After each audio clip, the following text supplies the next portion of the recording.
so confused. You feel like you're more fucked up than the lies on the evening news. Well, just step right in. We can talk about it all as friends. And if you want, we can hug and kiss. Fatima, or Fatima, I'll say your name correctly. You came back for more? Oh, gosh. Well, this should be fun. Make up for the party ends. Agree or disagree. Stop arguing me. I mean, seriously. I mean, it's kind of like walking into a door and smacking yourself and then doing it again and then be like, you know what? Oh, gosh, I'm going to go open that door again. I mean, hey, it's a day that ends with Y. Look at that door. I'll be nice this time. Okay, you be nice, and Fatima, I'll be nice. That's what I'm talking about. Good for you for coming back. It's important. Now that you've walked into the door and learned how to move out of the way of the door, you're welcome back anytime. It is freedom of speech. I'm not the government. I'm not oppressing you. That's why I'm talking to you. Relax. We're 39 seconds in, and you're already giving me the freedom of speech shtick. Welcome aboard. Good to have you here. Let's let this start, and then we can go ahead and say whatever we want. Ethan's feeling fine. Folks, it's 37 seconds in. Ethan, just hold the questions.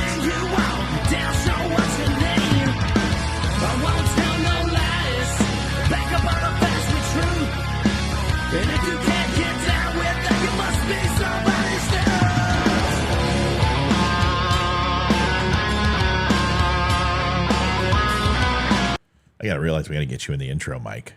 We'll just put you over Leroy since like he's never here anymore. I'll just do a Leroy Jenkins and take it right. That's over. right, Leroy.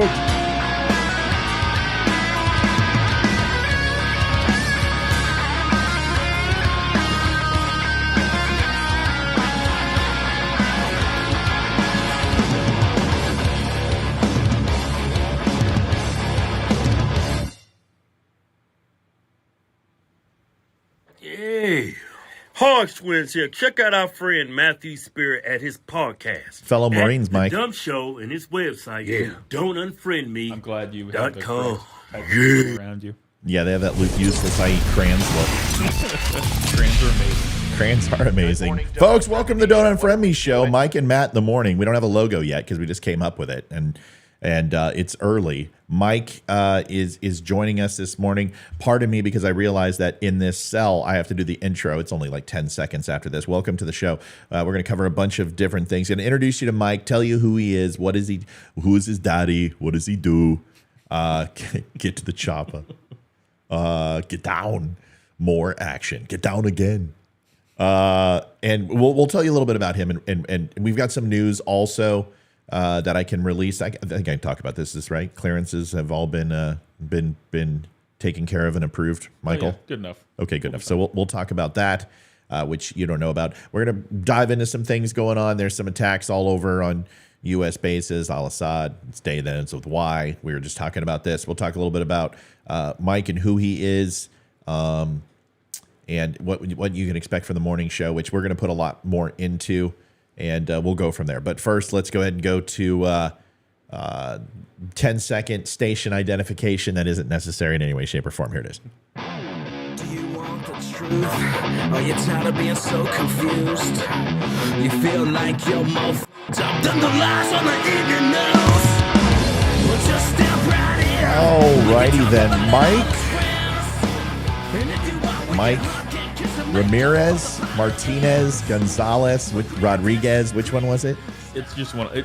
In Virginia, it's Martinez because they don't know how to say Martinez. Martinez. So whatever you want it. Dude, it's got. I'm gonna give him Martinez. That's good. Yeah, it's sad. I like that. So we can just like do Martin-EZ. That'll look good. As long as you put some tacos after it, then I'll be fine. That's so racist. My wife's Mexican. She thinks she's Mexican. She's not Mexican in any way, shape, or form. She thinks ketchup is spicy. And then she why you keep Mexican roadblocking me? I'm like, those are your people. Those are your people. You're the one who lets them in. I mean, you and Biden. So she's not Mexican. I tried to tell her when she looks like a Jew or she looks Italian. She looks like she's from Israel or Italy. She doesn't look like she's Mexican in any way, shape, or form. Hey, I'm the same way. I get that medium salsa. It's going to be a bad day for me. Well, we're going to find out. We'll let you know. But folks, this is Mike. Mike is he does sled hockey. And what's interesting is we were talking about this. Maybe we can go into it a little bit and you can tell us all about it. a lot of people know that I played hockey. I enjoy hockey. I think hockey is an amazing thing. But Mike does sled hockey, and he had his legs removed so he could do sled hockey. Is that correct? Actually, the first time, no, but one of my last surgeries, I was originally an above the knee and a below the knee. Right. One of the factors for that, taking the knee off, is I can get a smaller sled and be a little more agile in it. Are you So shitting me? that was one of the things. I was trying to make a funny, and I wound up being right. You were actually right on that one. God, dude, talk about, fuck Gretzky. What a pussy. I mean, Gretzky never made a sacrifice like that. Look at you. So, yeah, sled hockey. Here you in the ripe young age of, how old were you in those photos when you were in? When I was in, those are 19. 19? That's a wee baby. Wee baby, 19 years old. Got a little puppy there. I said it was a Clydesdale, and you corrected me. No, it's not a Clydesdale. It's a Lipizzan or Pollyanna, fucking Morbello horse. And Yes. what the fucking type of horse is it? It's a Percheron. We do have a Clydesdale because, you got to keep the Budweiser folks happy. Geez, life's hard. It is. That contractor money must be much better than when I was in, because you got horses and chickens, and what other animals do you have on your farm? Horses, chickens, dogs, and a cat that likes to kill things. A cat that likes to kill things. Ladies and gentlemen, this is Mike. Mike is I'll just give him a quick intro. United States Marine Corps. Spent some time. We found out this morning that we have spent we probably chewed some of the same jeez, let me try this again. Chewed some of the same dirt and drank some of the same water. Is that correct? Yes, but I'm a little bit after you, so. Yeah, well, thanks a lot. Well, yeah, obviously you're younger. Okay, so thanks for getting that out. Thanks a lot for putting that out there, Mike. When I said you were going to do fine on this show, I lied. You're already starting with the age thing. So definitely different times, but some of the same AORs and some of the same continents, which is interesting. And what's really funny is, when you sit across from a Marine, first thing you think of is, what's your job? Well, it's to go out and be cannon fodder. But Marines do a whole bunch of other things more important than that. And yes, if you're a Marine, you're always infantry. But there's different MOSs. And I didn't know, and I've sat across from Mike several times, and we've sized each other up. We'll talk about the first time we met and, the romance that was in the air. I don't know if we have a harp or something. Do we have no harps. But the first time we met, and when I sat across from him, I had no idea. He dabbled in the intelligence realm, and I don't think we figured that out until we were talking the other day. And he said something, just one word, and I knew. I said, do you remember what I said to you? It was something like, the targeting, or there was something. You got to turn your mouth to Mike. Oh yeah. Remember, you're going to do this like this. Well, like you're whole training on how to do this. Like you're curious. Forgot. Like you're curious. Like really. Like oh yes. Like there you go. There we go. Really? See, that's you got it down. You just needed a little bit of training. So yeah. So you said what? I don't know. You said something about a targeting system. Yeah, it was something about the maps or something that the Russians were using, and that the specific type, something like that. Yeah, and immediately you said it, and it's like red flag. It's kind of like, when you meet somebody for the first time and they say, "Do you have children?" And the way they say it, you're like, dude, this guy's a mirrored sunglasses and a van type of guy, and you get eerie vibes off somebody. It's kind of like that without the eerie vibes thing. And I'm like, first thing it's like, this guy's read in. Like, that's the first thing I said. And, when you go through intelligence training, you identify people for distinguishing marks, the way they talk. You can find out where they're from, the language that they use. If they say, "I'm good to go," you've got some military in there. What distinguishing marks do I have? Well, I was going to say it was your flowing locks. That's like the first thing. It's the hockey flow. I got to keep No, it it's going. the hair. It was definitely the hair, and that's the first thing I noticed when you walked in the door, and that you were like 4'8". That's fair. That's the second thing. So what's the height now? I hate to say this, but my current one, it is like 4'8". You are correct. Holy shit! What a guess. 6'4". They teach us these things. Imagery analysis. You're able to go ahead. I'm telling you, you should see me with a rifle. It's incredible. I mean, I can just range to target. They're like, spotter. Screw that guy. I don't need him. So the thing is this. We're going to go into Mike's history. We're going to joke around, and you might. That's uncomfortable. Be nice to him. He's such a nice boy. He's a hero. Yeah. You know what? This is the way this show's going to run. We're going to be honest. We're going to joke around. We're going to have a good time. And if we offend each other, he'll get a ladder and take me out later. But for now, we're just going to have some fun with it, okay? Or I'll take a leg off and throw it at you. That might happen. That's right. That's right. When they say break a leg, I was going to say that to him when he came on, but instead I'm like, break an elbow. So it's we have a rim shot in here. This is going to be a good time. This is just people are just like, yeah, well, shut up. Just deal with it. It's okay. So, Mike, tell us about yourself. A little bit of history, military service, all that type of stuff. You can go into as much or as little as you want, but I know the viewers want to get to know you and what you're about. So give it to us. Absolutely. There's that rim shot. I found it. Go ahead. Hold on. Oh, I muted myself. That's right. See, this is the first time doing this. You're doing gonna great. Mess it up. You're doing. Oh well, it's still muted. It doesn't matter. Go ahead. So I originally grew up in Arizona, and Here, now try it. Now try it. Now try it. Hold on. There you go. And just make sure the ads are off because yeah. you're playing an ad right now. I can hear it. I'm going to turn it down. Okay. Now go ahead. Now tell everyone. All right. So originally grew up in Arizona, but I guess the kind of the beginning of my story is my father was also a Marine during Vietnam. He was in the fall of Nam, and I know there was all those videos that you could see where they were throwing the helicopters off a bunch of the Navy boats that were out offshore. So he was on one of those boats. He was a radio operator. So just hearing that story, the stories he had from Vietnam, ever since I was 7, I told my parents, like, hey, I want to be a Marine, and it never changed. So fast forward to when I went in, got blown up, I told my parents, I gave them ample time to get ready and mentally process me going in. Obviously, we didn't know a war was going to happen at that time, but grew up basically like my whole life was just getting into the Marine Corps. I went to boot camp about a month after I graduated high school, and then it was just a full sprint through boot camp. Did you go into MEPS or delayed entry program or anything? You went to MEPS, but did you go to delayed entry or? Yes. So it was literally the day after the previous seniors graduated and we became seniors is the day I did delayed entry. Okay. So I was literally went in that next day. They had everything ready to go. I was probably the easiest sell they had. It's like, where do I sign? Did you have any physical requirements that you didn't pass? Flat feet, or did you have to get any chits or any type of exemptions, or was it just straight up you're in, you popped your ASVAB and you're good to go? I was good to go. They don't have a chit for being real goofy, so it just kind of They find that's called an attitude readjustment that you get in boot camp. Yes. So that okay, definitely helps. so you got your MOS right when you came in. You got the one you wanted. Correct. So I went in just infantry. And then once you actually go to boot camp and then go to SOI, that's really? where... Is that standard for Marine Corps? I never knew that. So you don't get your MOS in your contract. So I guess it's more you get a category. And then once you go to your actual schools, that's when you can actually break down to the specific, like if you want to be a rifleman, a machine gunner, a tow gunner. I don't even know what all the new ones are now. Right. Underwater basket weaving, gender studies. Yes, there's got to be a crayon specialist somewhere. Crayon specialist. Right. Right. Do I have an innie or an outie specialist? Trying to figure out your sex. I mean, that's the first 2 or 3 years in the Marine Corps anyway, right? Is trying to figure out which gender you are, I'm sure, now. I mean, I still don't think we actually know for most people, so it's kind of up in the air. All right, so you go through, you don't have an MOS, but you get a general selection.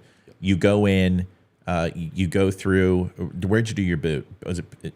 So I was a Hollywood Marine, so I did all my stuff out of California. Really? Yes, I'm a Hollywood. So with 29 stumps, Paris Island. Where the fuck do they do boot camp now for Marine Corps? So San Diego and then Paris Island. Yeah. So it's basically the Mississippi River. Depending on what side you're on, that's the one you go to. Yeah. Unless you're a legacy, and then you can go to Paris Island if your parents or someone did. Okay. So you do it there, and then you get stationed. Then it's a lottery draw, which I still don't understand because when I graduated boot camp, there was 12 of us that went to Camp Lejeune for our actual duty assignment. Mm-hmm. And then the next class, there was 12 folks from Paris Island that went West Coast. And it was literally a couple weeks apart. So the smart thing probably would have been, hey, you can wait a couple of weeks, keep them on the side instead of PCSing people across the country. But that's the government. PCS and the government they don't give a shit. I mean, Don't even get me started, dude. How many times I moved for the frickin' military? Okay, so you go through basic, you do that, you go through the crucible. Yes. Never again. Well, right. You go ahead and do your 30-mile ruck. Was it 30 miles? 20? I think the last one's 20. Pussies. So you guys do a 20. You guys do a 20-mile ruck. And, you know, you're coming out your hard charger, you're pissing napalm and chewing on Constantina wire.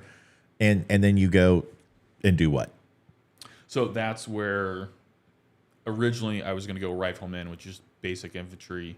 Right. But, So you scored a 31 on your ASVAB. I mean, actually, I scored a 69. Thank you very much. I will gladly keep that number. That just worked out perfect. I bet it was great stories when you're sitting around and you guys are in Subic Bay and you know they're like, "Oh, Daddy, love you a long time." And you're like, "Listen, lady, I got a 69 in my ASVAB and I'm willing to share it with you." Like, damn it, that Gonzalez kid is doing it again. I know your last name's not Gonzalez, but I'm just gonna make fun of you because you're Mexican. So you go do that, and then what happens? And where do you go? So from there, they come to us and like, hey, we need a couple extra of these assault men. Basically, what you get to do is you get paid to blow stuff up.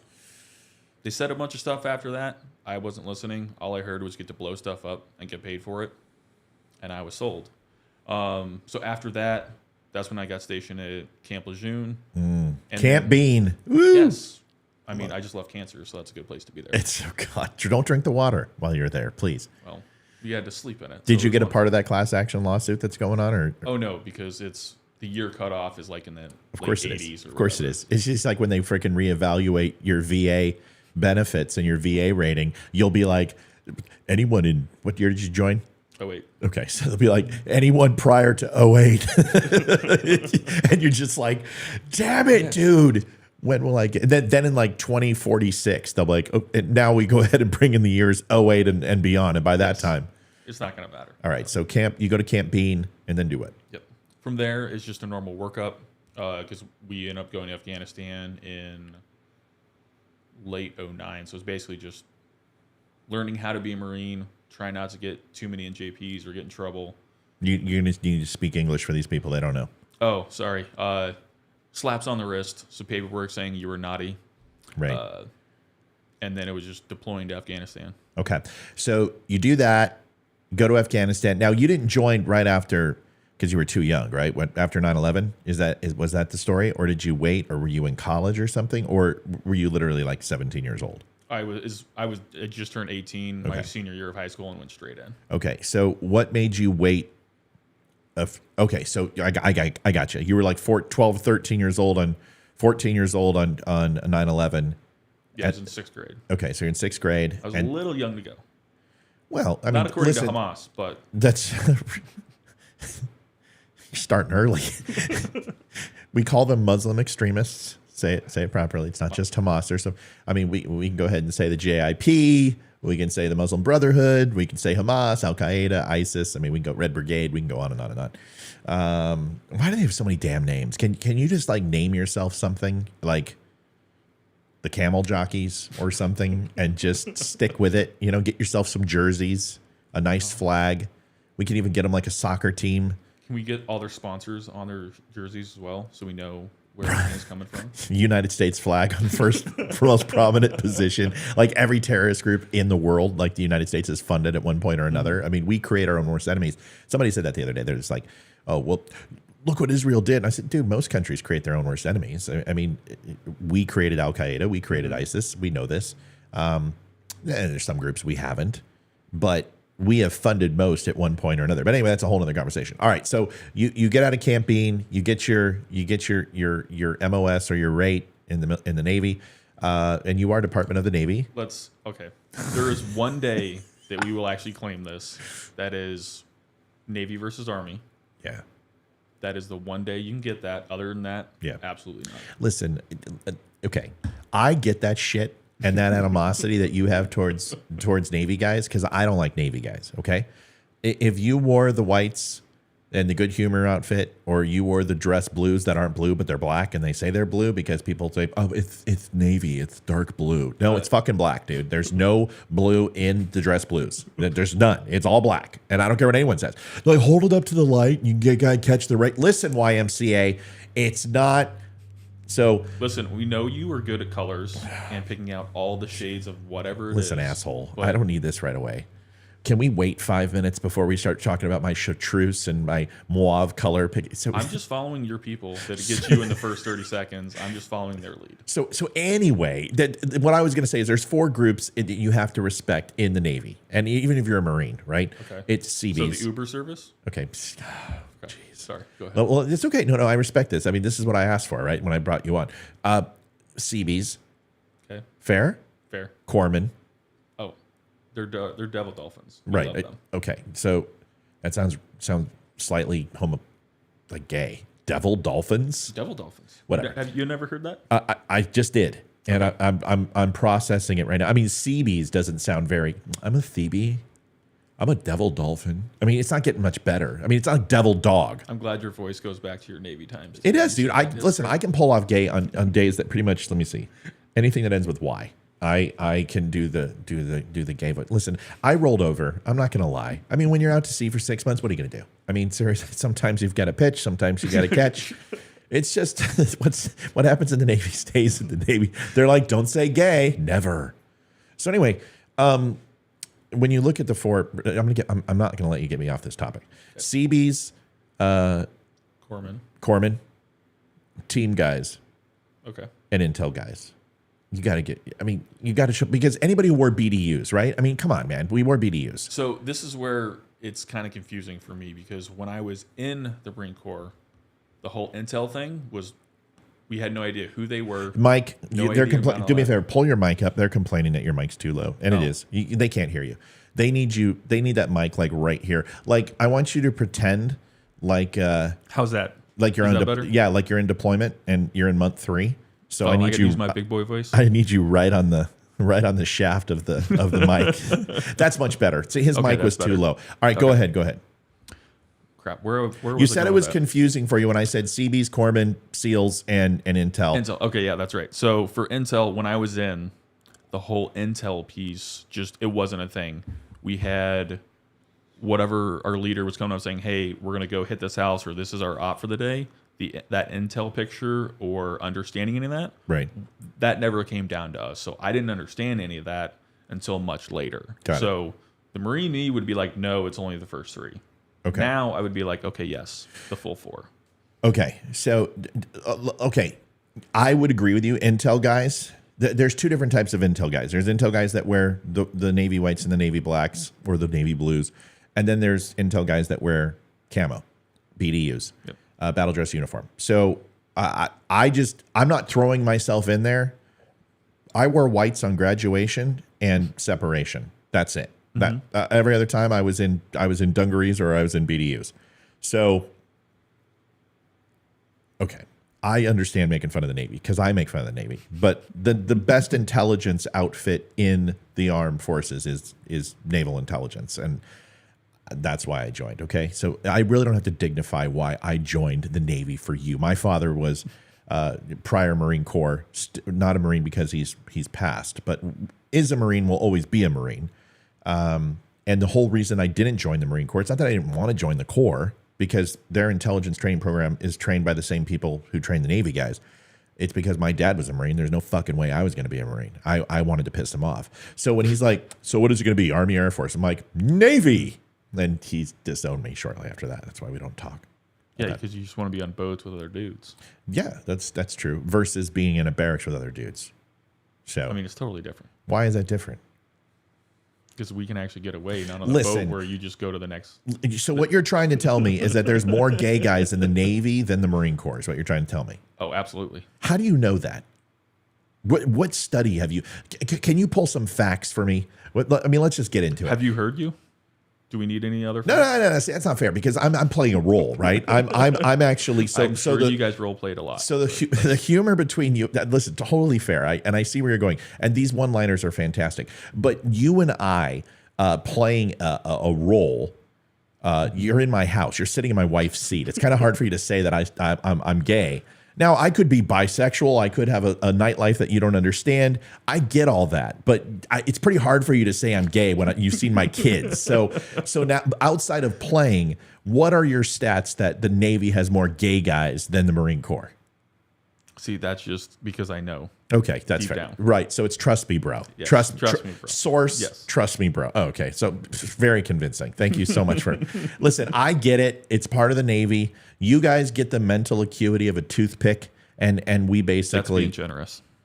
at times. Yes. Did I tell you the story about Jamie Snyder, who was in Yokosuka, Japan, and we had well, of course you haven't heard this. So we had a dual service. Yokosuka serves Marine Corps and Navy. So you've got battalion of Marines there, and then you've got all the Navy vessels. So it's dual base, and I don't even know what you would call that. It's not co-ed, but you've got dual service base, right? I mean, I guess that's A what it joint is. base. Okay.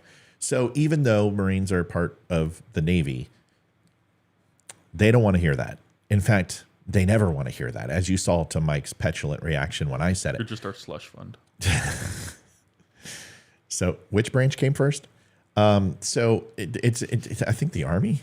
I think you guys going to live that one down. Anyway, so when we look at that, Army aren't ready for Marines yet. That's what Army stands for. Navy is never, again, volunteer yourselves. And Marines, we don't know because they can't spell. So now I'm at Jamie Snyder comes in. He's fresh out of Intel training. Nobody liked him in Intel training. And when we were deployed, we knew he was coming up. We got him on the docket. He was on the billet. 6 weeks he was going to ship. And of course we do in processing. They get his birthing unit ready and all that other stuff. Birthing with an E, not an I. And they go ahead and we know he's coming. So he comes off and we pick him up in Guam. And, he's standing off and he's a wrinkled mess, right? Because the guy doesn't understand that he's not going to have an iron with him. He's going to be staying in the Navy hotel in Guam. And he comes up and he just looks like a shit sandwich, right? So he comes on the boat and we see him and we're like, okay, whatever. Good to see you.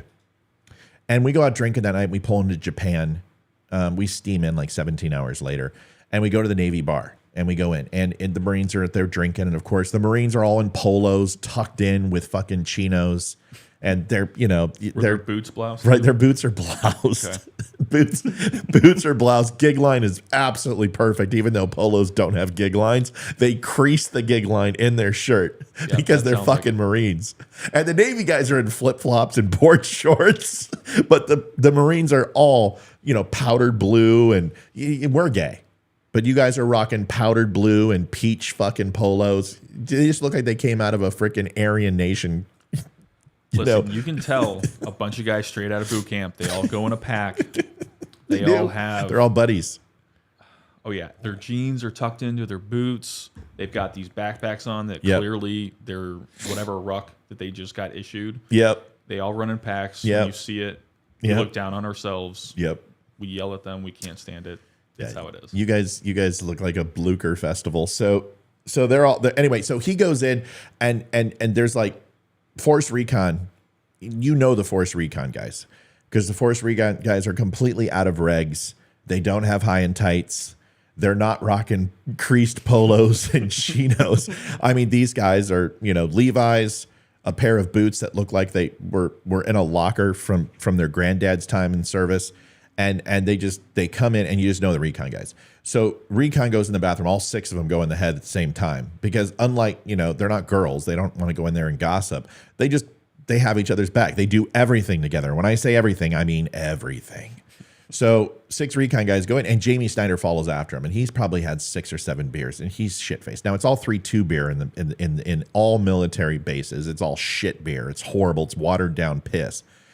But we all know that before we go to the Navy base, we go and get a shot of Habasaki, which is sake with a little bit of rattlesnake venom in it. Slows down the process of your kidneys, so 1 beer will get you shit-faced. So he's 3 sheets to the wind, and he goes in. And, of course, my buddy Bonafide looks to me and Mackie, and they both go, should we tell him? I'm like, no, dude, I'm not going in there. I'm not going to save him. And they're like, do one of us have to go in the same? Because he's going to open up his fucking mouth. You know what's going to happen. And, we're like, fuck it, let's go. Rock, paper, scissors, shoot. And ultimately, we played different than it's grenade. Okay, anyway, so we go in and I get picked. So I walk in, and as I walk in, I see 3 Marines have Jamie picked up and pinned against the wall, one by the throat and one on each arm, and they're ready to just completely throttle this kid. So I walk in, and they all look at me, and we all know each other. Like everybody knows. And the guys who've been there a while, the old salt, they all get along with Marine Corps. There's no rivalry. We've all checked that box. And they look at me, Spear. I'm like, hey, guys, what's going on?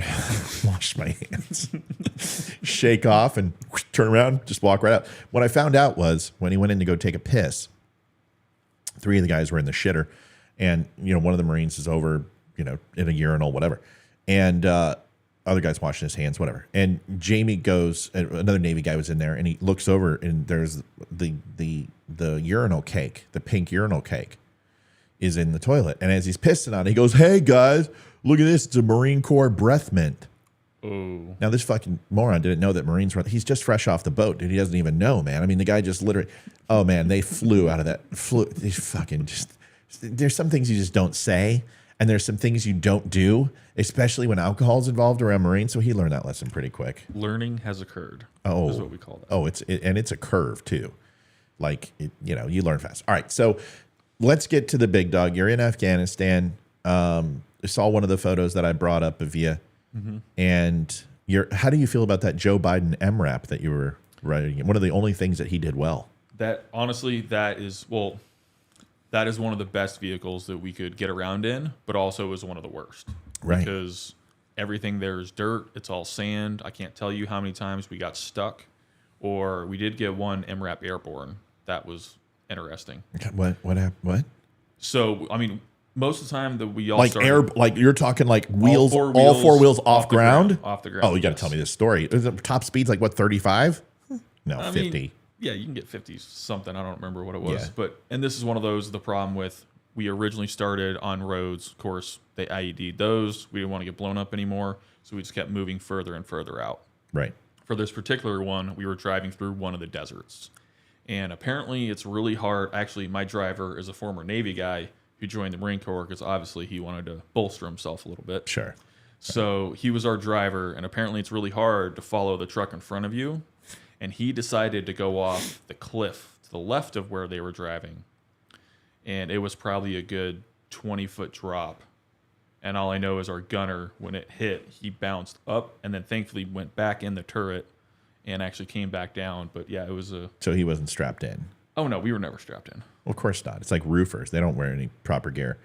So you have the ability when you're a gunner, and especially in a turret, that you can strap yourself in case you have any of that type of situation. Some is a simple belt loop that goes around. Mm-hmm. Some have shoulder harnesses. It just really depends. It depends what type of hardware you have. Now, this is an old World War II on the USS Arizona where they're... I mean, what are they using up there? So we had 50s, we had TOWs, and we had Mark 19s. So we had all the fun stuff. Mark 19's fucking beautiful. Mm-hmm. So basically, grenades, high intensity rounds, and 50 cal bullets, right? So all right, so good stuff for all the occasions. So you're in your MRAP when you had your interaction with the IED.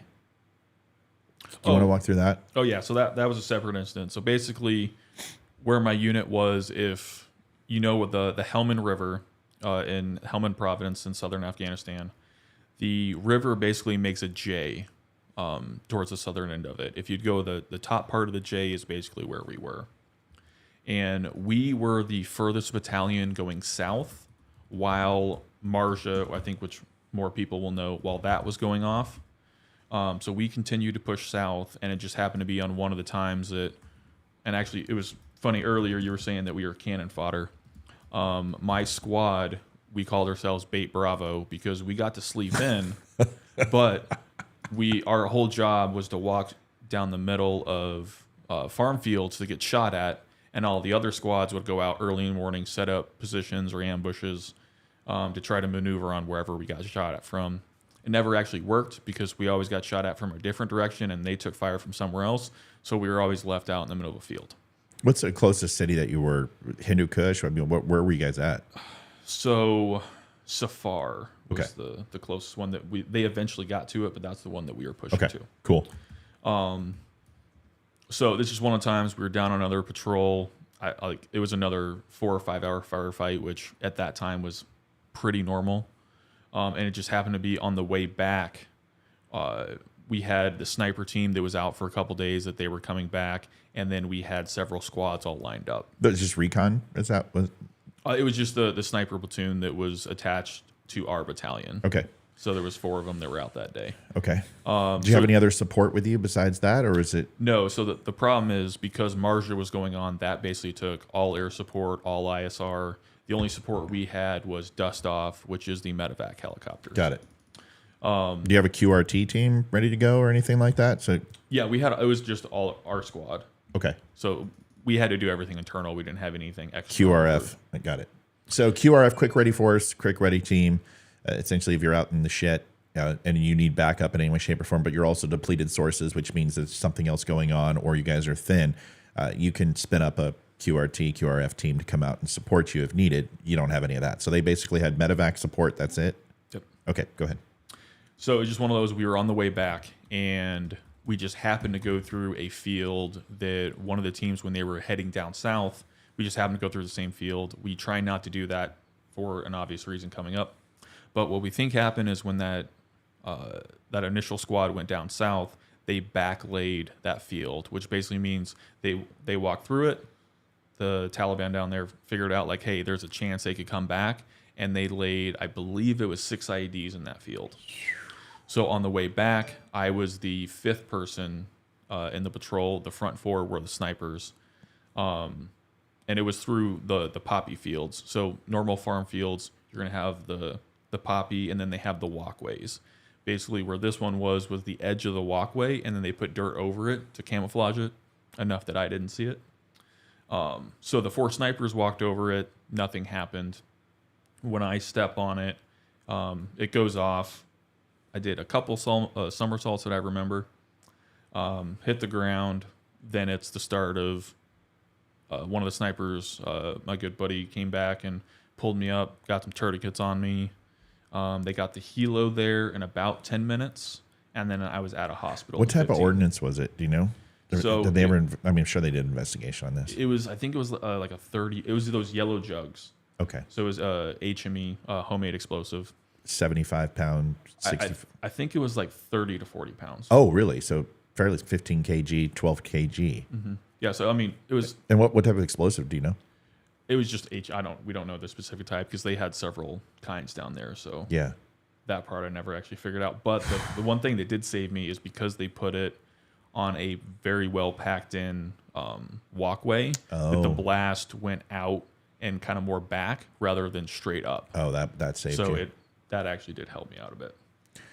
So lost. Were both legs a total loss at that point? So my left leg below the knee was completely gone. My right leg, and apologies if this is too graphic, It's not. I've seen in some of those things, like, well, you see someone dragging and you see like a leg flopping around. That's what my right leg was doing from the knee down. So it's complete compound and it's just everything connective was- tissue and ligament. Yeah, everything, like every bone was just completely shattered. So it was just flopping in the wind. And Dude, then- did you see all this or were you Oh, yeah. unconscious? No, I was awake for all that. I had my pelvis was broken in a few places. I had a collapsed lung, and then a bunch of like tissue damage where I got skin grafts and stuff all over. So you go through that. Now, you had medic there, yeah?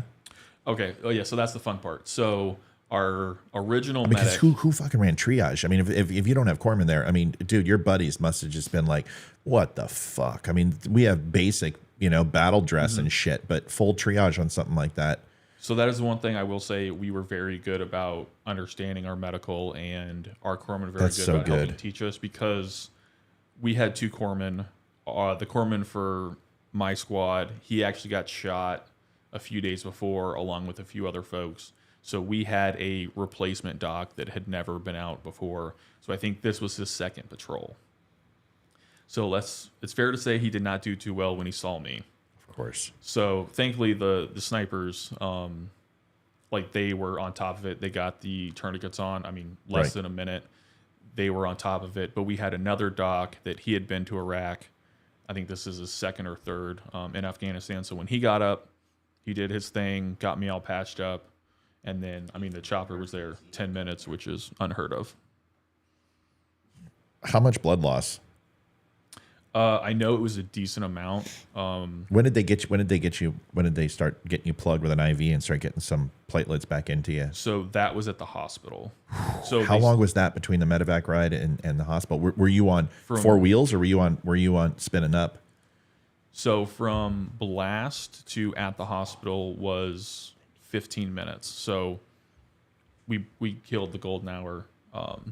So we were just lucky that we were that close to an actual actual hospital. But yeah, it was.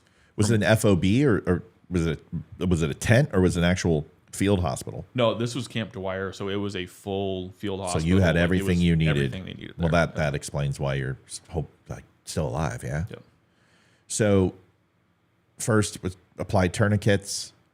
So originally it was just tourniquets. Once the second doc showed up, that's when he did some more bandaging and more overall assessment. But at that time, the chopper was already inbound. So it was literally just get me on the bird and get me to the hospital in Dwyer. One really random side note of how small the military actually is. One of the guys that carried my stretcher into the hospital was one of my rack mates in boot camp. And I hadn't seen him since boot camp. So it's just one of those of, it's a very small world. Right. You never What's know that where you're gonna conversation see him. look like? Hey man, how's it? Well, I guess I know how it's going. So He did pull the, how you doing? Is like, well, better I'm not than you. fucking good, dude. Better than you. Yeah. So, Seriously. So okay, what trauma did he have? oh no, he was just working on the base and volunteering. Oh, That okay. they So he would- wasn't next to you in bed. He was just like, Yeah, he was on the actual base that I went to. I And got that's it. just one of the duties that you can pick how, up. how awkward is that conversation? conversation, dude? And we don't know what to say anyway. Yeah. But in a situation like that, I mean, honestly, I don't care how good of a buddy he was. That's an awkward conversation. You know, what do you say? How are things going, bro? How's it been? You know, dude. Well, yeah, it's one of those like. Did you there's- get a leg up on the competition? I mean, what do you say? Not yet. I got the legs up now. I got a closet full of legs. But honestly, one of those like, yeah, there's nothing you can say. And honestly, like, No. if you did say something, I don't remember it. Right. But I think How many sticks of morphine did you have in the field? How many did they give you? I know a couple, but I know it didn't do shit. Like at that point, Once you're behind the pain, that's the thing about morphine is they, you know, you see these fucking shows and you see these combat movies and they stick them with morphine and they're all of a sudden they're like, no, that's a complete lie. So- Complete lie. Go ahead. random story on that. When my doc got shot a couple days prior, someone else was giving him like bandaging him up, and they were going to give him some morphine. But we had the ones that where you click, Yeah. you hit it in, you click it, and the needle goes in and squirts. Well, he apparently didn't check what end was which. Oh, so son he of a just goes bitch. He in, stuck and when himself. He goes to stick him. Oh. Well, he didn't stick himself. Okay. He hit the button on the dock, and all the morphine squirted out. Right. And- Which is even worse because It is. you're wasting precious Yes. morphine. And the doc just saw that, and he's like, and I'm pretty sure that was his last one because he was the third casualty that day. Yeah. So like we were out of almost everything. So it's just one of those. Surprised he Like, didn't stick himself. Yeah, I had 2 sticks after I dug in like Wile E. Coyote, and you know I just remember movies where it's just like this sense of euphoria. There's no fucking euphoria. There's no it doesn't it cuts some, but it's not a local anesthetic. I mean, you're still processing that pain. You're just slightly in a spot of still feeling like horrible shit, but floating in the clouds a little bit. And the amount of morphine you do need, they've got to be careful because you've lost a lot of blood. yep, it'll just stop your heart. That way. It'll just kill your ass. So okay, so you do that. God, dude, oh my gosh. So I know this is probably bad to say, but it's for the guys that I know from being at the hospital who went unconscious or they don't remember what happened. Yeah. They are far worse off because it's a guessing game of Oh, yeah. all the stories coming together from various people that are all going to be different, so they don't truly know what happened. Yeah. All the guys that were awake, although yes, it sucks remembering all that, you know what happened. Yes, there's still some fuzzy things that I don't always remember, but at least knowing what happened is much better than just hearing a story and be like, I know it's me, but it's also not me. Right. Right. All right. So fast forward. Do you go stateside right away, or do you stay in country? It took 4 days to get back stateside, and actually I got really lucky. When I was flying back from Germany, that's when the volcano, and I forget if it was Iceland, Greenland, wherever that volcano erupted in 2010, I was the last flight that made it transatlantic before that erupted, and they had to cancel flights for a couple of weeks till that stopped. Right. Right. You land in Walter Reed. Where did they put you? Yes, so I think you actually landed at Dover, and then Well, yeah, you know what I meant, though. At the time, they had a really cool semi that I got to see later. That it's basically a medical facility in a semi that they drive everybody over. But yeah, I landed at Dover Airfield. Dover, and then we went to, at the time, Walter Reed and Bethesda were two separate locations. Correct. Now it's one. Now it's one. So I went to Bethesda, and actually I was in a medical induced coma from when I got to the first hospital, and I started waking up at Bethesda. Oh, And I know that because the first person I saw there was my company commander's father, because our company commander got shot with our doc. So he actually met me when I came in. So, okay. So now you're stateside. So all the feels are probably starting to come. You're in an area where you're back on terra firma, because even when you're overseas, it's not terra firma. It's not the same dirt as here. It's a completely different situation. Unless you've been deployed, you just don't understand. So you're in a constant state of, I don't know, suspension when you're overseas. But when you get home, you start to allow your feels to come in, all that other stuff, assuming mom and dad. Yeah, the Marine Corps got my parents there within a couple days. Did they give you 2 Purple Hearts, one for each leg, or did you get 1 Purple Heart? No, you only get one. That's bullshit. I think you should have gotten 2. Your dick survived? Yes. Thank God. I'm so excited about that.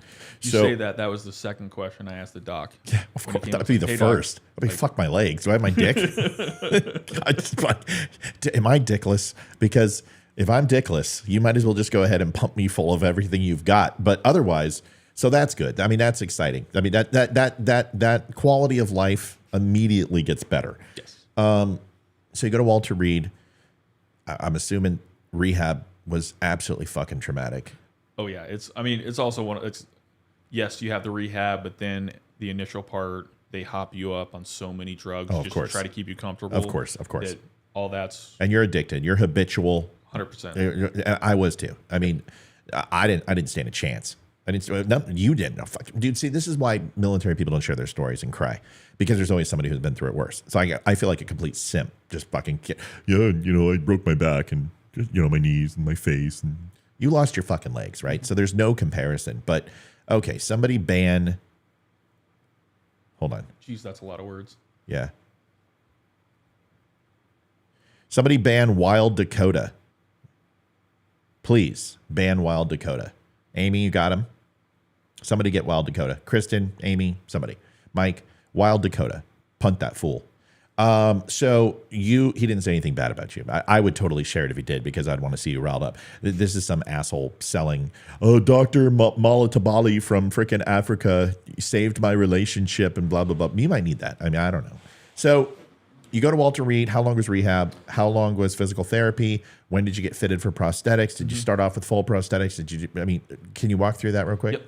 So I was inpatient for the first 4 months, and that's where, and I forget how many surgeries I had at that point, but now I'm endless. up to 40. Yeah, it's total. endless. But yeah, 4 months inpatient, and then it was a year and a half total of being at the hospital. The rest of that time was therapy, getting into legs. So my situation's a little different, because originally I had my left knee. So that's where you would start at your whatever height you wanted to be. You didn't have to go back to your normal height, or there was a bunch of short guys that they jacked themselves up a couple inches, so that way now they're 5'8", 5'9". It's insane. I mean, you can do whatever you want. No, I just like, dude, yeah. I mean, my point is like, what a way to finally gain a few inches, right? I mean, you couldn't get a Swedish penis pump or something. You have to lose your legs to That's get the only way you can get it at that point. Well, all right. So go ahead. So, and typically, once you get all your stitches out, which you'll be 4 to 6 weeks after your last surgery, that's when you can start getting in legs. But the problem is, because of how Yeah. much trauma your skin has had, sometimes you have a lot of breakdown Yep. to where there's some people who they get in a leg in like that. 3 or 4 weeks and they're up running and they're fine. And there's other folks it could take like 6 months to actually get comfortable. Do you prefer your legs, or do you prefer your low drag titaniums? So now, because I'm a double above the knee, I prefer my midget house legs, as I call them. Yeah. Are they titanium? Am I correct on that? Part of them are titanium. There's some carbon fiber. I'm sure there's some other fancy stuff in there because they cost a lot of money. Yeah. They look like snow speeder skids. So if you're wondering, I mean, just go look at a snow speeder from Star Wars, and that's like, you got his legs, and then you got snow speeder skids. That's what they look like. And honestly, for me, it's one of those. It's just like a comfort thing, and being lower, a little more stable. I do have my tall legs, which I really haven't worn them that much. I've never seen you in them. Yeah, I did. You were kind of dressed up, and I saw you one day, and it's amazing. So eventually, here in a few weeks, hopefully, I'll go back up and get my tall legs again and get that process going. But for right now, it's just easier to be in the shorter legs, especially get around the farm. And How's the comfort level? I mean, I've heard they're extremely uncomfortable, especially for long periods. I mean, yes, they are comfortable, but it's just kind of one of those you just get used to pain and Yeah. you get used to Right, I get it. hurting all the time. So it's just Yeah. it's whatever. Well, listen, the back is no fun, but it's not legs. But man. Okay, so the only other question I have on this, and we can move on. Is the VA taking care of you? I mean, have you heard Tunnels for Towers? I mean, are these guys? Are any of these? And I know all these 501c3s. So if you're not getting what you need to let me know, and I will light them up like a fucking Christmas tree. Any one of those 501cs I've worked with, in one capacity or another. So are you getting what you need or no? So from the 501c3 side, yes. Good. Obviously, I have some ones that I favor over the others. Who would those be? Do you mind if I ask? Simplify America's Fund. Yep. They are by far the best. Leading. They have like a 98% approval rate. It's ridiculous. Homes for Our Troops, Gary Sinise Foundation. Yeah, Gary Sinise is ridiculously good. And the other big one, I guess the other two is SUDS. That's who I scuba dive with. Yep. I think it's Soldiers Undertaking Disabled Scuba. And then my hockey team, it's USA Warriors. That's where I do the sled hockey, and they have both sled and standing, and they've got programs all over the country. Now that you mentioned SUDS, Oh, do you have any videos of sled hockey hits? Because that's I'm sure we could do that. I want to see if you know this guy. I'm putting it up on the screen. okay. Do you know him? Will Fisher, United States Army, 8 years, and no, maybe Doesn't ring a bell. okay. He's single amputee. He does. He's former MARSOC, and he does diving. He just went over to Taipei Ooh, okay. and did recovery for World War II remains. Oh wow. And he does all that with Force Recon and all that shit. But I guarantee you guys were at Reed at the same time. I'm 100%. He's been at Reed multiple times. Okay, so this is the last time we're going to talk about this, because I don't live in this world like this, and I don't live in what you went through, what I went through, and I'm sure there's people who are going to want to know, and I just wanted to get it out of the way and talk about it because I think your story is amazing. How are you? So that's always the difficult question. I'm also going to do it without getting emotional. You can get emotional, but you don't have to. It's not a requirement. I know you Marine guys. You guys cry at everything. You want some Kleenex? Or you're going to be okay. I mean, you've got some crayons on it too. Like that. We did bring some green crayons. Ethan got them for. No, go ahead. Seriously. If you do have a green crayon, I'll eat it on camera. You get emotional. Everyone gets emotional. I get it. Go ahead. Take your time. Yeah, it's one of those that I've definitely one of those that I suppressed a lot of things for a long time. And then it definitely came to a head, but it's one of those that I have extremely lucky that I've got some organizations and some folks that I've worked with and are friends with that got some good programs that I've gone through and will go through to get there. So we'll say it's a work in progress.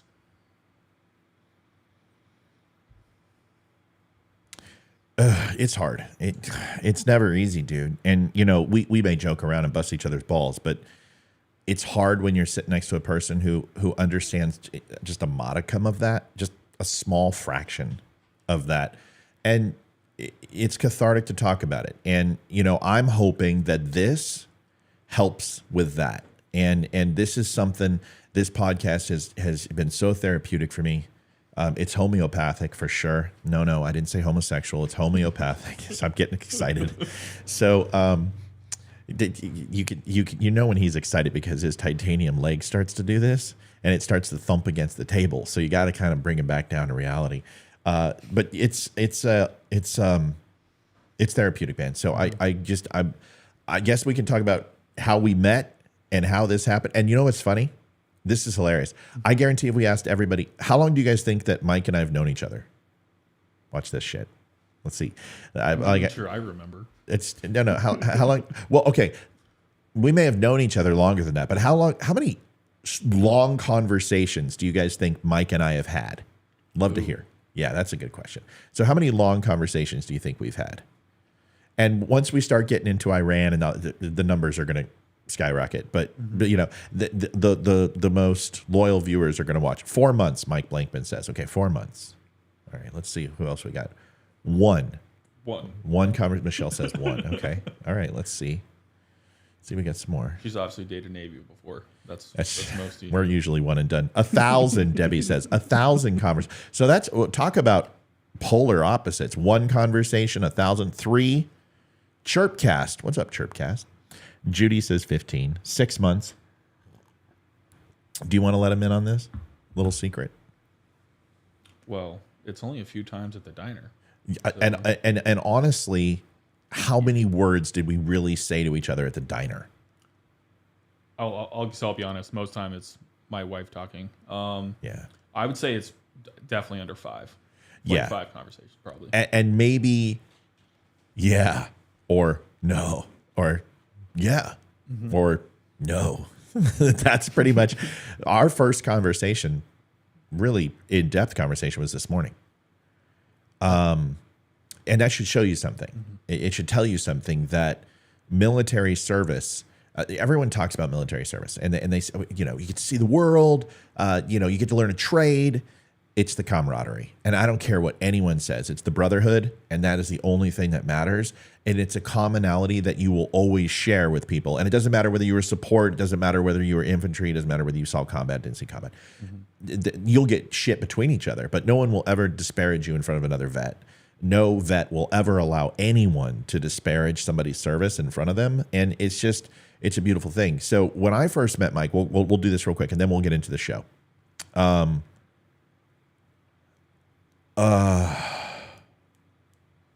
So when I first saw Mike, did I coin you? Honestly, I don't remember. See, this is the problem. My short-term memory. I'd turn to my wife right now and be like, did he? Because I don't remember. Yeah, I think I coined you. And I think when I coined you, it was really subtle, like really under the table. Like walked up, put my hand in your hand, and I walked away. Because I don't want to make you feel weird. I don't want to make you feel whatever. But was working with Valor and gave you a Valor coin. I'm positive that's how we first met. And my first impression was, I'm gonna leave this guy alone. And the first thing that I always do, I don't care if he has legs, I don't care if he's in a wheelchair, I don't care if he's quadriplegic, I figure out if he's a threat or not. And that's just the way I work. That's the way my head, somebody walks into a restaurant, someone walks into a place that I go to, are they a threat or are they not a threat? And so I immediately checked him off, and my thoughts were, if this guy gets a hold of me, he'll fucking kill me. If I can get a hold of you. Yeah. You do a slow walk and get away from me. You're not gonna get a hold of me. But if you could, this guy's gonna fucking kill me. His hands are half again the size of mine. He's big. He's strong. His upper body's strong, and he could squish me like a grape. And I'm a big dude. He's a big dude too, and he's not out of shape. So my first thought was, this guy's a threat. Then I started assessing the way that he walks in and he looks at the restaurant. And then I'm like, okay, this guy's military. This guy's military. This guy's done something. And then our mutual friend, Mike Morell, who goes to the bar, or the Breakfast Club, is knows him and has said, hey, this is the guy that I wanted you to meet. So our first interaction was very, very quiet, very whatever. And then eventually his wife started watching the show and there was just mutual consideration. He would go overseas. And then that relationship just kind of slowly formed into this. So now that it was short-term memory, you don't remember meeting me at all, right? I know this is where I know I met you. I just don't remember the exact time. I remember portions of that where, like, yeah, the first few times it was just saying a hi or yeah. That's kind of normally when you go to the diner. If you know a few people, you go around to the tables, you say hi, and then you go do talk to your everybody. thing. Right. Yep. Right. Okay. So you've had a chance to watch the show. Yep. Okay. So overall impression versus once we got to get to know each other. And then once I got to know Mike, I knew Mike was extremely complex, emotionally extremely deep, was able to, handle a lot of shit and still, function. But I also knew that there was some stuff behind the eyes, right? I've worked with enough veterans to know that he's in a place. But there was an immediate respect, and it had nothing to do with his legs. You just know. I don't know. I don't know. Maybe you can describe it in the military, but when you look at somebody, you know whether they're a shit bag or they're shit hot. You just know. There's certain people you can just tell. They're like, I can tell you've done enough, even though some of the people that I know have done some of the most amazing things or the most humble. They'll never tell you. Yeah. But you can just look at them and being like, yeah, you're that guy. Yeah. Or yeah, you're not that guy. Yes. Which is also easy to tell. And there's plenty of them in the diner who come in who, like Mike Morrell, Mike Yes. Mike's seen shit. I mean, because he's got that look, he's got that stare. He's just, you see Mike sometimes thinking about it and Yep. and you just know he's in another place. And I always try to pull him away. But he constantly, this is a guy who doesn't get to deal with his stuff because he's from that generation, a generation that Mike and I don't understand because we're kind of cut from a different cloth. But when someone's done their stuff. Then you got that CIA spook dickhead. Oh, God, yes. Who I've never met, but I'll probably want to run him up a flagpole. I want you to meet him just so I can see this interaction because having to deal with him, it's ridiculous, and he's the reason why. There's times like I love the Second Amendment, but there's times like you see him, you're like, this is the reason why we don't. Yeah. Or why we shouldn't. But this guy is a clown, and he thinks he's CIA, and he thinks that everybody's after him, and an air marshal, and Force Recon SEAL, and here's the thing: is like I've spent a lot of hours drinking with team guys, 1,000 hours of drinking with team guys, and the one thing they do is I never understand is how good they are at handling situations where there's stolen valor, and they're kind of like, fuck it. Unless that guy's talking about buddies and talking about loss, well, then they'll grab the guy by the throat. But if he's just like, yeah, I went through buds, and they're we know what we did. We got nothing to prove. And if the conversation comes up, but very seldom will you see, a bar fight or see these guys take this guy around the corner. But some team guys will let them know. I mean, some guys rocking a bone frog, right? They're going to ask the question. But most of them just let these jack-offs go. I don't. Like, You're confrontational? Oh, what God, dude, you can't believe. Like, I love it. I don't know if you've seen Chief Shipley, United States Navy, who calls out WANA SEALs. And he has a full YouTube channel. You got to go get Chief Shipley. Okay. He was an instructor in Coronado, UDT SEAL, old school, very well respected. You look at him and you're like, no. Like most team guys, you look at me, not a fucking chance. No, there's no way he's a team guy. You look at Eli Crane, you're like, he's not a SEAL. Very few SEALs look like Jocko, right? Most SEALs look like Marcus Luttrell when they're out. They're they don't. Not everybody's David Goggins. Most team guys don't look like David Goggins. Now, most of them you can tell there's something underneath the exterior. But anyway, I love exposing those guys, who are like, oh yeah, I was Dev Grew, and really. What class were you? Oh, well, I can't tell you it's classified. And I'm just like, oh God, here we go. Here we go. And I will never confront them, like get in their face, but I will expose them.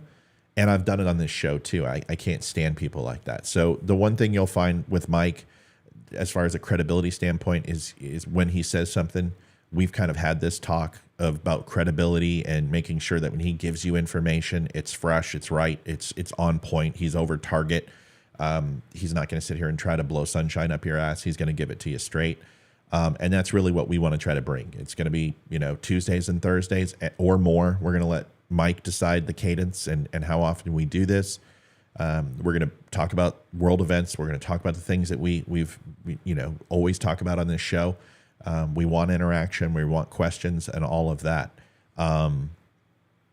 Anything I've missed, or any rules or any thoughts or anything you want the audience to know that they don't right now? Yeah, they say that. That works for me. Oh, well, that's great. It's not the best color commentary man in the business. Listen, I haven't had all the experience that you have. I'm not in the Navy. We're not good at like the fluff Yeah. that you guys like to put out there. Oh, yeah. Yeah, you're not a fluff guy. Not at all. Okay. With my slicked back hair. Yep. Sidney Powell pled guilty to 6 counts of election interference in the Georgia case. Powell admitted to plotting to unlawfully access secure election machines in rural Coffee County in southeastern Georgia, January 21. The plea agreement calls for her to be sentenced to 6 years of probation. You're going to find...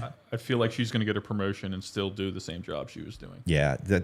Listen, folks, I told you the Kraken was full of shit. I told you these people were full of shit. I told you about the election bullshit. It's all going to come to a head, and these people are going to get probation. They're not going to do jail time. Donald Trump's not going to jail. Donald Trump's going to get probation. He's going to get some fines. They're going to get him on obstruction. If there's anything that gets him on probation, it's going to be obstruction. I've tried to tell you this.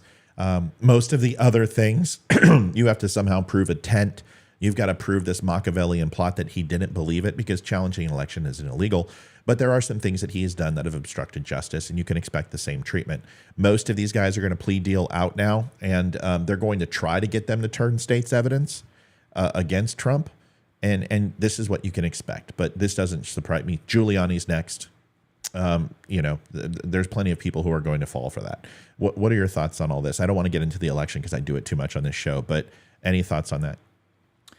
I mean, this is one of those, at some level, yes, you're always going to have that. That's just how this stuff works.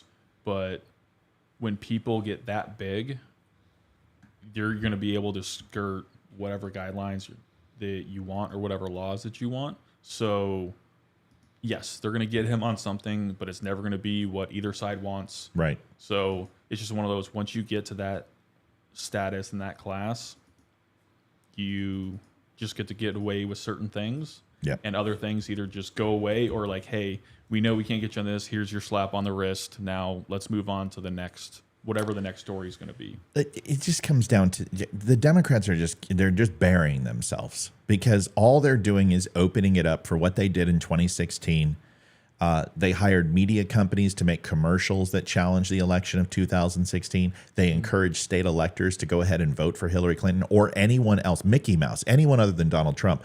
The problem that I have with these type of things is, especially when it comes to trying to go after Trump, is the amount of indictments that they have, Mike, it just shows you the invalid nature of the cases to begin with. I mean, Al Capone didn't have 91 freaking felony charges. I mean, Ted Bundy didn't have 91 felony charges. Charles Manson didn't have it. Enron didn't have it. It's just they hate Donald Trump. Period. Plain and simple. And the question is, how can anyone look at where we are currently in the state of the Middle East, and we have regressed all the way back to Obama days? Let me give you the points on that. Is you've got Syria, which is ready to send an IRGC into the Middle East, which is exactly what they were ready to do with Obama. You've got Iran that just put a satellite up into space, and it's geosynchronous, which means that they can deliver an ICBM, and they're working backwards. So now all they need to do is the fission material to make a bomb. You've got China talking about going into Taiwan, which they did during the Obama years. You have Iran, which has unfettered access to oil distribution across the Middle East and are making money hands over fists with no sanctions against them. You have Israel outside of peace treaties and are breaking the Abraham Accords because Middle Eastern countries are going to fall off of these things. You've got Hezbollah and Hamas and West Bank launching missiles into Israel. My gosh. And now you've got drone strikes taking place in the United States, parking 2 carriers in the Gulf, 1 in the Med. They're bringing up a 3rd carrier from a Washington battle group now. The United States is getting ready for war. And if anyone doesn't know that, they haven't been paying attention. You don't put 3 carriers in proximity of each other unless you're going to war. They know Lebanon's getting involved, and they are ready, and we're going to war as soon as Lebanon gets froggy. Well, this is one of those World War III has already started. It just, we haven't recognized it yet. It started once Russia went into Ukraine. Now, with all of this happening, China, Russia, Iran are not fearful of the U.S. and what they're going to do, because I largely believe that for most of these conflicts, we have been forced to assist rather than be willing to and back up our allies. That they said some things, they got caught in a corner and like, oh, wait a minute. The Ukrainians actually held their ground and pushed them back, so now we have to help. Same thing with the Israelis, if depending on whatever administration's in, how much they actually back them.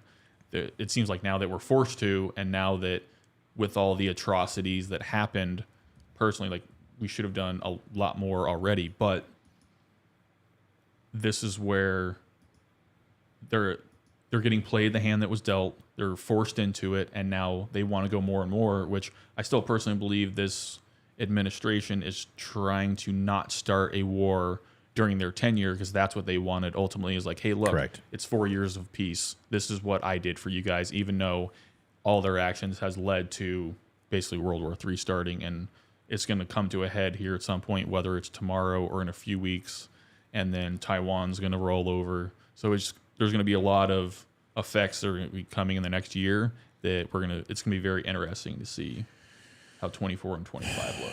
See, that scares me. I consider this and a world war, in my estimation, are 2 superpowers going at each other, and then obviously a lot of other indiscriminate countries creating the allies or axis of evil, depending upon what side of history or what side of the what ocean you're on. Right now, you've got proxy. Even if we hit Lebanon, it's still a proxy, right? Because we're not going to put boots on the ground in Lebanon. There's no point. We will high altitude bomb. We will take out command and control. We will laze target and laser guided bomb most of their surface to surface missiles. There's 150,000 of them. Excuse me, surface to ground missiles. Surface to surface missiles. Yeah, there's 150,000 of them there. They make Hezbollah look like basically a 4th of July stand, and they can do some damage. So we're going to hit those things. We'll take out their command and control. And then ultimately, it's all about bombardment, taking out military targets. We know where they are. Our intelligence knows where they are, and we'll take them. We'll take most of their structure out in 72 hours. That's great. And even if the United States gets involved with an Israel-Iran front, that's not a world war. What you would need is Russia, China, Iran to declare war on the United States. And I don't see that happening. That's the hard part for me, is so you know what I mean? So when we say world war, I definitely think we're going to have a regional conflict that's going to bring in 12 to 13 different countries, but I don't know if it's a world war. And this doesn't feel like WW2 to me. What are your thoughts? So I guess if you put it in that sense, then it could be multi-regional conflicts, to where you have Iran, all their proxies, Israel, and whoever is going to actually end up backing them. You're going to have Ukraine, Russia, and on that side you have all the proxies, and then NATO plus that are supporting the Ukrainians. But then you're going to have Taiwan, which that one, that's the scariest for me. Sorry. People talked about the Ukrainian war starting. They largely thought that was going to be a 3-day war. Russia was going to come in, just do like a blitzkrieg, and it was going to be over in 3 days. I think that's what Taiwan would actually be, because the force that the Chinese are going to bring to that, whenever that happens, and if there's a U.S. carrier group that's there, it's going to be at bottom whatever sea it's in. So that one I think would be a quick. They're going to go in. I personally don't think the people of Taiwan have the resilience that the Ukrainians do, because Taiwan is just going to be, all right, they're the next group in power. Now we're going to start making microchips for the Chinese now. Right. So it's going to be a much different. It would be very war much than- like the Hong Kong takeover in 95, which gave up British rule and handed it to China. But there will have to be military force. Yep. You're going to have to logistically get over something bigger than Normandy. And it's not like troop movement has increased or there's some sort of high quality way to move logistically an entire battalion of troops across something bigger than Normandy. It wasn't easy then. It's not easy now. And I don't know if China has the capabilities of doing that. You're going to have to solve Japan. And if you have to solve Japan, then you're going to have to solve the COM 7th Fleet. And if you solve COM 7th Fleet, then we're at World War, right? So some people are saying, hey, it's the same thing that happened in World War II. No, it's not. It's not even close to what happened in World War II. Germany blitzkrieged into France, two giant countries. Now, you may not say they were superpowers, but France and Germany were absolutely a superpower in World War II. When you have German blitzkrieg to the north of France, when we're fighting northern battles in France and move military units, and France moves most of its military units out of country, in 72 hours, Germany had taken Paris. That's absolutely what happened. The Japanese struck Pearl Harbor, which was a direct blow on sovereign soil. So I'm not sure what you're talking about, that World War II wasn't just like what's happening now, because it's not. World War II is completely different. It's exactly what I said. It's superpowers and developing an axis where a war started because there was a strike on a sovereign nation or on U.S. soil. That hasn't taken place. I don't see China and Russia hitting U.S. unless it's COM 7th Fleet in Taiwan and the Sea of Japan and the South China Sea, because they come to defense of Taiwan through Japan, which those bases in Yokosuka and Yokohama Air Force Base and Okinawa, which is Marine Corps and Navy, you've got a situation where if they do that, Japan's going to get involved. That is where a conflict can take place. But I don't see Russia hitting Israel in any way, shape, or form. I mean, do you? Well, no, because right now Russia is so tied up in Ukraine, and they literally just don't have any other forces, and like they're already getting munitions from other countries to where they couldn't handle another war. But if something like that was going to happen, I think it would be through a proxy. Yeah, I think it's proxy. Completely. I mean, it makes sense. And Taiwan, people are saying airborne assault. You're not going to airborne assault Taiwan. First of all, the island is skinnier than frickin' Guam and Gaza. Taiwan is not a huge profile country. Where do you land? It is a densely populated area. They have fantastic integrated air defense systems. They're ranked in the top 7 of integrated air defense. Chinese losses would be massive. It's not like Taiwan doesn't have defense. We have been putting military weapons in there for the last 2 decades, loading Taiwan up to the teeth. So they have extremely effective coastal defenses. This is a huge thing. China doesn't do a lot of invading. Can anyone tell me a country China's ever invaded? I'll wait. It's just bringing you back to the Wolverines. That's what we need to get the Taiwan to I'm get just behind. saying. Some Wolverines. I'm just saying. Maybe we can dig up Patton and MacArthur and have them go in there and do guerrilla warfare like they did for the Filipinos.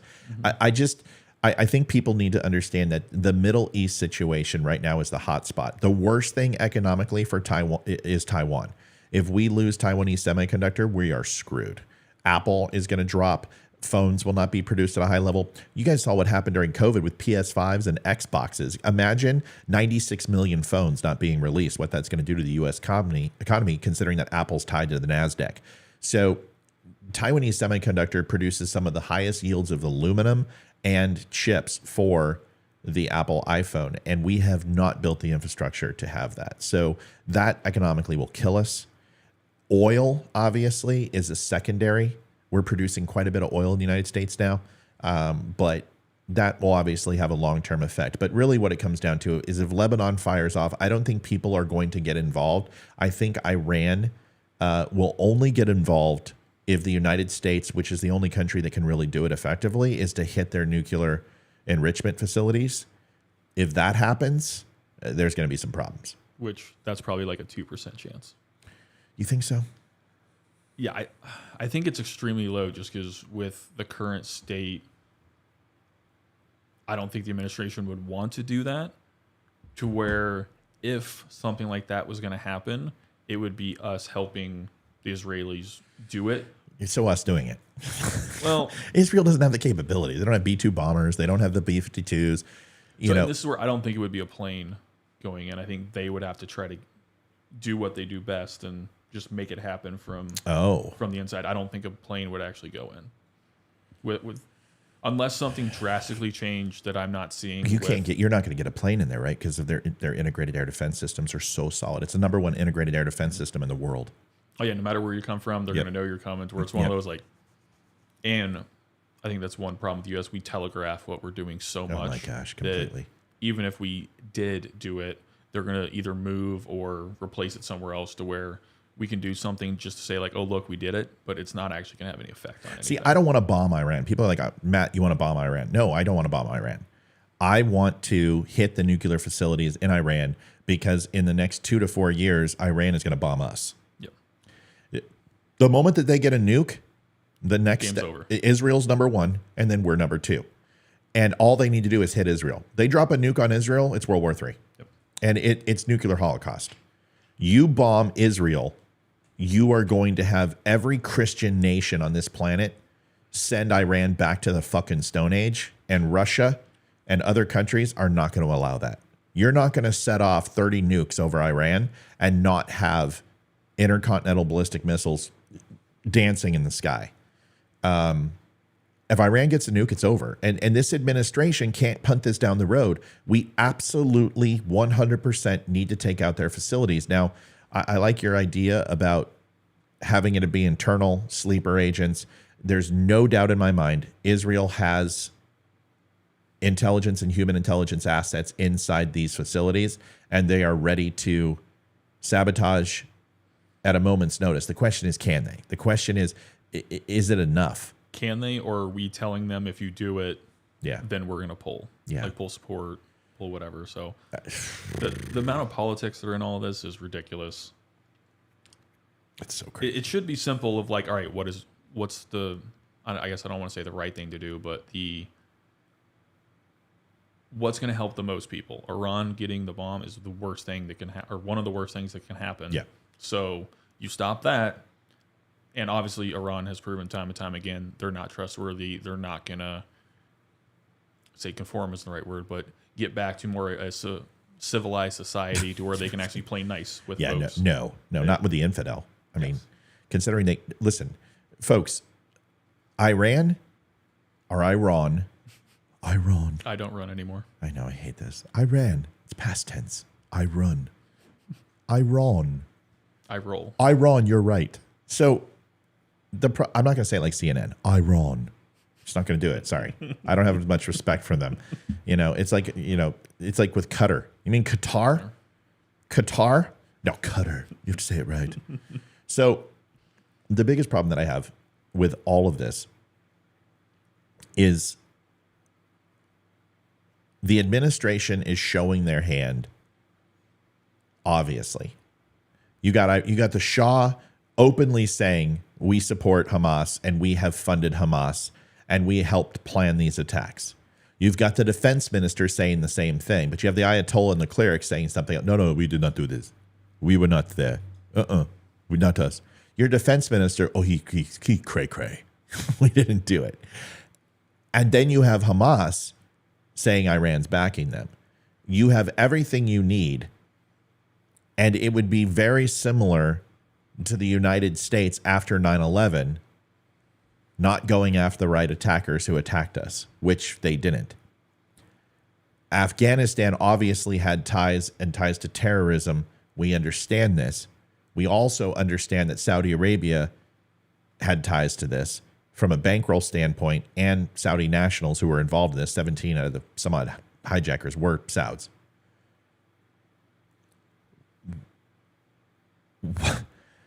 Why do you think this administration is so damn scared of Iran? And I would love to get your perspective. I've got my feelings, but I'd like to get yours. So I wouldn't say scared of Iran. And granted, this is going to get more into conspiracies, more of the whatever kickbacks they're getting from all the support that we've funneled in there for the last 16 years of there's no way someone that has done that many atrocities and stabbed us in the back that many times that you will continue to support without some type of Correct. way to entice that. Correct. Of course, my one big question for all this is the leader of Hamas, I forget his name, is in the Four Seasons in Qatar. Yes. Why has that not been a conversation of like, That's right.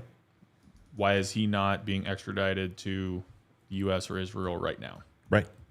And not just him, but multiple generals and multiple coordinators, and really the heart of Hamas is running it from Qatar/Qatar. And the interesting thing is Qatar, fuck. See, that's why it used to be Iran, right? And then it became Iran. And you can tell the difference of the decades of service. Like, it's just the way it used to be to today. It doesn't matter. Both are correct, just like ISIL and ISIS are both correct. One is politically correct and the other one isn't. The whole point is about this whole thing is with Iran is what will they do if we hit Lebanon? Lebanon decides once Israel decides to go into Gaza, and they're going into Gaza. 100%. They're going. You don't call up 330,000 reservists and just not go to the dance. Like, they've punched the clock. They're ready to go in. Now, the United States is saying, hold. It's like Braveheart. Hold. But they're going in. And as soon as they go in, Lebanon is going to hit Israel. And they're going to overwhelm the Iron Dome. I'm just letting you know. They're going to overwhelm northern Israel, Jerusalem, Tel Aviv. They're going to overwhelm the Iron Dome weapon systems. We already know that that Israel has moved a lot of their Iron Dome facilities up north in anticipation for this. But they're also, what's interesting is Hezbollah is going to run guerrilla groups into northern Israel. We know this because they're laying charges and underground charges, IEDs, and also, trap doors and trap buildings by laying explosives, and have been reported to do that. And back, very similar to what you said about Taliban going into an area and then backfilling it with explosive ordnance. They're doing the same thing in Hezbollah. And one thing you can guarantee is terrorists learn from terrorists. Yep. So they're trying to stop a northern push of mechanized and infantry from going into southern Lebanon. That is an interesting point to me because it creates a demarcation line where it says the battle will be fought here along this line. But I don't understand what Lebanon's thinking because they've got a carrier group that is going to have air support. Their Air Force, which very little Air Force that they do have, will be completely annihilated in the first 12 hours of this conflict. Mechanized will stay afloat because it's not really a threat. But any type of air support, command and control that they have is going to get destroyed. So Iran will have to get involved. Because if Lebanon essentially is eradicated from the equation, that means Israel wins. And if Israel wins, that's not good for Iran. So do you see them getting involved? Do you think it's a proxy, or do you think that they send troops, which is going to piss Russia off? Because a lot of those contractors and mercs are going up there to help Ukraine. So now Vladimir Putin gets in because he's like, wait a second. Let me take care of ground troops. Let me take care of air assault. Let me take care of running air superiority against the Americans. Now you have a world war. That's fair. Actually, before I answer that, I did have one question just because I'm not as much of an Israeli expert. Yeah. My understanding of how Israeli and a lot of their tactics is more of a blitzkrieg isn't the right word, but like they go in, they smash, and they get the hell out. Yes. They're not more of an occupying. They're a strike military structure. They hit. Russia is more reactive. Try to be proactive, but realize they can't do it, and then just stay and by attrition. Yep. They're a long-standing type force. Iran is proxy through terrorist groups. They don't have the spine to do it themselves. And Israel is quick strike, hit their target, send a very quick message, and that message has to be when somebody slaps you in the face, you cut their head off. Yep.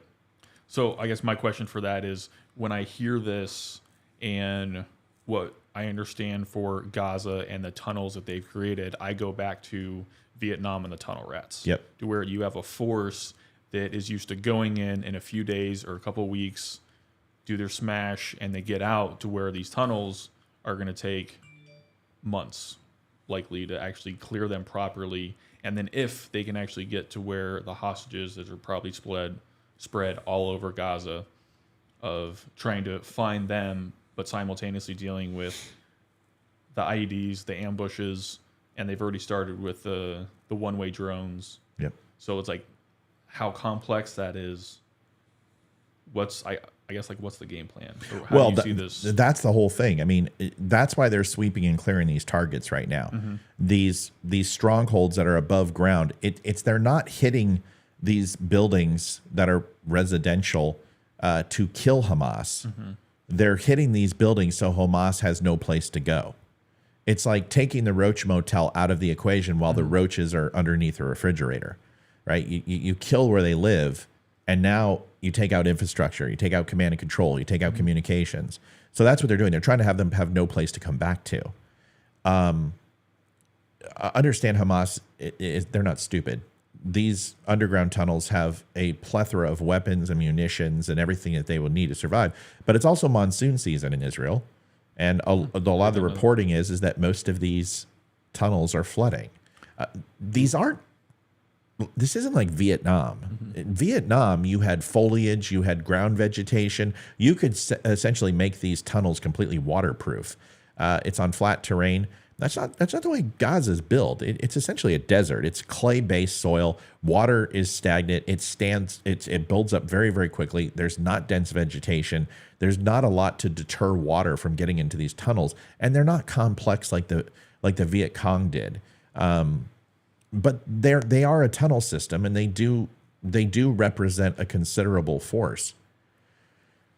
But when you're sending in an army of 330,000 against something that's 7 miles long at its widest point, this isn't exactly going to be rocket science. Start at the northern tip and go all the way south. And the first thing you got to do is send in vehicles to clear mines or clear any incendiary devices or IEDs or anything like that.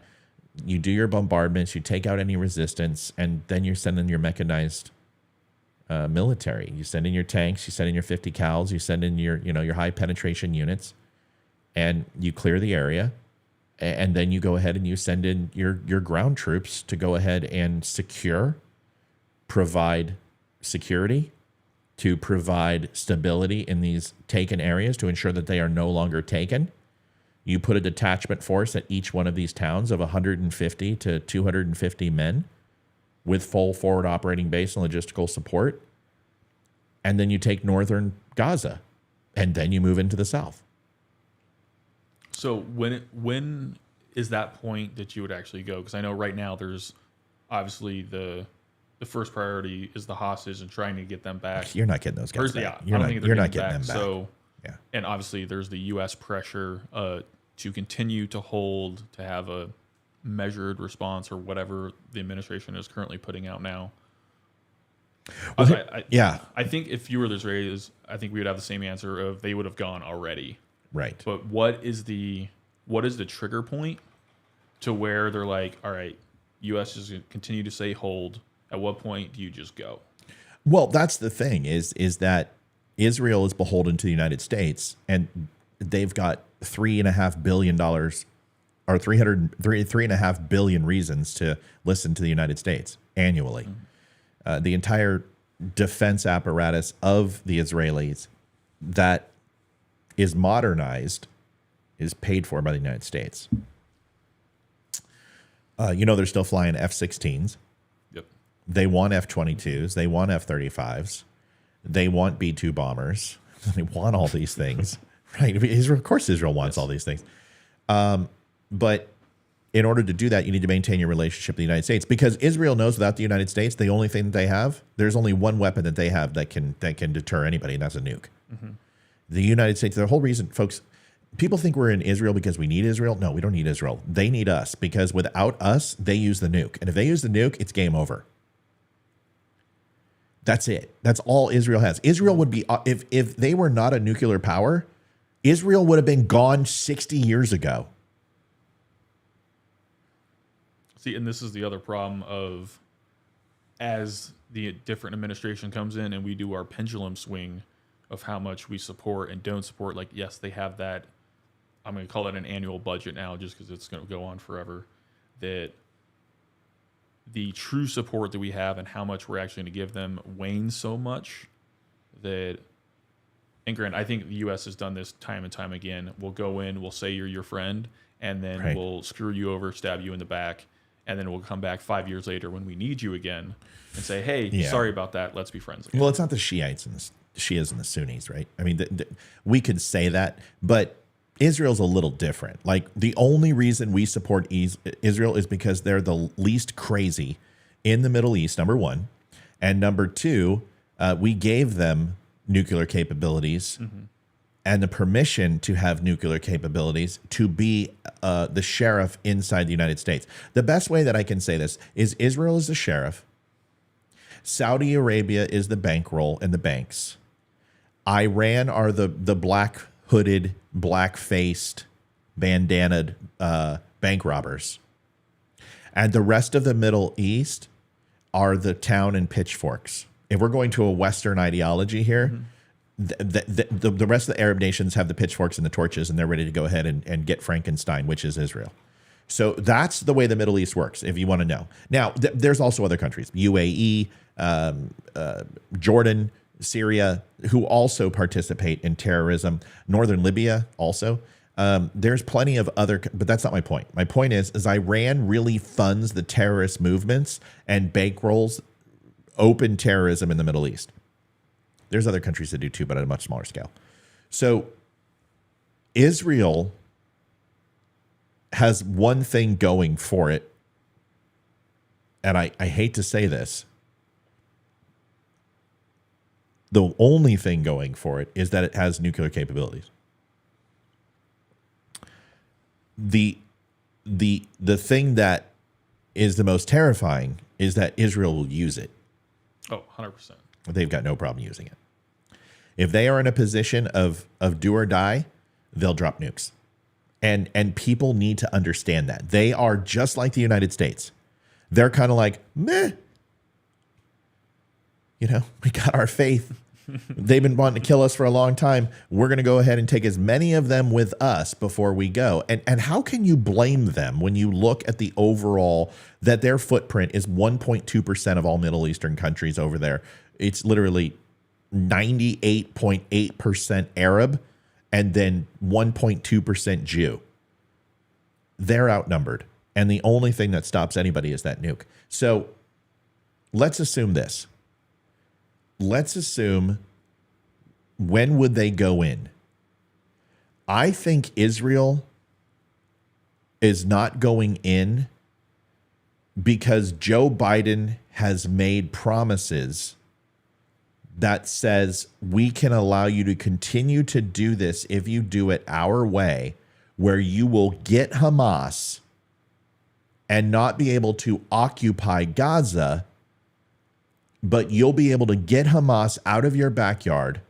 You will stop worrying about West Bank, because then we'll go into West Bank and clear Hamas out of there.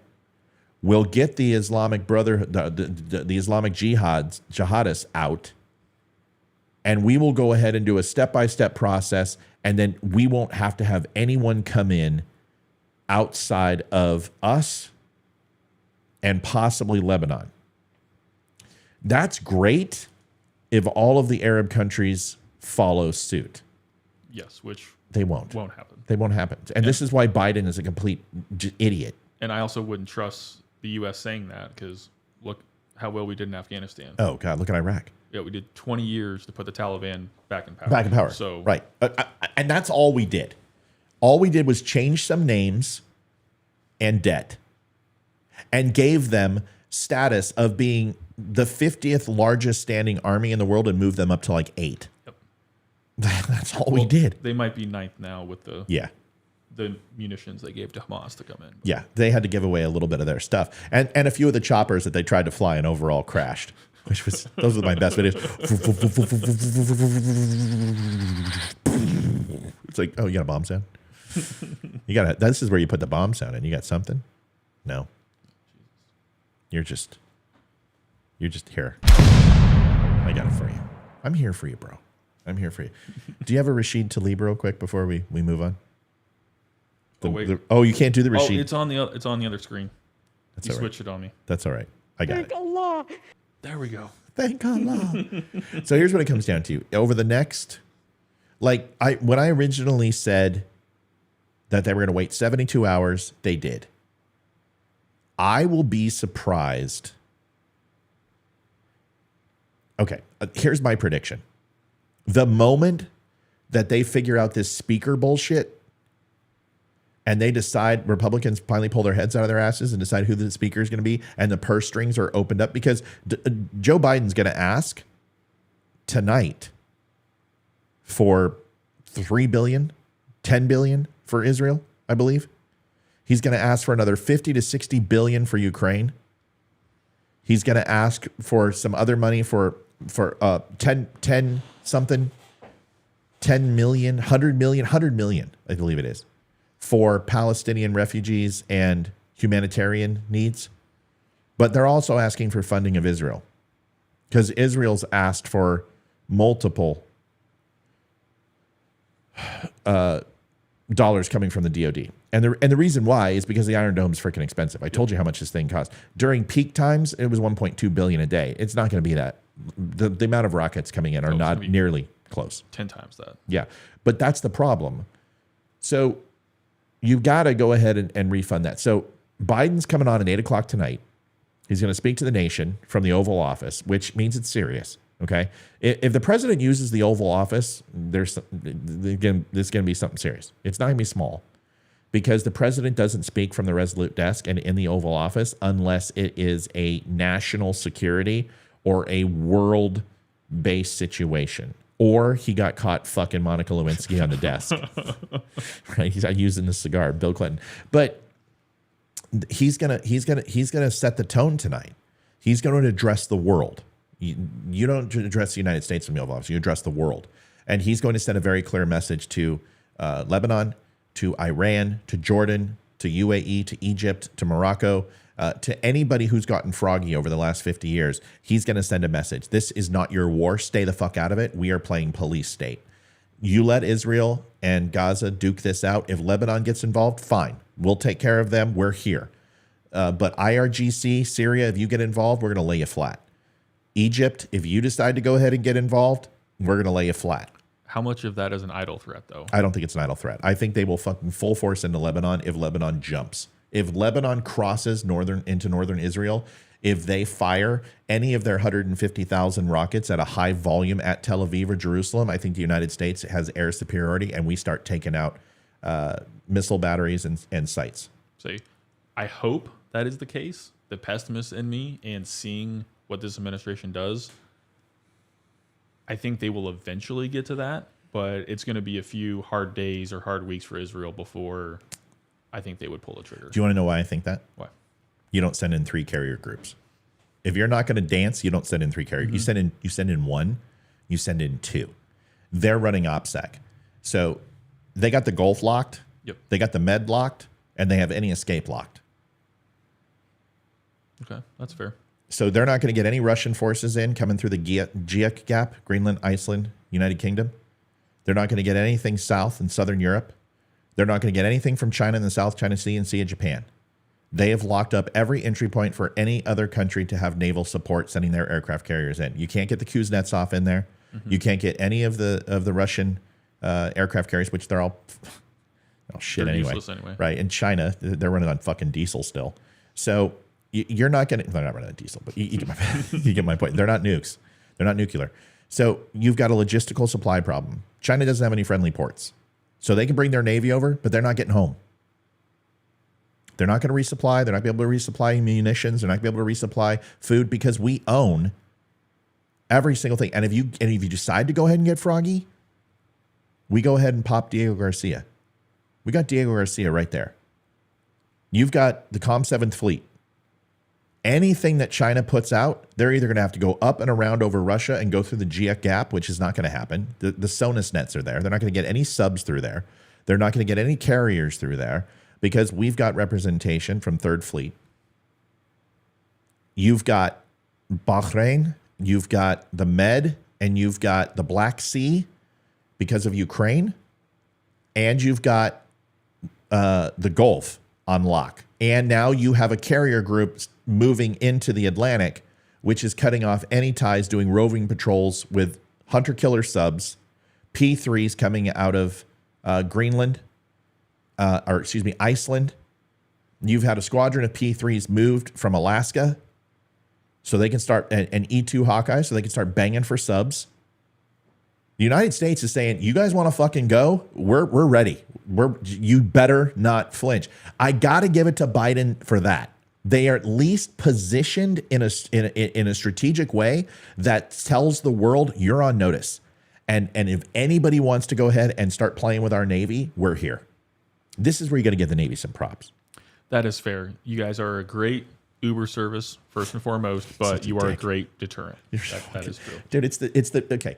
Listen, all bullshit aside, the United States Navy is the strongest of all branches.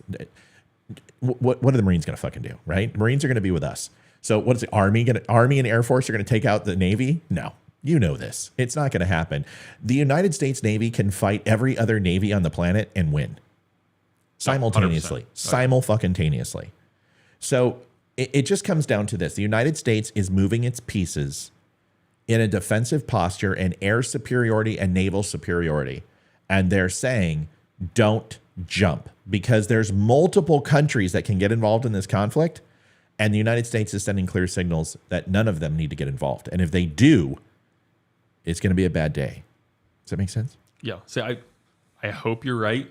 It's just seeing the administration and some of the top military leadership and their hesitancy to do things, even though they already had approval. I'm with you. I hope you're right. Personally, they should have gone in and smashed everybody already. Yeah, well, because we're notorious for like, oh, hey, let's wait it out for a couple weeks and see how it goes. And we put ourselves in a worse position to where if we would have done it at the onset, it'd be a much different. I want to be clear.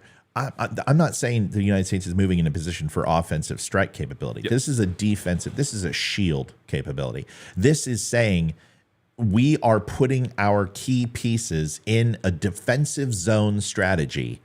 And if you come into our zone or go into where we told you not to, we are in a position to checkmate your ass. That's what they're doing. I mean, let's see. Okay. Oh, now you're getting fancy with it. Yeah, now we're going to technology. So you've got the Mediterranean, right? So I need a better map. This thing doesn't allow me to. Okay, that's a little bit better. Okay. So let's just go down south, right? You've got the Gulf of Oman, you've got the Suez, you've got Middle East Persian Gulf. Okay? So you've got aircraft carriers who can see this off the Gulf of Oman patrolling this area. Okay? The United States is not going to go into the Gulf. There's too many damn mines. UAE is right here. You've got the coast of Iran, which all of this is full of silkworm sites and anti-ship missiles. And although we could take them out in a New York minute, the teams could go in, we could sit on a rubber fucking raft and sit off 3 miles off the coast, and we can flatten every one of those. Those are the hardened batteries. The mobile systems are a little bit different, and that's a little bit harder to take. But along that area of Iran, you also have integrated air defense systems all up and down this area, and they encircle the entire country of Iran. Iran is covered. Here's Tehran. Isfahan is here. Zahedan is down here. Tabriz, Ardabil, Rasht. All of these are command and control units, all inside Iran. There's 9 of them. To simultaneously hit Iran they're going to have their command and control. You're not going to be able to hit all of command and control against Iran unless it is a multi-nation attack. This isn't Iraq, okay?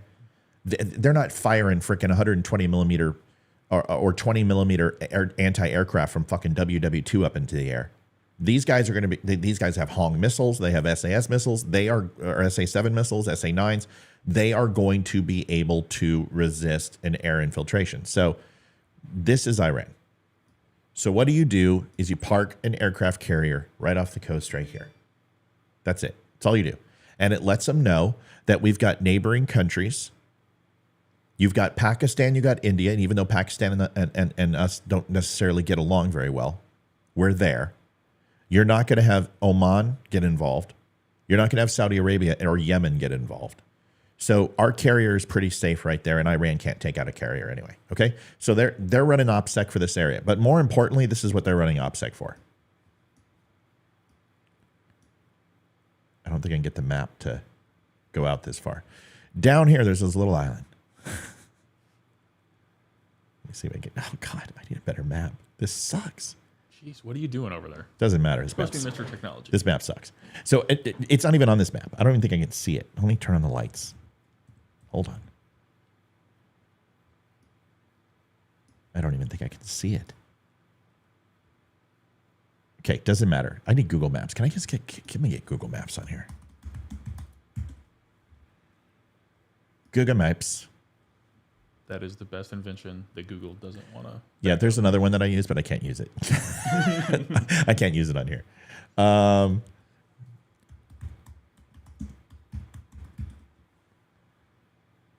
Okay.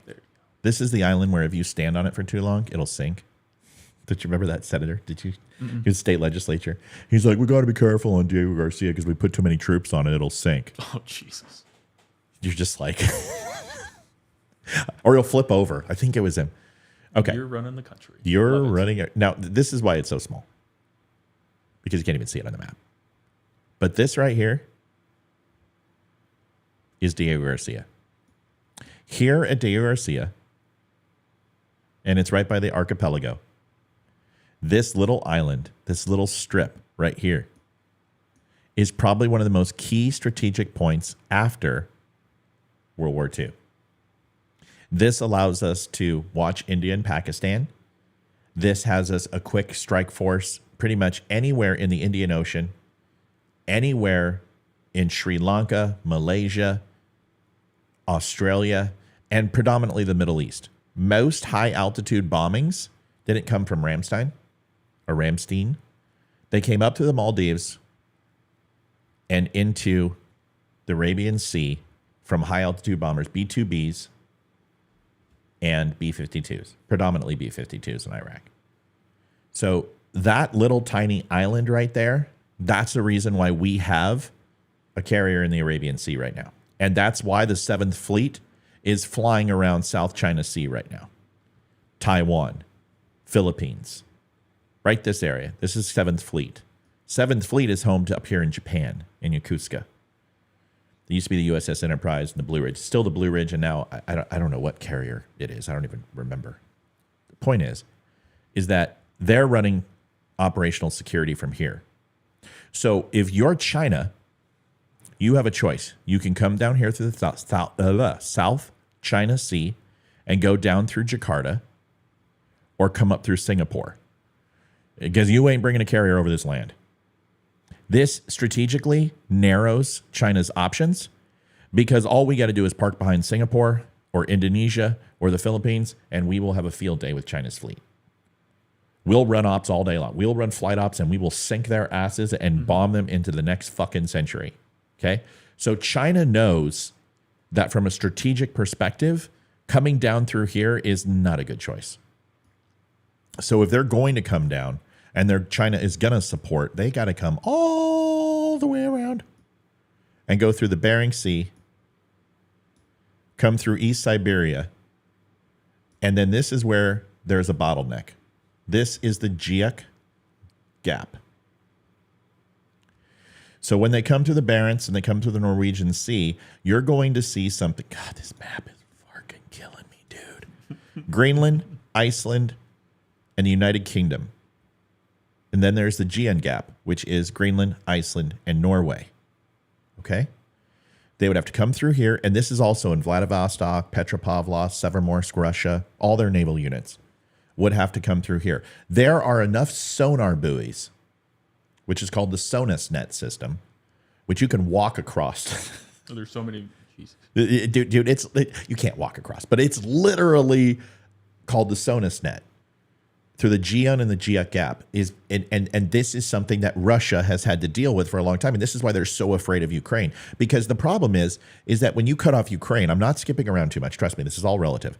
But when you cut off Ukraine, you literally have all the way from Finland all the way down to Dave Garcia, and Russia is landlocked. They're screwed. Because of this. This is the most heavily patrolled naval area in the world for a reason. Every single boomer, every single Kula, every single submarine, every single fleet from Russia comes through here. And a lot of China does too. And the most prolific naval bases from Norfolk all the way to Kings Bay are all right here. And they're sending out boomers and they're sending out Seawolves and Hunters, all to Los Angeles class submarines, Ohio class submarines, all are coming up through here. And then you have a beautiful little base here, which are sub-hunters. So you're not getting anything down here. And the only thing, one of the things that we tracked, I'm sorry I'm going on forever. Oh, no, you're good. But one of the things we tracked were Hong SSs coming out of small submarines, old school style diesel submarines, which were coming in through the Gulf, and they would bring them all the way around and all the way down Africa and come up and try to come into the Gulf and deliver them to Iraq. Well, we would track those things for 30 days. Then right when they crossed UAE, gone. Right? And I'm not going to say they didn't get a couple in, because they did. But then we just sunk those too. Team guys would go in there and they would blast the hell out of those things. So anyway, so this is strategically what we've done. Now let me just put it in perspective for you. You've got a carrier in the Arabian Sea. Okay, let's go ahead and zoom in. You have nothing in the Red Sea. Okay, and you don't need anything in the Red Sea, because you've got the Mediterranean with a carrier, which is at any point can hit any major Middle East target and run war. We ran war from the Gulf once we dominated the Persian Gulf and got those mines cleared out and those silkworms out. But you can run the entire war from here. You have, through Istanbul, you have units in the Black Sea and monitoring the Black Sea. So now you got 3 carrier groups here, and then you've got carrier groups running here and running operational security. So that is going to take Russia from a naval perspective out of the game. That takes China from a naval perspective out of the game, because in order for them to get over here and provide support, they have to go through 2 carrier groups. And where's the third one supposed to go? Or is that just the carrier that's coming? You have 3. You have 1 here. You've got 1 in the Med, and then you've got Black Sea. Oh, Black. So those are your 3, but this is for Ukraine. And then the floater is the one that they just moved into this area to run OPSEC up and down the coast of Norway, Sweden, Ireland, Portugal, Morocco, and basically do this loop, sub-hunting and running sub-hunting drills.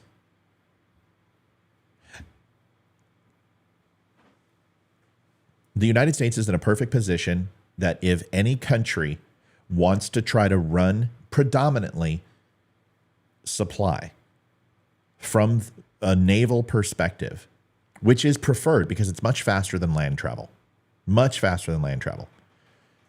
We've got them on lock. There ain't nothing coming in and out of there. So the United States has put a stranglehold in that area by those carrier groups. So now you're talking about land travel. Now here's the biggest thing. Now, this is probably one of the biggest things that people are not thinking about when it comes to resupply. Is if Iran wants to run proxy, they're not going to do it by the water. They're going to have to go through Iraq.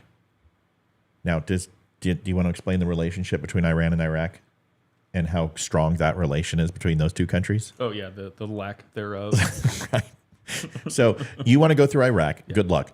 You're not going through Kuwait. You're not going through Saudi Arabia. You might get some stuff through Oman and Yemen, but either way, you still have this problem where you're going to have to come up through the Red Sea. Mm-hmm. And you come up through the Red Sea, you're going to deal with the Mediterranean right here. And then you got to go ahead and deal here where you've got a carrier group in the Arabian Sea. So really, the only true place that you're going to get things are northern northern Middle Eastern countries, Georgia, Azerbaijan, Turkey, Istanbul, Greece. You're not getting anything up through Greece. You're not getting anything through Istanbul. You might get through resupply through Turkey. But then the Black Sea is covered right here. You're not getting in.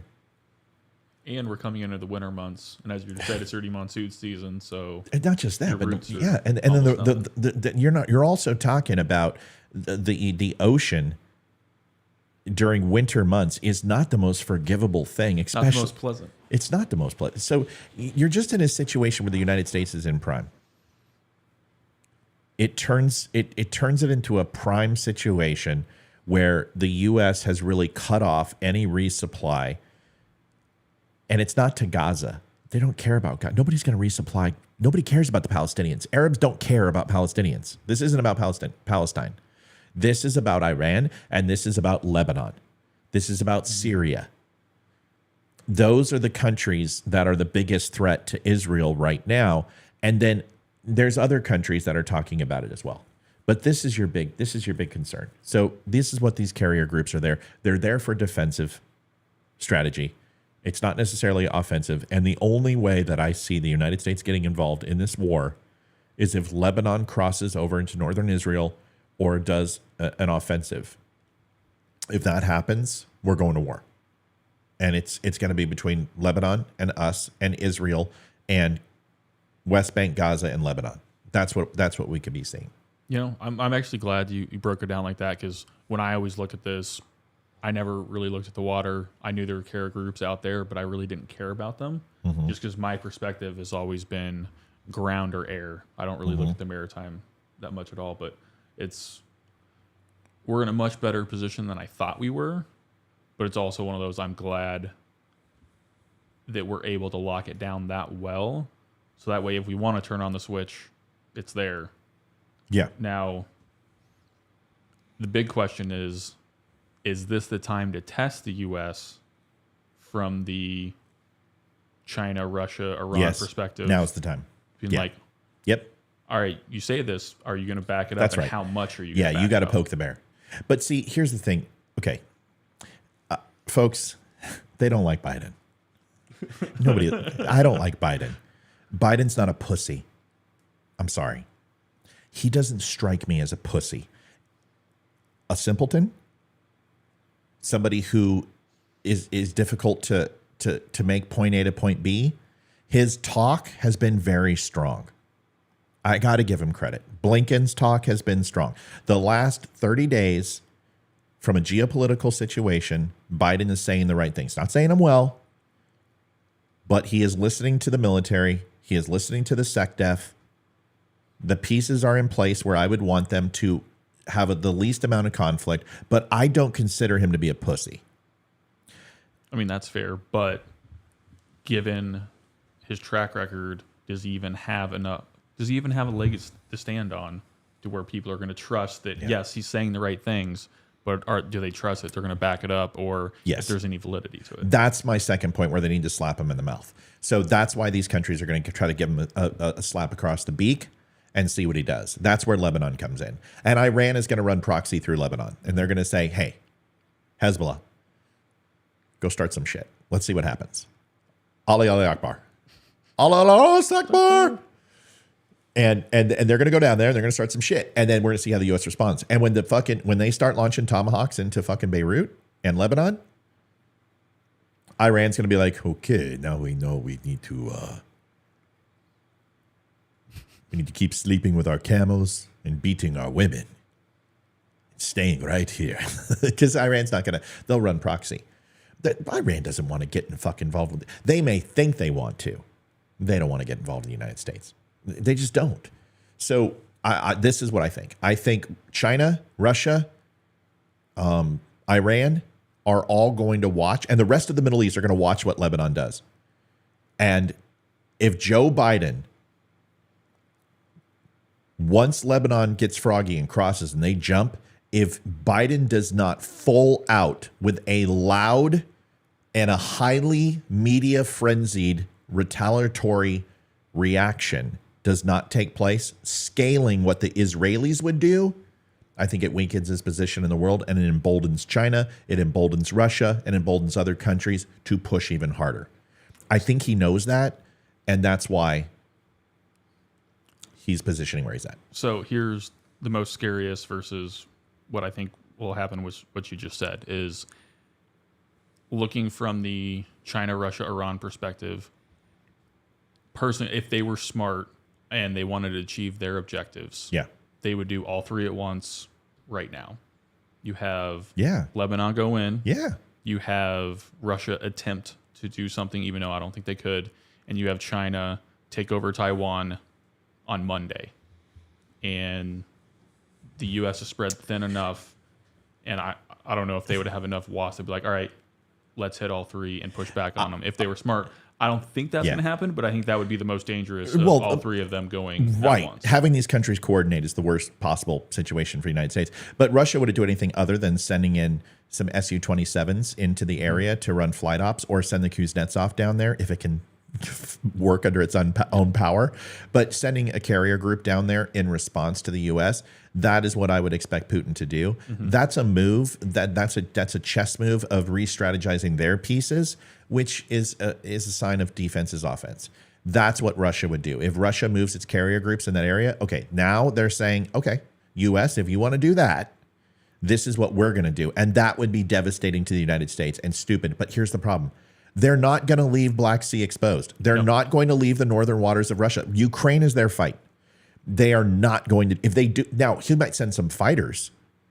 He might try to send some air superiority over there, which is ridiculous because we'll send up an F-35 and it will shoot down everything they have within 500 miles away. But he's going to flex, but he's not going to take resources away from Russia. It's stupid. I mean, his biggest fear is NATO. Okay. It's not the United States. It's NATO.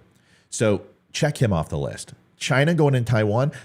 Listen, when has Taiwan once again ever done anything that's not in the best interest for the almighty dollar in China? I don't know. They really don't do anything without considering how it would affect them. So I think they're going to wait and see what happens. My prediction, Lebanon goes in. As soon as we put Israeli troops down the southern border, Lebanon is going to start doing guerrilla attacks. They're going to start running skirmish battles. They're going to go in. They're going to do a push. They're going to blow up a couple buildings, and then they're going to pull back. They'll send in some rockets. Then they'll send in some cleanup forces. Then they'll pull back. And they'll constantly just do this hit and retreat bullshit. And that's all they'll do. And then Israel's going to send in Air Force. They're going to send in bombers. They're going to do all those type of things. And the moment that Lebanon moves into Tel Aviv or Jerusalem or starts hitting those areas with their rocket systems, the United States is going to blow them to kingdom come. That's my opinion. Do you think that Lebanon is going to go the second the Israelis cross into Gaza No. and then start those attacks, or are they going to start that now? No, I think try to the prevent? moment that they put boots on the ground, the moment that Israel puts boots in the ground in Gaza is the moment that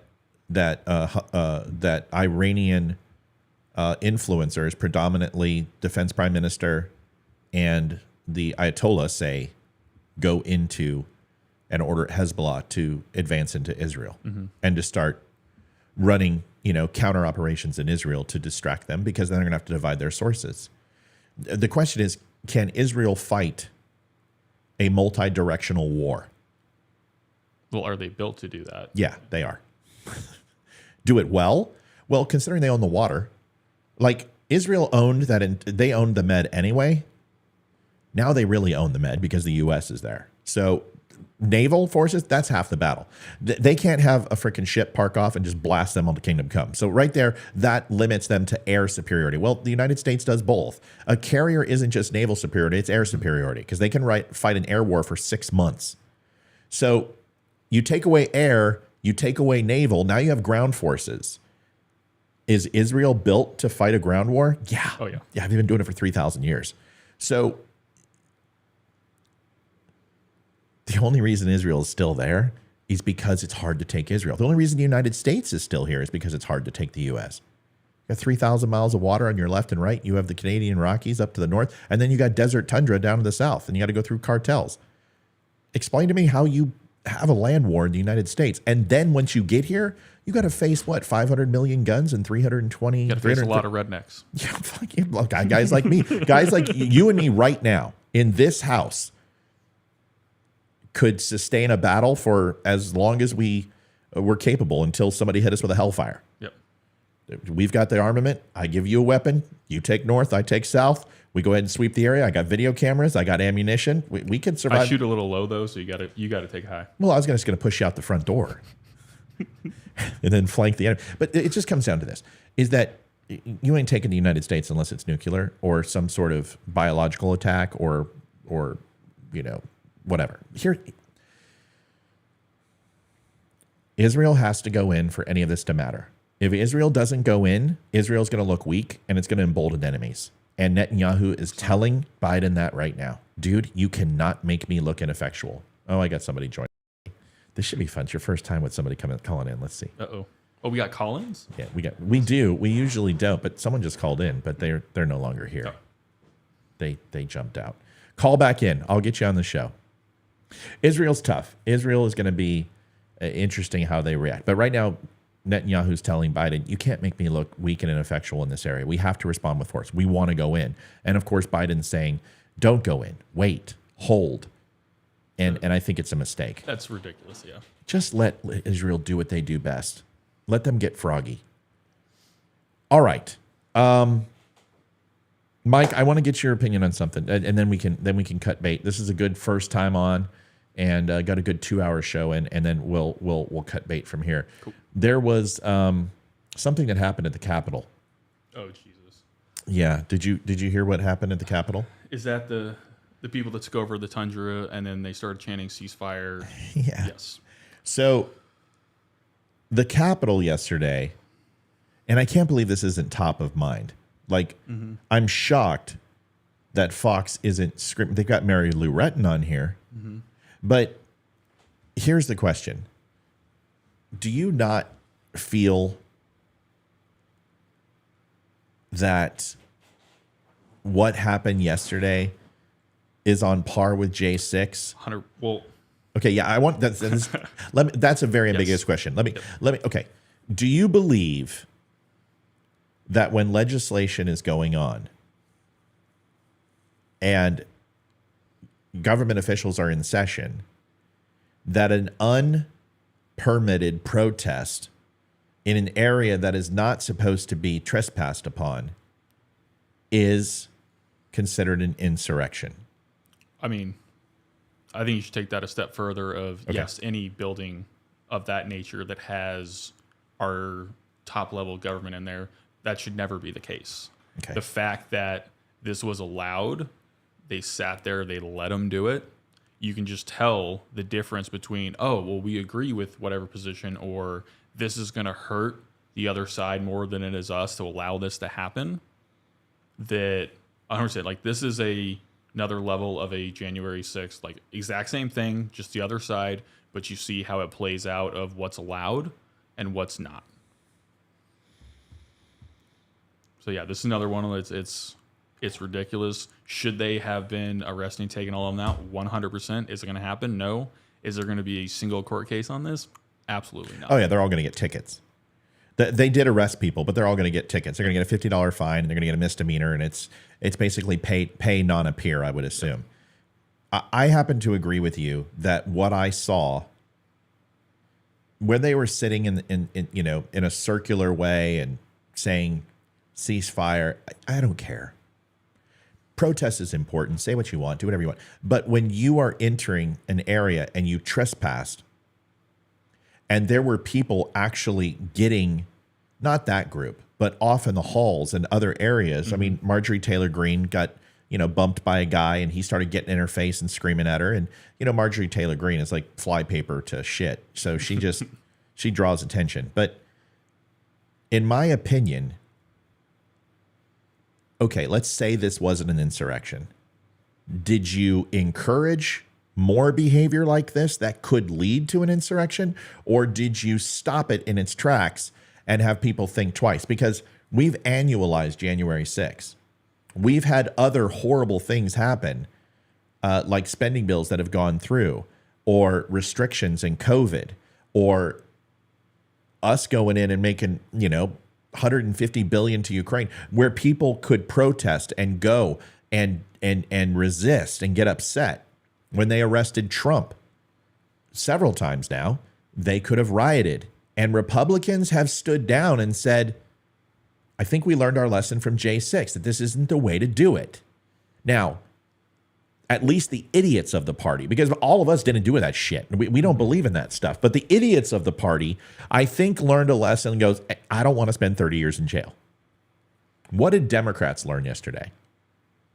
They can continue to do what they've always done and get away with it. Yeah, that's the message it sends. So I don't want to talk about the insurrection or was it equal, or I don't give a fuck about that.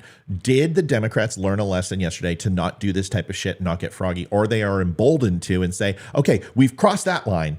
Now the next time They're going to be on the floor. Yeah, let's go ahead and throw, human excrement at people. Let's spray paint areas. Let's go ahead and light some flags on fire. Let's go ahead and beat up a couple cops. Whatever it is, it will escalate. And you did not send a clear message of this shit will not be tolerated. And this is that dual system of justice that we are seeing in the United States today.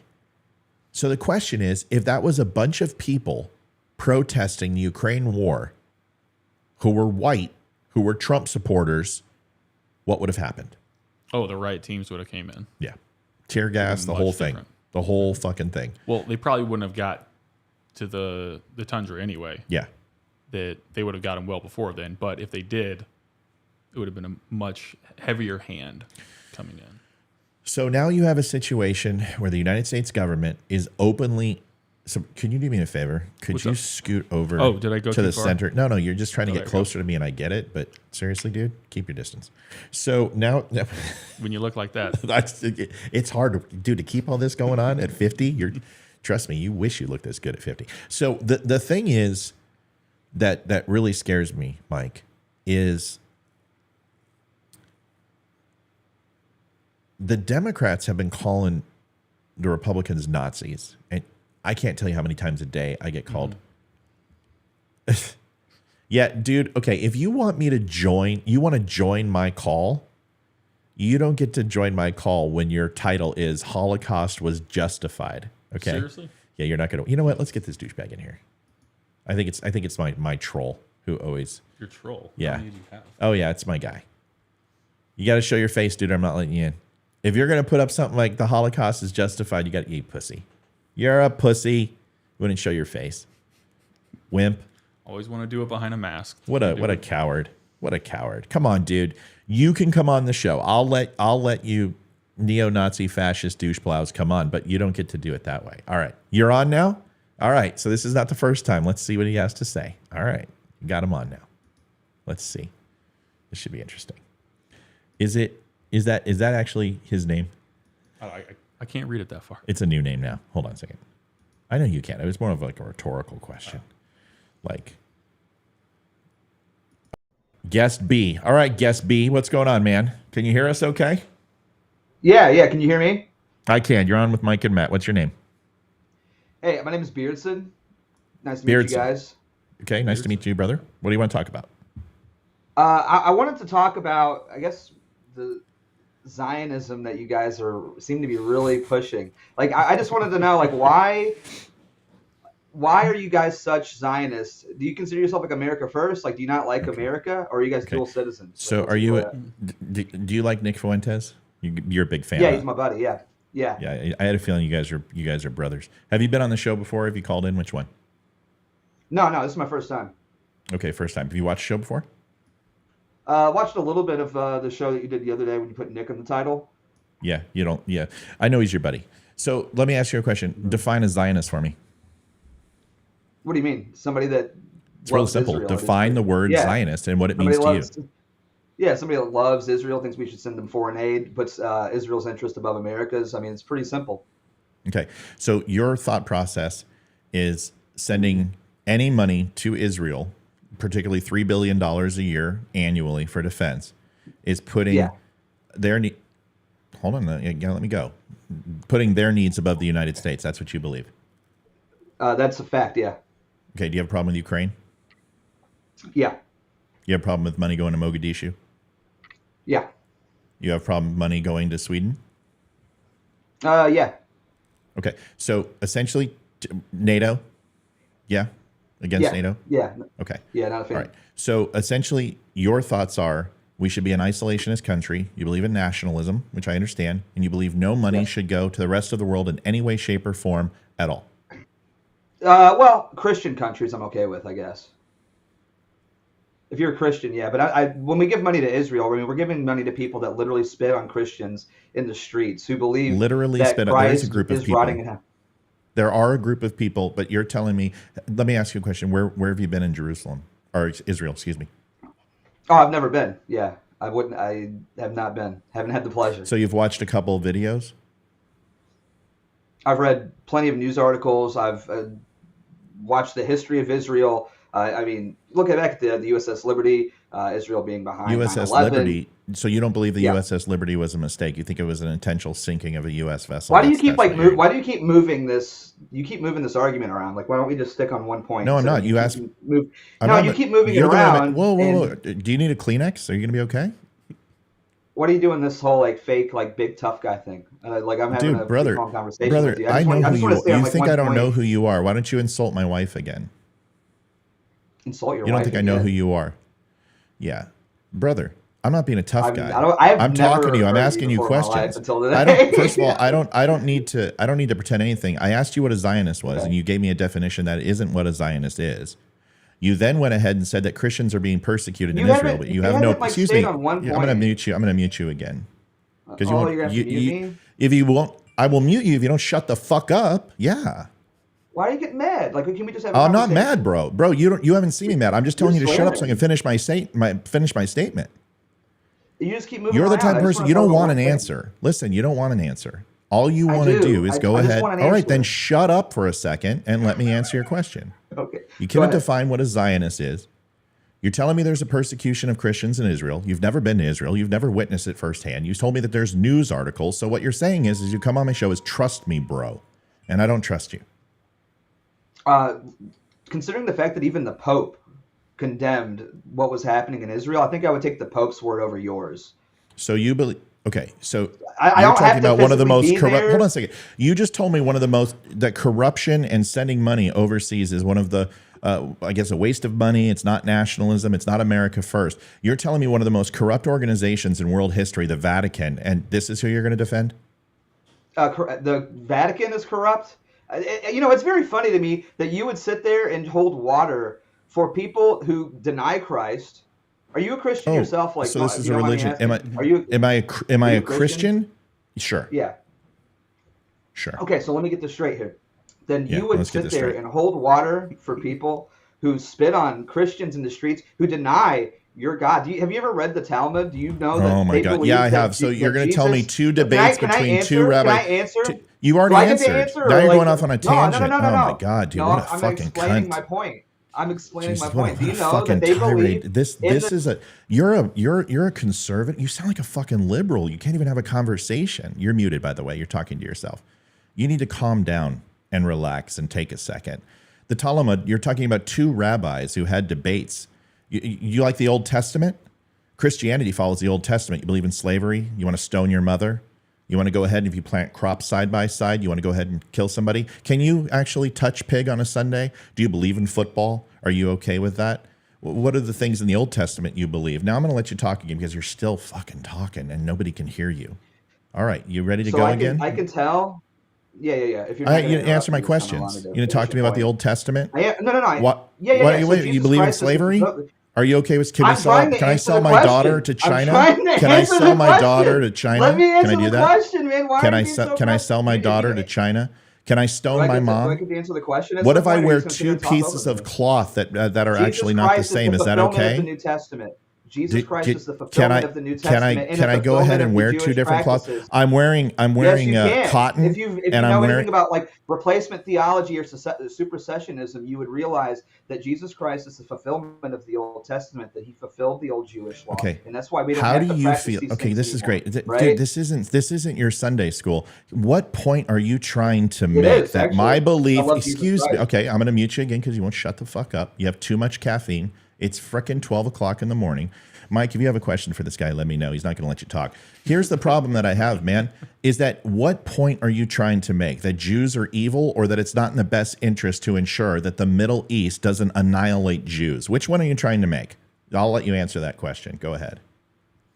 Well, first, I found it very tacky that you muted me just because I said I love Jesus Christ. You That's a won't very- keep talk, dude. Nobody has said those words to you. Your talking points are not going to work, bro. It's not going to work on here. What talking I'm points? giving you an opportunity to have an exchange of ideas, and all you want to do is ramble off at 175,000 miles an hour. You can't stop vaping. You I'm can't just trying stop to have a fucking drinking your soda. conversation, man. No, you're Yeah, not. I'm sick. No, you're not. Yeah, You want to talk over well, me. Look, okay.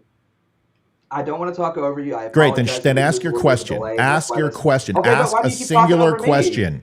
Why Ask a do you- singular why do you question. keep talking over me?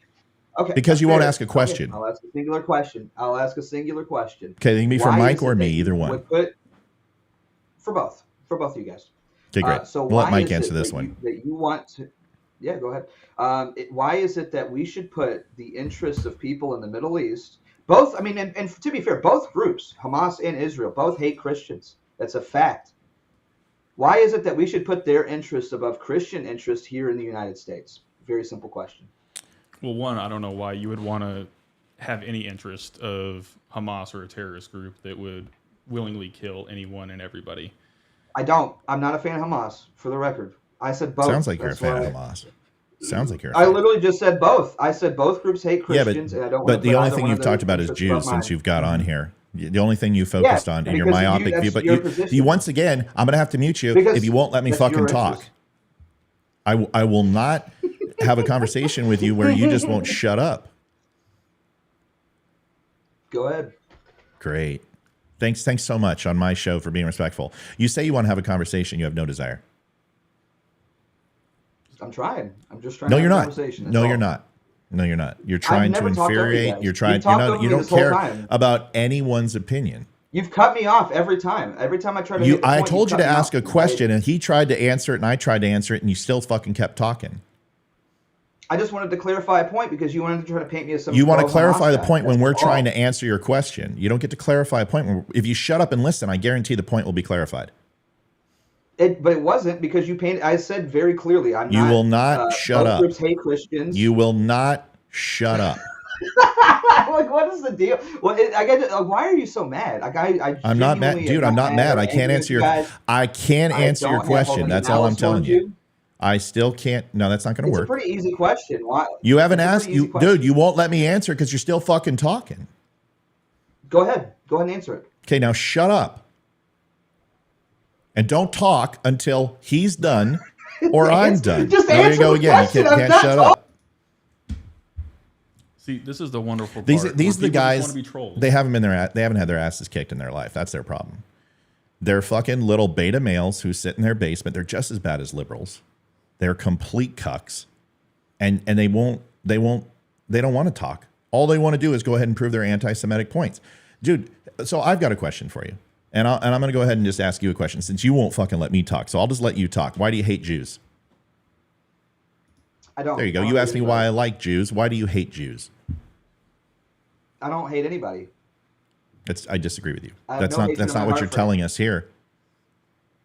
How? What? I mean, how is it that? And this is, I guess, probably maybe Okay, the so you crux like of the Jews. issue here, is that So you like criticism- I don't. So you like like's a Jews. strong word, but I love Don't give me the Fuentes talking points. You like Jews then. You either hate or you don't. No. You have a middle in between. Are you I that don't have to like indecisive? somebody to love them. I No, didn't I say don't have love. to- I don't I didn't like say somebody to love. love somebody. No, love is Right? love is antithetical to hate, not like. Love is antithetical to hate, not like. So I'm asking, do you like Jews? Yeah. No. Why don't you But like I love them. Jews? And I. Why don't you?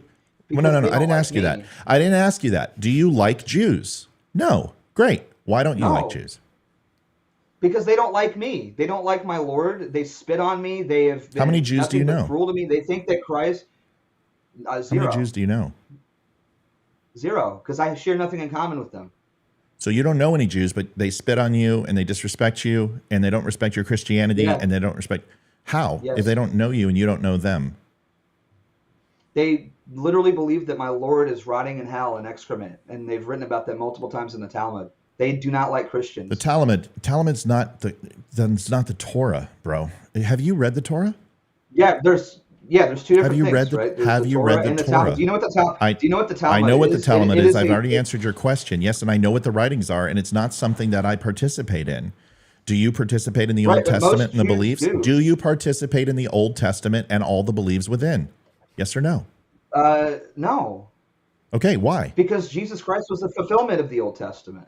Okay, so that's So not we an don't answer to the have to question. participate. That's not an We answer don't to the have. question. No, it is. And It is. you It's what believe that the I'm explaining Talmud it is from- a you're asking me a you believe the theological- Talmud is a you're- teaching that is you're done asking in me a Judaism. theological question, and I'm giving you a theological answer. I mean, No, you're I giving don't me know a what you want from dodge. me here on this. You're giving me a dodge. No, that's literally. When did no, Jesus it's- come have down to ever you heard and tell you that you could supersessionism? no longer follow the Old Testament? That you could no longer believe the things within in the Word of God? When the When did that Apostle happen? Paul came up with supersessionism, do you know Did what you talk to supersession Paul or replacement personally? theology Do you guys is? have a seance? I've Is that read, what you I've did? read his a seance. Yes, you've This read is it. like You've Daniel read what was blasphemous written. here. You've read what was written, and you Yes, haven't by taken the it on church faith. fathers who And you had take it dinner on with faith. Christ. Yes, And you take it on yes, faith. that's faith. Okay, great. Yes, so that's so kind of the whole Jews point of so faith. Jews It's like- believe something different than you do, and you hate them for it.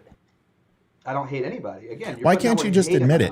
mouth. Why are you guys such pussies that you I can't don't just have say any you hate reason to Jews? lie. Say it with me. It'll make you feel therapeutic and it'll help No, you. 'cause that's I not hate true. Jews. I don't hate say anybody. it. Yes, you do.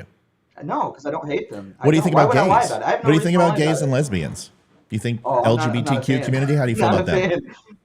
Why aren't you? Well, Hope you don't they have to be a convert and fan, accept the Lord and but do Savior you Jesus hate them? Christ. Do you hate them? No, I don't hate anybody. I don't hate anybody. So when you go ahead and you have rhetoric that sounds like it's hate, and you're walking like a duck and talking like a duck and looking like a duck, but you These are won't not- admit this it. is You know not what that hate. makes This you? It is makes you a straight coward. biblical- It makes you a No, this coward. is biblical facts. I hate Have you ever read Hamas. St. I hate Hezbollah. I hate You shouldn't any hate terrorist anybody. group. You should love your enemies. If you're, if you I have call yourself a absolutely no Christian- desire. if you I call have no yourself a desire. Christian- I never claimed to if be you call Christian. yourself You a said, "Are you a should Christian?" love And I your said, enemies. "Sure." Yeah, so that's a yes. That's an affirmative. You don't know That's you agree. don't know what. So did you ask me You what degree said of you Christian I am? were. Did you ask if I go to church? Did you ask me if I go ahead and pray every day? You didn't ask me anything. You I said, "Are didn't- you a Christian?" And I said, "Sure." Okay, so you're a bad Christian then. Why am I a bad Christian? Hold on. More judgment from you? Do you hate me too? I'm not Isn't judging you. being a I'm bad basing. Christian I'm not making a loving us judgment right based now on and what being you're respectful? telling Sounds me. like he's being pretty I don't judgy, go dude. church, Sounds really like judgy, he don't sounds like he's being pretty judgy. Yeah. He's supposed to love me. Why Yeah. doesn't he love me? He's supposed to do. love I all men. absolutely love you. Why don't you love me? Oh, Why don't I you do. come down and love me? Love you like you do in the Navy. I do. Love me, love you, love. and He I should do. love me. We had some good loving. You should I do. love me, bro. I thought you said you love all men. do. Why don't you love me? Oh, no. Why do you I hate absolutely me? love you, and I hope You that didn't say that. That's not what you said a second strong ago. in It your sounds like faith. you're being a bad Christian. You're pretty judgy. What do you mean? I've never said I hated you. You just said that I'm a bad Christian.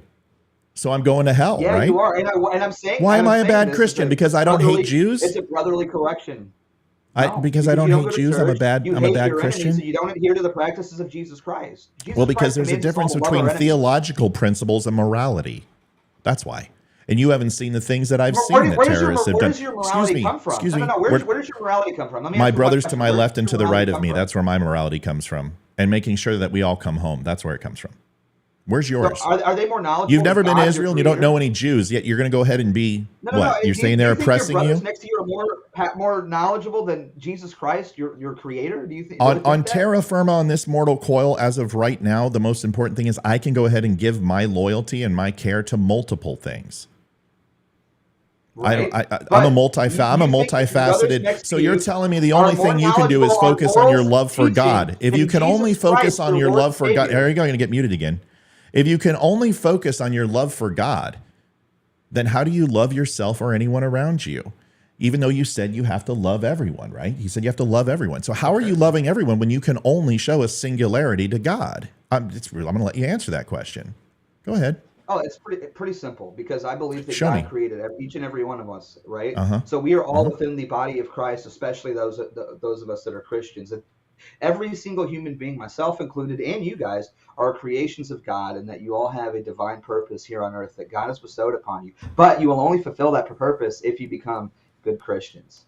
Fucking word salad. Do you go Why- to the why- Sizzler why all you is can it- eat bar? Do you go to the all you can eat bar and salad bar? That was the worst word salad. Why don't you answer the question? You just told me that you can only love God and my loyalty should only be to God. How do you love all men if you only love God? Are you saying men are omnipotent? Are you saying men are beholden to nobody?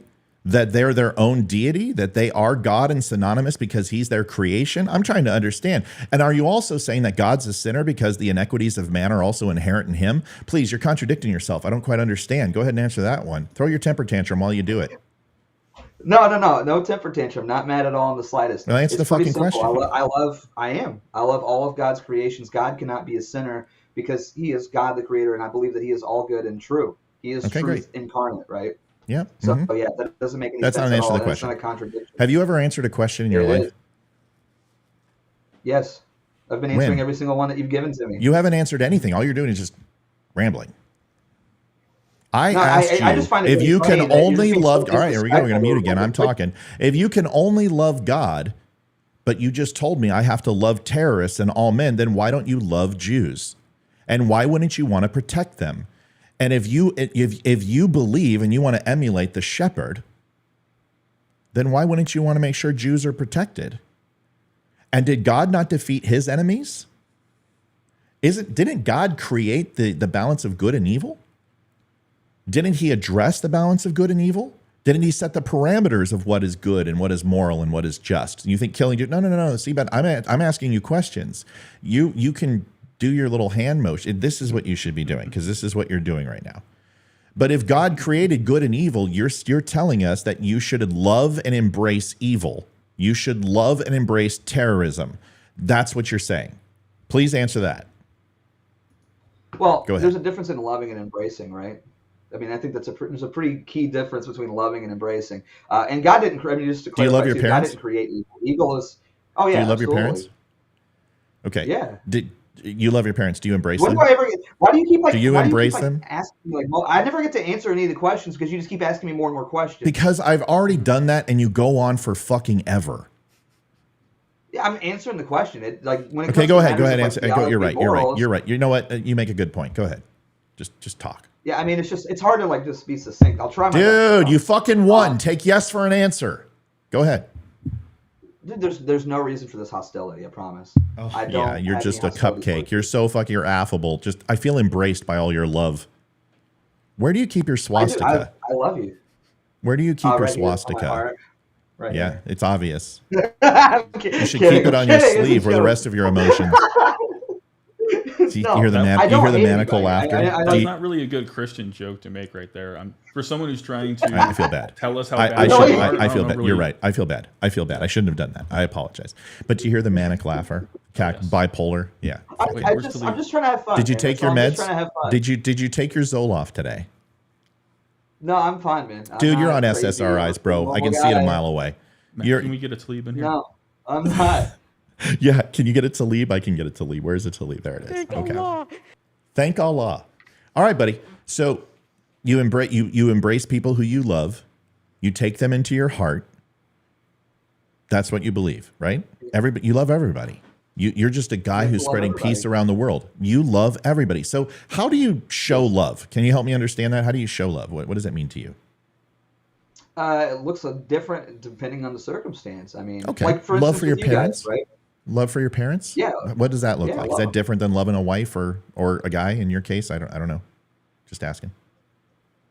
Yeah, it's much different. Yeah, romantic love is I don't actually know. a little bit different than like platonic love. Dude, Yeah. I don't know what I'm not going to assume Do anything. you not know what love is? Like, do you not know what love is? No, Like, no. I'm I sorry. want to know your definition of love because you say I have to love everybody. So I know what my definition of love is.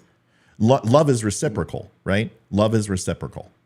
It's needed. Not You all know what the the word time, no. you don't know what the word reciprocal means?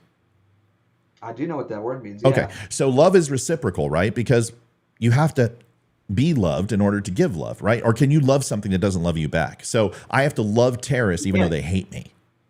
Love terrorists even though they And hate you know me. why? Tell me why. You know why? Because because when Jesus Christ was dying on the cross, you know what some of his last words were? "Forgive them, Lord; they know not what they do." Because that was and that's the ultimate act of love, is it not? Right. I agree. Well, my act of love Yeah. is allowing them to go meet Jesus Yeah, Christ. making and then that- he can decide. Arranging the meeting. Yeah. Yeah, that's the only love we're going to send. And you're right. No, he's right. right. You know what? I got to give him credit. He's right. He said it best. Even terrorists love them for they know not what they do. Even Jews writing books that Yeah. you don't agree with. So Yeah. you love them. Absolutely. Okay. Yes. But you don't I've want never but you said don't I believe haven't, yeah. but you don't believe we should protect them. No. Then who should we protect then? Should we be protecting Ourselves. Hamas? Iran? Well, We should protect ourselves. So you only love people who are like you. No. Again, love means totally two You different just things. said you Like, won't. You it's- protect the people you love, but only people like you only protect ourselves. Well, am I an I okay? want both Mike, sides to be protected, Hamas and Israel. I want the conflict of people how to stop. how would you like to do that? Did you consider Jews to be protected when they went ahead and assaulted, killed 1,500 people? You don't believe that happened, right? That didn't happen. Did the Holocaust happen? Yeah. Do you believe Maybe not 6 million Jews were but- killed and 5 million supporters were put to death? No, I don't believe 6 million. No. Why? Why I don't you believe, believe I that? believe some Jews died in the Holocaust. Because that's just an astronomical Jews. Some number that Jews. doesn't make any sense. How many do you think died in the Holocaust? some Jews Now died. we're getting somewhere. Now we're having a conversation. We're letting each other talk. I like this. Yeah. I almost love you Yeah. now. I feel like I love Hey, my love you fellow too, man. man. I'm being a Christian. How many Jews were killed in the Holocaust, do you think? Roughly. I mean, based on my estimate, I'd say anywhere from like 300 to 800,000, maybe. Still an astronomical number. So but I don't a think 6 half a million. million disparity. Do you always work in such idiosyncrasies? A half a million disparity. Where'd you come up with a number? 300 to 800,000. I could understand like maybe 500,000 and 560, but a half a million. Where did you? Do you think you could be off by 4.5 million? Oh, not that much. No, absolutely not. No, but yeah, that's half why a I mean, million's realistic. Half a million's realistic. Yeah, half a million is more realistic than like 5 million. Yeah. Okay. Yeah. So what are you basing that off of? Have you been to Auschwitz? Have you been to Germany? Do you have any relatives who went through the Holocaust? No, but I mean, if you go back and read all of the historical writings, for instance, I mean, did you know that Like which ones? Eisenhower, all these presidents, all these great historical figures during that time, they've all written like biographies about it, and they never mentioned the Holocaust for some reason. Isn't that kind of strange? That So no which newspaper writings are you mentioned the referring? Holocaust before 1943. Which writings are you referring to? Again, like biographies from Eisenhower, biographies from Truman, biographies. I mean, just any historical figure. Which during the time, don't biographies mention are the you Holocaust. specifically talking about with Eisenhower and Truman? I mean, I What don't know about the names FDR? off the top of my head. So Yeah, FDR. You've read them, but you None of don't the- no remember mention them. of the Holocaust. No, Let me I mean, make I've sure I read the understand. experts. I haven't read them. I just had a follow up, and I don't want to interrupt you. So go ahead and answer your question, then I'll ask my follow up. Go ahead. Yeah. Churchill never once mentioned the Holocaust ever, which is very strange to me. And if you go back, Have too, you and read look the at, Winston? Have you read the Winston Churchill Chronicles? No. I have. Yeah. Would you like me to talk to you about? Yeah, he did. Yeah. Which Did he say books 6 by million Jews died in the Eisenhower? Holocaust? He did not give a number of how many died in the Holocaust. No, he mentioned the Holocaust. Oh, okay. Would you just said he didn't mention the Holocaust, so you lied. So I just wanted to correct your lie. What else are you lying about, I Okay. wonder? Yeah. If you don't remember the title of what you read or what the book was, then how are you one to actually be an expert on Christianity and what the book says? I can't even trust you I've to read find the a fucking Bible. title. You may have, I've but read you the certainly don't Bible. but you certainly don't understand it. I want you to name a book that I you think I read. understand it A far which more than you biography? do. No, stop crying. Now don't throw a temper tantrum No, again. no, Get no, your no, no, fucking, no. You get don't your get to sit there and vagina call under my control. favorite You question. can't. When Listen, you've I been nothing understand but your biblically wrong emotions this are whole all time. over. Listen, I understand you have an estrogen and a testosterone imbalance in your body. I get it, but you don't need to fucking fly off the handle like a woman every time you don't agree with something I say. Internalize it, process it, come up with a retort. You're muted, by the way, because I can't stand you continuing to talk. I just want to know why I should trust you when you can't even remember the title of a book you read when you quoted biographies from Eisenhower. And I'm assuming you've read Time on Truman and you've read FDR. Why would you go ahead and not be able to remember those? But I'm supposed to take your word on what the Bible says. Okay, go ahead. Answer the question. For the record, I never said I read any of those books. And I haven't. You said you But read I have- autobiographies. I didn't. You read biographies on Eisenhower and you said No, I said there was no mention of the Holocaust in said biography. How do you know that if you haven't read them? Because I Wiki can read said it. information on the internet. Oh, It's pretty Wiki is it's widely true available. 100% of the time. yeah, so is Facebook. Wikipedia. You know, a Jew made that. I don't know if you should trust it. So Who said you know how Wikipedia? you know how those Jewy Jews they want to go ahead and just Why do you do this? Like you always why? put words in Well, my let me mouth tell for you. some reason. I'm going to answer the question. You finally asked me a question, Josh. That's great. I'm going to go ahead and answer it because 5 of your buddies are all calling in, and it says "death to Jews," burn the Jews, put the Jews to death. I don't You know those fucking cunt. That's why. You and your little cucks are fucking degenerates and pieces of shit. And you would never say it to my face, and you know you wouldn't. You show no respect for people who are different than you. You show no respect for me, and I have done nothing but tried to give you a platform to have a conversation. Dude, I've been nothing but your respectful. time on this planet, you've already had this. This has already been run through. We've already went through slavery. We've already went through neo-Nazi fascists. We've already done this. Why are you guys back to this? Why do you think that the Jews hate you when you just said you don't know any? You've never been to Israel. It's one of the most accepting places on the planet that I've ever seen in my life. I spent 14 months, never had a problem in Israel, ever. Are there groups that hate Christians? Are there groups that hate Christians? Yes. Are there groups that hate Christians? Yes. Just like, I don't care what you fucking think. I have nothing to prove to you. This is the problem with most people in the States. They've never been anywhere. They don't know anything. It's ridiculous. Why do I have to go somewhere in order to have information? Like, what do you mean? Like is there not information? Like the library? Like books you've never read? What do you mean? I've Because read more religious because texts than you've ever even touched in your life. experiential learning is always better than book learning. That's why. Going out and experiencing for yourself or listening to people who've actually been there. You would rather go ahead and take some factoid off the internet, which has no validity to it. You don't know anything about it. You've got two people who are telling you. Saint Apostle Paul. Like, what do you mean? Oh God! And that's somebody that was there. You don't even believe the Apostle Paul, Saint Paul. Dude, I never. You're putting words in my mouth. I never said I did or didn't. I just don't understand why you're fucking quoting Sanskrit. I'm making fun of you because you're a fucking dweeb. That's why I'm making fun of you.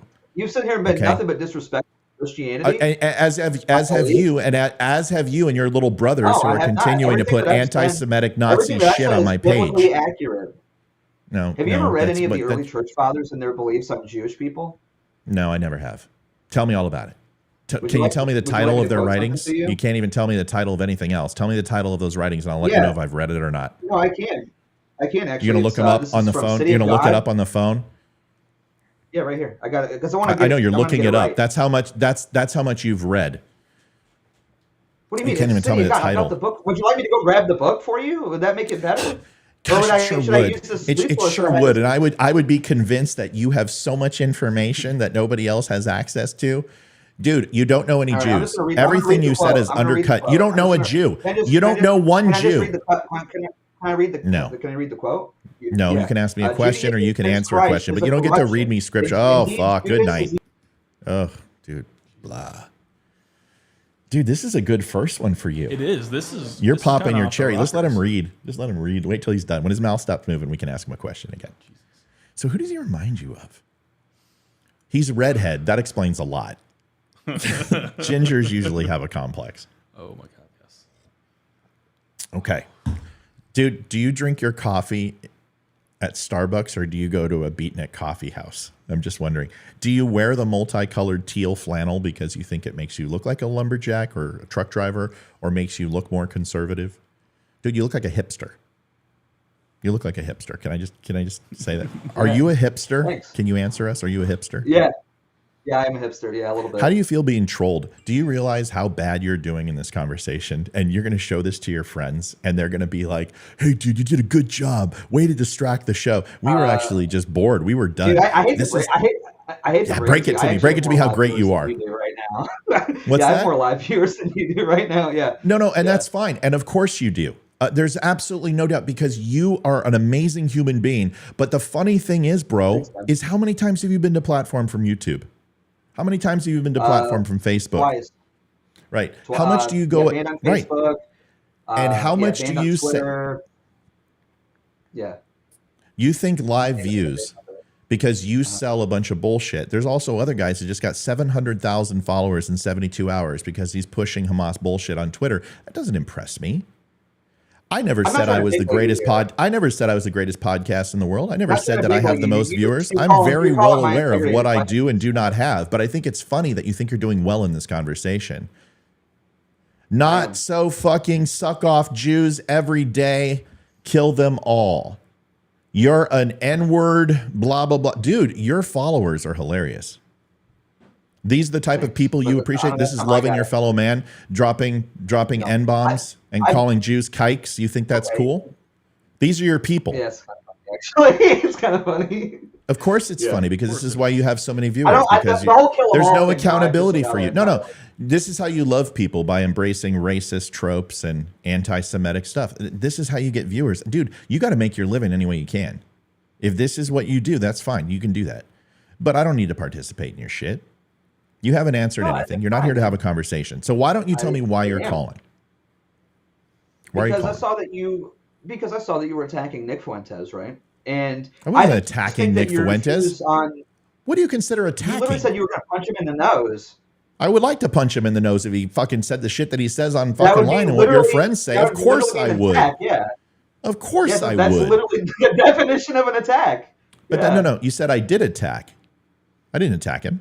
I didn't physically touch him. I didn't do anything. I don't even fucking know Nick Fuentes personally. I just know what he is online. Don't play the semantic game. I'm not Don't play playing the semantic semantics. game. You Listen, play for the semantic guy game, who though. You don't says play you love semantic. all men and you call them the N-word and call them kikes, dude, you have some nerve. You've got some nerve. What have I ever said? That's that? semantics. For the record? Dude, everyone Whenever I knows said you the hate N-word, Jews. whenever I was Everyone called knows them you hate black N-word, people. I don't Everyone say knows those you hate. words. Why I don't you don't. just admit it? I have Why black will you? friends. Why I do you love keep everybody, cucking? man. All right, I'll ask you why I go ahead and simp for Jews if you tell me why you cuck for your viewers and pretend that you aren't. They have hatred for these other people who are different than you. You just said you did. I don't. You No, I openly don't have admitted that you hatred. only protect and love the people who are like you. Why can't you just admit it?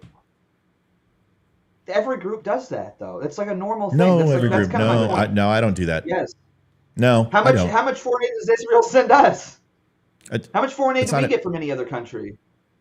I'm not disagreeing with None. you. If you want to talk about balancing the budget, and if you want to talk about expenditures and spending in the United States and the frivolous spending we have, that's a completely different conversation. I'm willing to have that. That's not what you said. You asked why we're shilling for Zionists. That's what you asked, Yeah. Yeah. and I don't agree with the premise of your question. Because we're talking about military. We're talking about geopolitical situations. We're talking about Bro, the you- possibility you- of you- war. you sell Why stuff can't because we I stand talk? with Israel. What did You I sell say that merchandise bothered because you? I What stand- did I say what did I say today that specifically bothered you about my show? What was it that made you say, you know what? I can't fucking stand that comment. What was it? Well, it was definitely the Nick Fuentes. You said you wanted to punch him in the face. I Okay, thought that that's was another very- conversation. I'm asking about this one. What about today bothered you? A lot, actually. I would say, for Say what? instance, your diminishing of Christian morality, I thought was very disrespectful. What morality do we diminish? What morality did we diminish? Yeah. Talking about warfare. You literally how does said that diminish morality? no. You literally said, and I quote, that you view the morality of your brothers next to you above the one of Jesus Christ. And That's thought not what that I was said. very That's bad. not what I said. I said duality is possible. You can love God and love people at the same time. You can have as much loyalty That's not what towards you the. said. Lo- That's yes, not what you exactly said. what I said. You said You're you not said going to you put words in my mouth. I asked you where you derive your morality from, and you said I get it from the brother next to me. And I said, In why that don't you get it from situation, Jesus when we're Christ? talking, you asked me specifically about morality when it comes to terrorism. God and I haven't had many conversations with that. In fact, God wasn't there when I was in those situations from a physical manifestation, maybe from a spiritual sense. And a lot of people who've been through that situation will tell you that they rely on the person to the left and to the right of them. That's it. It's a standard thing for most people who actually serve their country and have put their faith in other people outside of only God. Because you've Well, told me fucking the only troops. person you can love is God and nobody else, unless they're like you. That's not That's what I what said. you said. That's not what I said. That's That's not exactly what I said you at all. Am I wrong? 100%. Wow. No, That's I said wrong. your love for God should be paramount above all else. But I love everybody. Again, that's not what I said at all. Yeah, that is what you said. You said you don't love people and protect No, them it's who not. you I don't didn't- like. Yes, you did. You said if you No, don't, that's if they're not not what I like said. you, if you said if they're So not what if I like don't you, send if we don't send Israel $3 billion a year, we don't love them? Is that what you're saying? If I don't, that's not what I said at all. No, that's you deflecting. That's you deflecting. No, that's literally what it's no. That's literally exactly saying. what it means. That's the definition. You're saying something I never said. No, that's not. That's called pontification with a pompous attitude, going ahead and saying something that I didn't say. It's also called conjecture or supposition or several other things. What I said not to all you that's happening. is that we give Israel $3 billion in aid a year, and I asked you the question of why should we not do that? You still have not given me, except for we should only care about people like us. That's your answer, which is very Aryan of you, Adolf, but what I would like is a what I real said. answer. Yeah, we should use that money instead of sending it to Israel to secure our foreign border, to repair Secure our a economy, foreign which is in border. shambles. Oh, I'm sorry. What No, hold on. Let him finish. Let him finish. Secure a foreign border. What else? Yeah, improve our economy, improve our infrastructure, create jobs here in the United States. I mean, there's plenty that we could do with $3 billion that would be much better off for us as opposed to Israel. But the entirety of the U.S. isn't Christian, so didn't you already say that only folks like us? Like, I don't. That's the part I don't understand now. And is it just religion, or is it also skin color? I Hold on, believe question. in America. What? No, I believe in America, the then how United you move States. just I'm in Christianity? America first. I'm sorry. Right, but you understand that America is an amalgamation of multiple theologies, multiple skin colors, multiple cultural beliefs. You respect Yeah, that, right? I'm aware of who lives here. Yeah, but I also live here, and that would benefit Americans. And I have more loyalty to Americans than I do Israelis because I'm an American. That's totally fair, and I think that that's the only thing that you've said that I've completely wholeheartedly agree with. I definitely have more loyalty to Americans than Israelis. I don't see how giving $3 billion for the Iron Dome to protect the state of Israel means I don't love America, considering that a very large portion of this country are Jewish and practice Judaism in this country. I don't see how it's not beneficial. We have family over there. Not to mention Americans living in Israel that we should also protect. We agreed. My great grandmother was from Israel, but I'll finish my thought and then I'll let you go. My great grandmother was from Israel. She fled the Holocaust. I heard the stories. We have family here. Of course, I might be making that up because anything that you say that contradicts your point, you told me I was making it up, which you know what, at this point, that doesn't shock me. Well, that's what you said. You said I'm making it up. That's what you said. I told you I was in Israel and you said I made it up. No, I didn't. See, the thing is when you I have no reason to doubt when you you on that. lie, you can't I'm not remember lying. things. You are, because I don't need to go back and check the notes. You may have more viewers, but they like you because you create animosity and you listen to what they say. What I do is that I go ahead and stick to facts. And unfortunately, that's what you did say. I said that I've been to Israel. I said I spent 14 months in Israel. You said you didn't believe me. I have no reason to doubt you on that at all. Well, then you shouldn't have said you don't believe me, right? Because that goes, unless you're speaking half truths again. Happened. Okay, well, I didn't say you that. can play it back to your heart's content. I'm sure you'll whack off to it later. The only thing that I would like to know is why you think giving $3 billion to Israel means that we're not Americans. Again, I didn't say you're not Americans, but what I am saying is that you're prioritizing the wrong things. And I think that's a very important distinction to make. That's a good point. That we could use that $3 billion to secure our border, that we could use that $3 billion to create infrastructure in this country to give Americans jobs. And we get no benefit and no gain at all from Israel, especially when they despise us. Okay. And that's my opinion. I'm recognizing a shift in the conversation. It sounds like you want to have a conversation now. Am I correct? I've always wanted to have a conversation. Oh, okay. Now talk about semantics. There's been a shift in your voice, and it sounds like you want to have a talk. So if you want to have a talk, I'm completely willing to stop playing the dick measuring game and actually have a conversation. Okay? $3 billion to Israel. Great. Please explain to me $3 billion to the nation of Israel, what that represents in our defense budget. Can you give me a number? I think $3 billion does a lot. I don't think that's some small sum.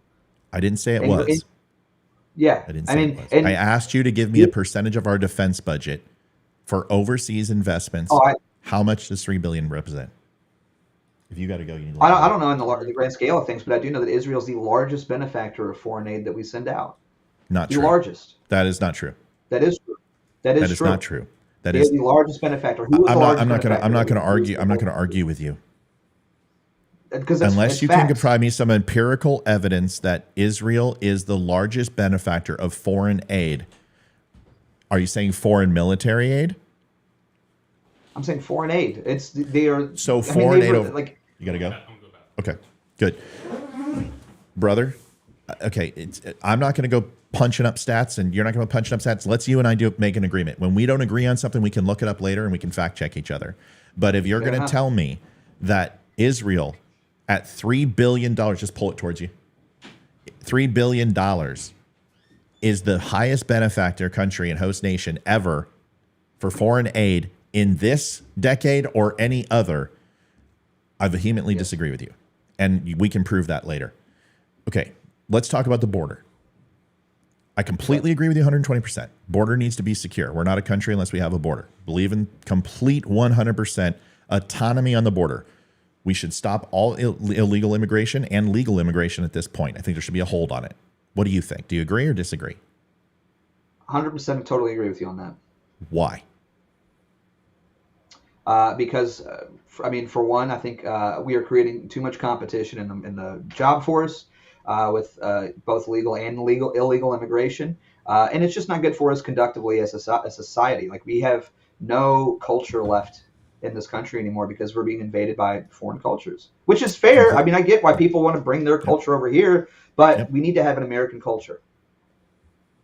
I can't say I don't disagree with you at all. I agree with you in a lot of ways. I think that we're diluting our culture. I think the United States is a melting pot. I believe that we are an amalgamation of many different cultures, and we will metamorphosize many times in our history, and we have already. But I do believe that there is a very serious loss of patriotism towards this country and love for the United States. That's what I would say. I don't know if it's culture.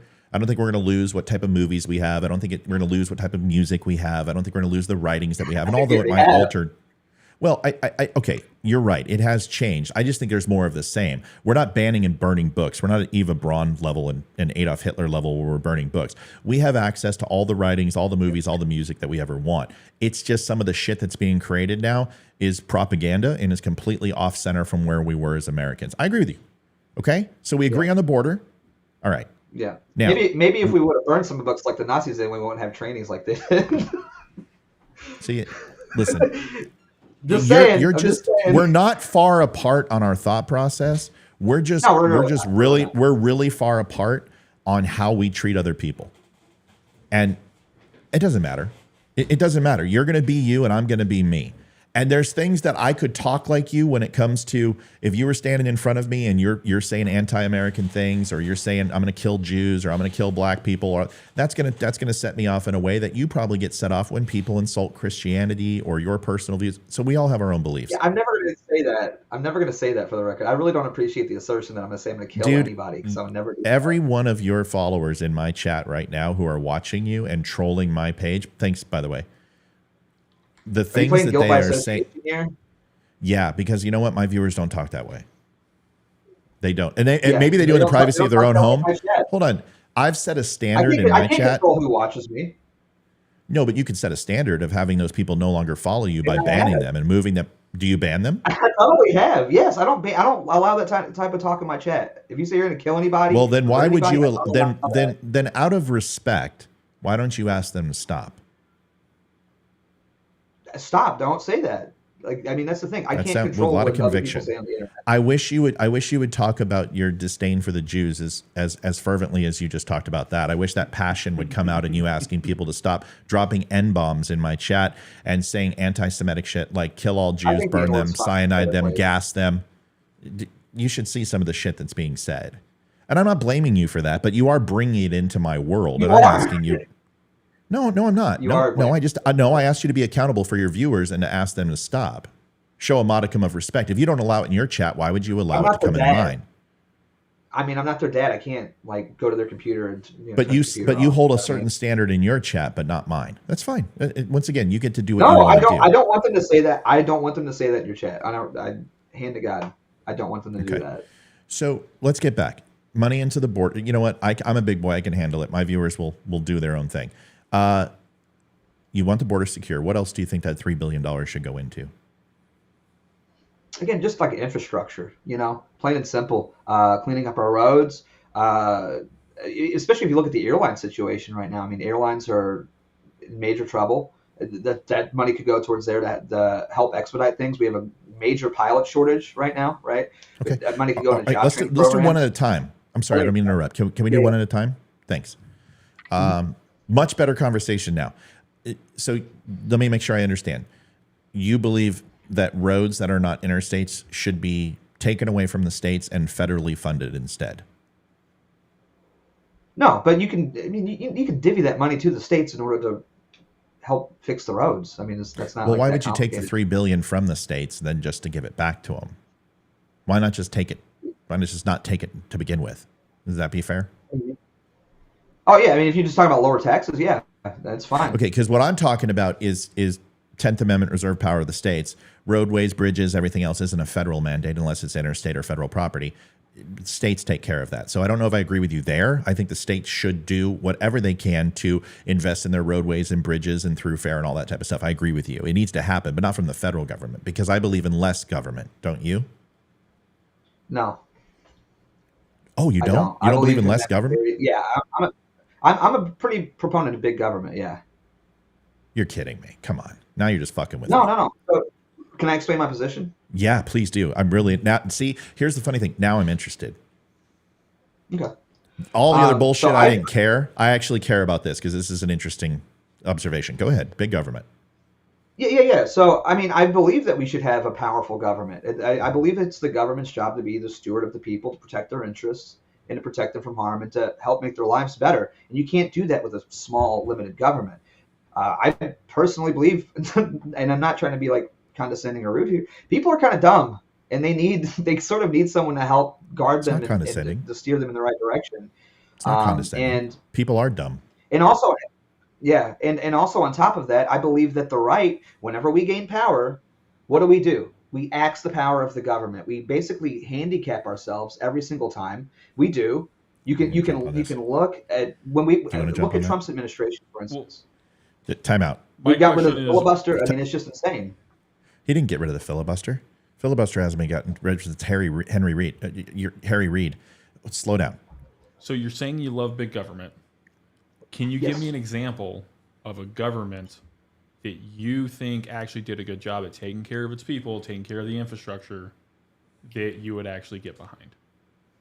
You're not going to like this answer. Sure. Well, you know what? Don't assume that we won't. Just give us the answer, and more than likely, between the two of us, one of us have been there. For one, I think Russia has done a really good job of big government and taking care of its citizens. And, I think there was a time during maybe like 1930s, there was a certain government that before the war had a really happy people. And Who, I Germany? don't think you guys like that government anymore. Who, Yeah. Who? Germany? Yeah. Germany? Yeah. Do you know who ran the German government since 1906? Yeah. Who? But who took it over? No. Okay. This isn't Harvard. We don't get to, with respect. I'm just busting balls. You don't get to answer a question with a question. It's not Harvard. We're not paying I mean, tuition come on, here. you're playing- Just answer we're- my we're playing question. Who coy. ran the government from 1906 We're playing- to We're 1930? playing coy. Who just ran we're the playing government coy of here. Germany? I'm just asking you. I'm just Jews. saying, I think Jews. yeah, and guess what? And look look what happened. I mean, they were in Yeah, they were annihilated. free fall. No, World War They were One in was free fall. lost. No, they were not in free fall. Germany was one of the most stable governments. Econo- Their economy. economically, no, they were not in free not fall. before No, they were- 1930. Not Brother. before 1930. Okay, How do you know think what? Hitler got into power? Dude? Like, what do you mean? Was that- Do you think they were doing We're, great? we're They're back. like, hey, We're let's back elect to this, that. like, You're not totally- interested. You're not interested in any answer that I'm going to get. We're back to this. So we better. Let's do this. Let's not talk about Jews because you and I obviously cannot talk about Nazis and Jews in Germany at a high enough level where it's going to make any difference for anybody. Let's go back to what we were talking about. But I'm telling you right now, you're wrong. But that's okay. What about You the can Weimar- go ahead what and about tell the me. Weimar Okay, Republic? it's fine. So you believe in big government. So you're not. So from politically conservative, independent, constitutionalist, no labels, Democrat. Christian. What are you? Do you know or I'm a no? Christian. I'm a Christian. Okay, so Right, I'm a Christian. you don't believe in political ideology. Theology is essentially your number one practice, and you filter everything through it. Is that fair to say that? Okay, so you're a theologian. Yeah. Okay. So you believe in theological rule in a form of government. So are you usurping powers to kings and queens, or do you believe in our current system of a republic through representative democracy? Do you believe this system works or no? Well, it's complicated because Okay. I do believe that you I had a feeling. shouldn't have some sort of government mandate where people are like forced to be Christians. That robs people of their free will, right? Should not do that. Okay. Free will should be paramount and tantamount because God gave us free will, right? Yes. And so to rob that would be sort of denying God's will. But I think a monarchy would be fine. I'd be okay with a monarchy. I think that the current democratic system that we have now is easily manipulated. Yeah, They stole the election from Donald Trump in I agree with 2020. you. I agree it's Yeah. easily manipulated. I don't know Yeah. how birthright to Charlemagne isn't going to be just as easily manipulated. I feel but like a Queen Merkel is going to come here. I feel it's the British royals. Didn't we fight this war Yes. already? Didn't we just fight? Okay. So did you have a question or? Did No, you? I don't understand how you're going to say, like, okay, you want big government, but you want it based on a religion. But if you have the big government, they're going to choose and ultimately decide how society is going to be run, what services. So I don't understand how that correlates. And just to expand on that point, I don't want to make this feel like a Miss America and I'm overwhelming you. So I'm going to throw one more out there. Is do you realize that free will and big government are antithetical of each other? Correct? No, they're not. They're not. No. Okay.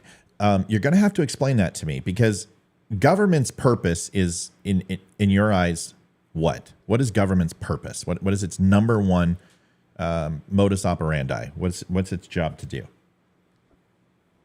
It's in order to take care of its citizens, to improve the quality of life of its citizens. Absolutely. Absolutely. With the authority of governance from the people, right? The people give the government their authority. They certainly don't have it unequivocally. The people, it's our consent to be governed that gives them their power to protect us. Great. We're on the same page. What do you consider protection? I mean, pretty simple. I think laws, guidelines, for instance. I mean, like for instance, with this whole debate about delegalization of drugs, for instance, I am Okay. against that completely. You know what I mean? Because by delegalizing something, you're essentially incentivizing it. And it should be the job to disincentivize things that are bad or harmful to its citizens. But what about their free will to do it? There you go. That's my Well, they still Mike. No, but God, hold on real quick. I just want to. Can I blow Mike off real quick, dude? Congratulations, welcome to the show. Fantastic. I mean, I kind of set that up, and you just went right in there. You complete me, bro. All right, go ahead, man. Sorry, it's his first day. He's doing great, don't you think so, Beardson? You think he's doing a good job? Grants. Yeah, no, great guy. Okay, go ahead. No, because the thing is, they still have the free will to break the law, right? They still have the free will to disobey the government. It's not robbing them necessarily of free will as much as it is just dissuading them from some. I just think that implicit laws like you have to be Christian or you're going to go to jail, that's where I would draw the line. That's where you draw the line. But you understand, though, is that even though it's illegal to save fire in a theater, you can do it.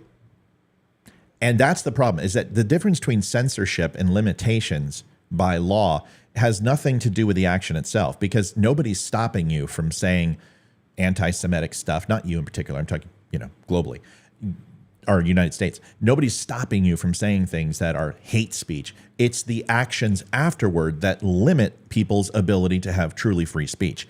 And it's the actual ramifications of, hey, you don't have to pay your taxes, but don't, and watch what happens when you go to prison and all your properties are seized. You don't have to not say those words, but if you do, you're going to be thrown in prison.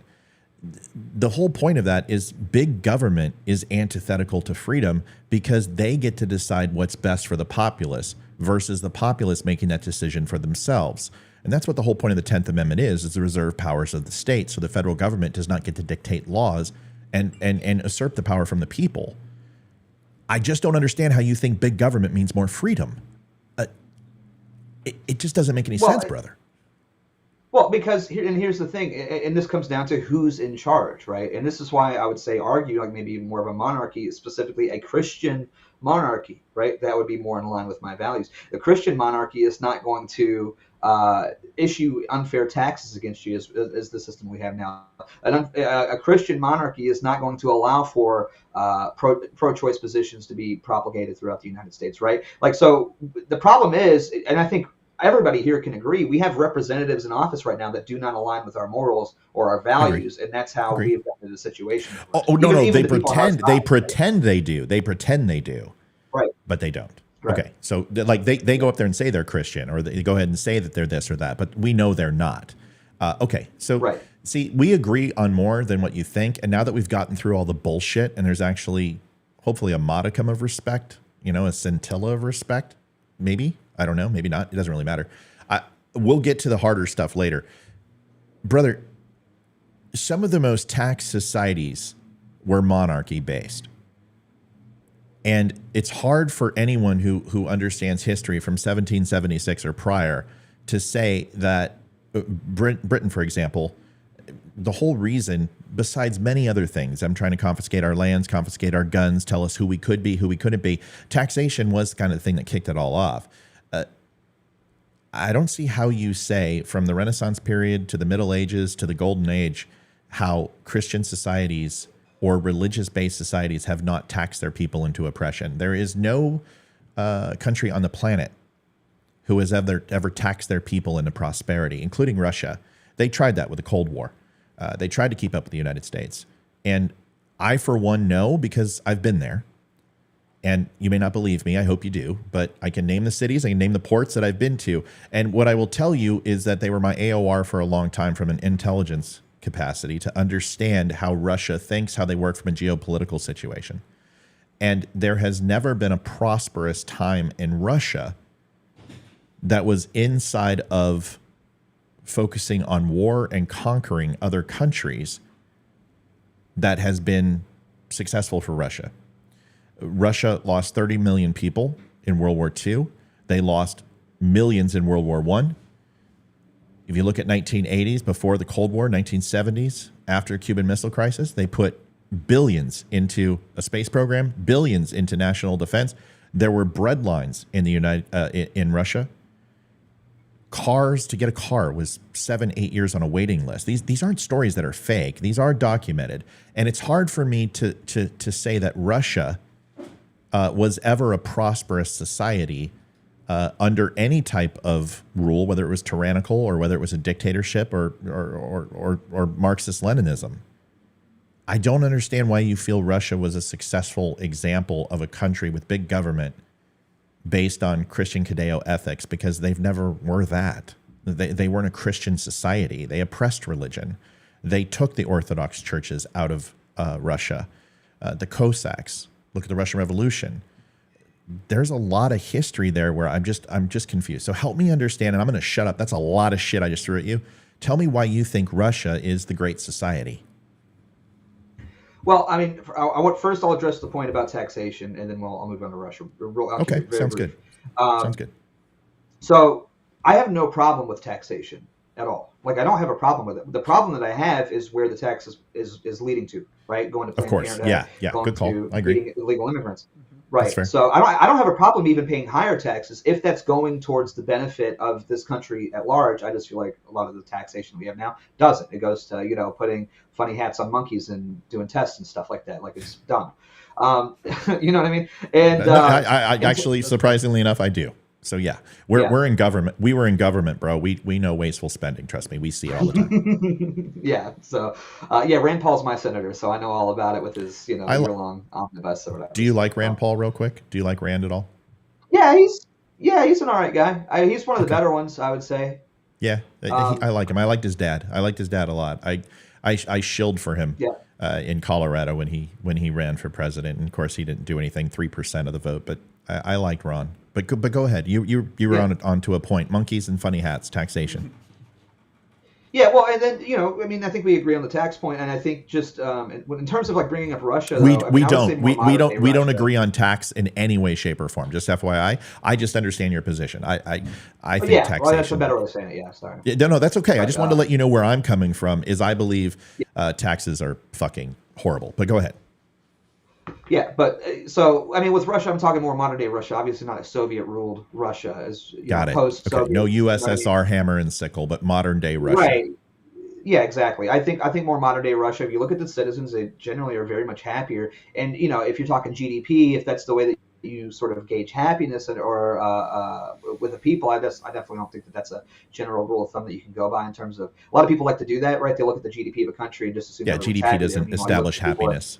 Yeah, no, it doesn't. Right, exactly. But what established happiness is food. People are food, fresh water, right? Toilet paper. Yeah.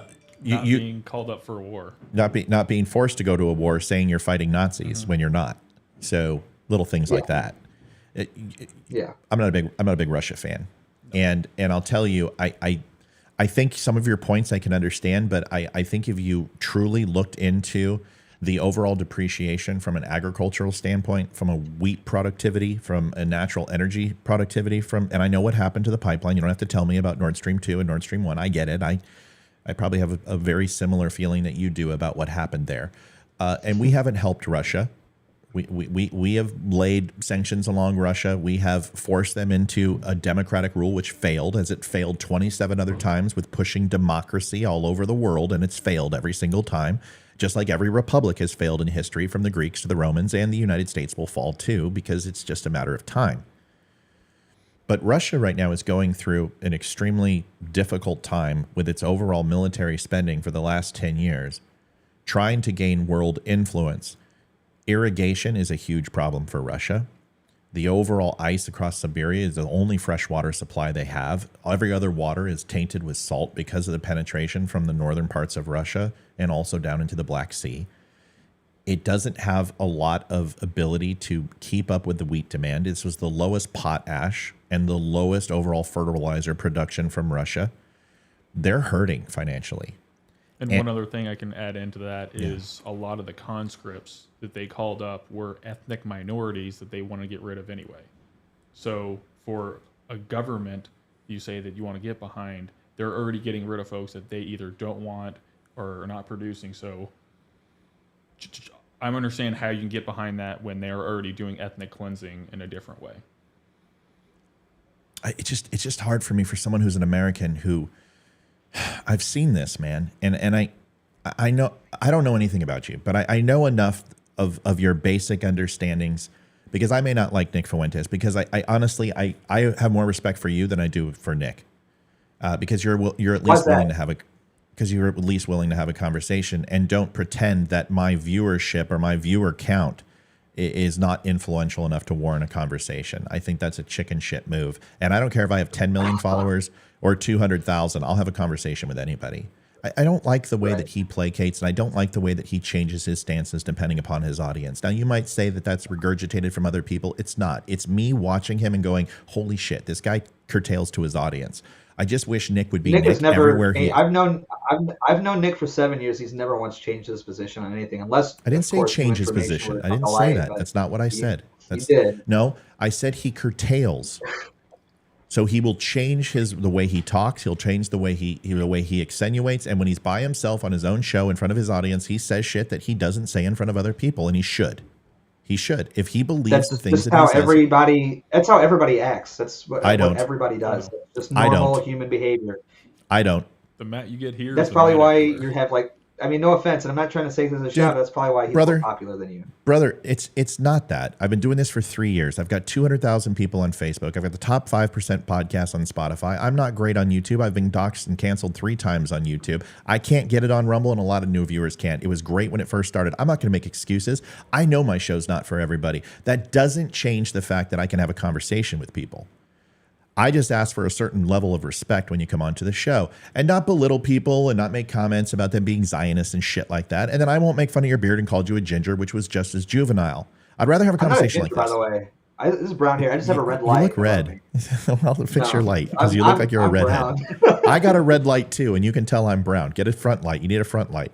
I do like the lens flare on the side. It's a nice touch. Listen, man, I don't know why you guys. Okay, can I just be honest with you? Good, great. You say I'm simping for Jews and Israel. You guys simp for Russia, and I don't understand why. It baffles me, because Russia is the worst example of a well-run, well-oiled country that utilizes big government and tyrannical rule and communist rule, and I don't understand how you guys like communism. It just baffles me how you can support that. Explain it to me. Well, okay, I'm going to explain it to you in 2 very simple terms. For one, I would say part of the reason why I am so attracted to Russia is because the elites in this country hate Russia, and it is sort of just out of rebellion, right? They hate Russia. Hold on. Let me process that. Do. The elites in the United States hate Russia. Who are you saying is the elites? Yeah. Can you break it down by party, or is it just the Uniparty, or is it Republicans or Democrats, or is it all? Is it yes? Yes, literally yes. All of the See, above. okay, all right, fair enough. Because But the Democrat there is Party more to up it. until the last 3 years has been predominantly pro-Russia. Even though they say one thing, the Russian reset, Hillary Clinton, overall funding, lifting of sanctions, Obama, the red line with Syria, with Crimea, with chemical weapons in Syria. Obama was extremely soft on communism. In fact, he gave him a pass when Mitt Romney said, who will be the biggest threat to the United States in the next 10 years? He goes, Russia. And he goes, well, the 1980s want their foreign policy back, if you remember that one.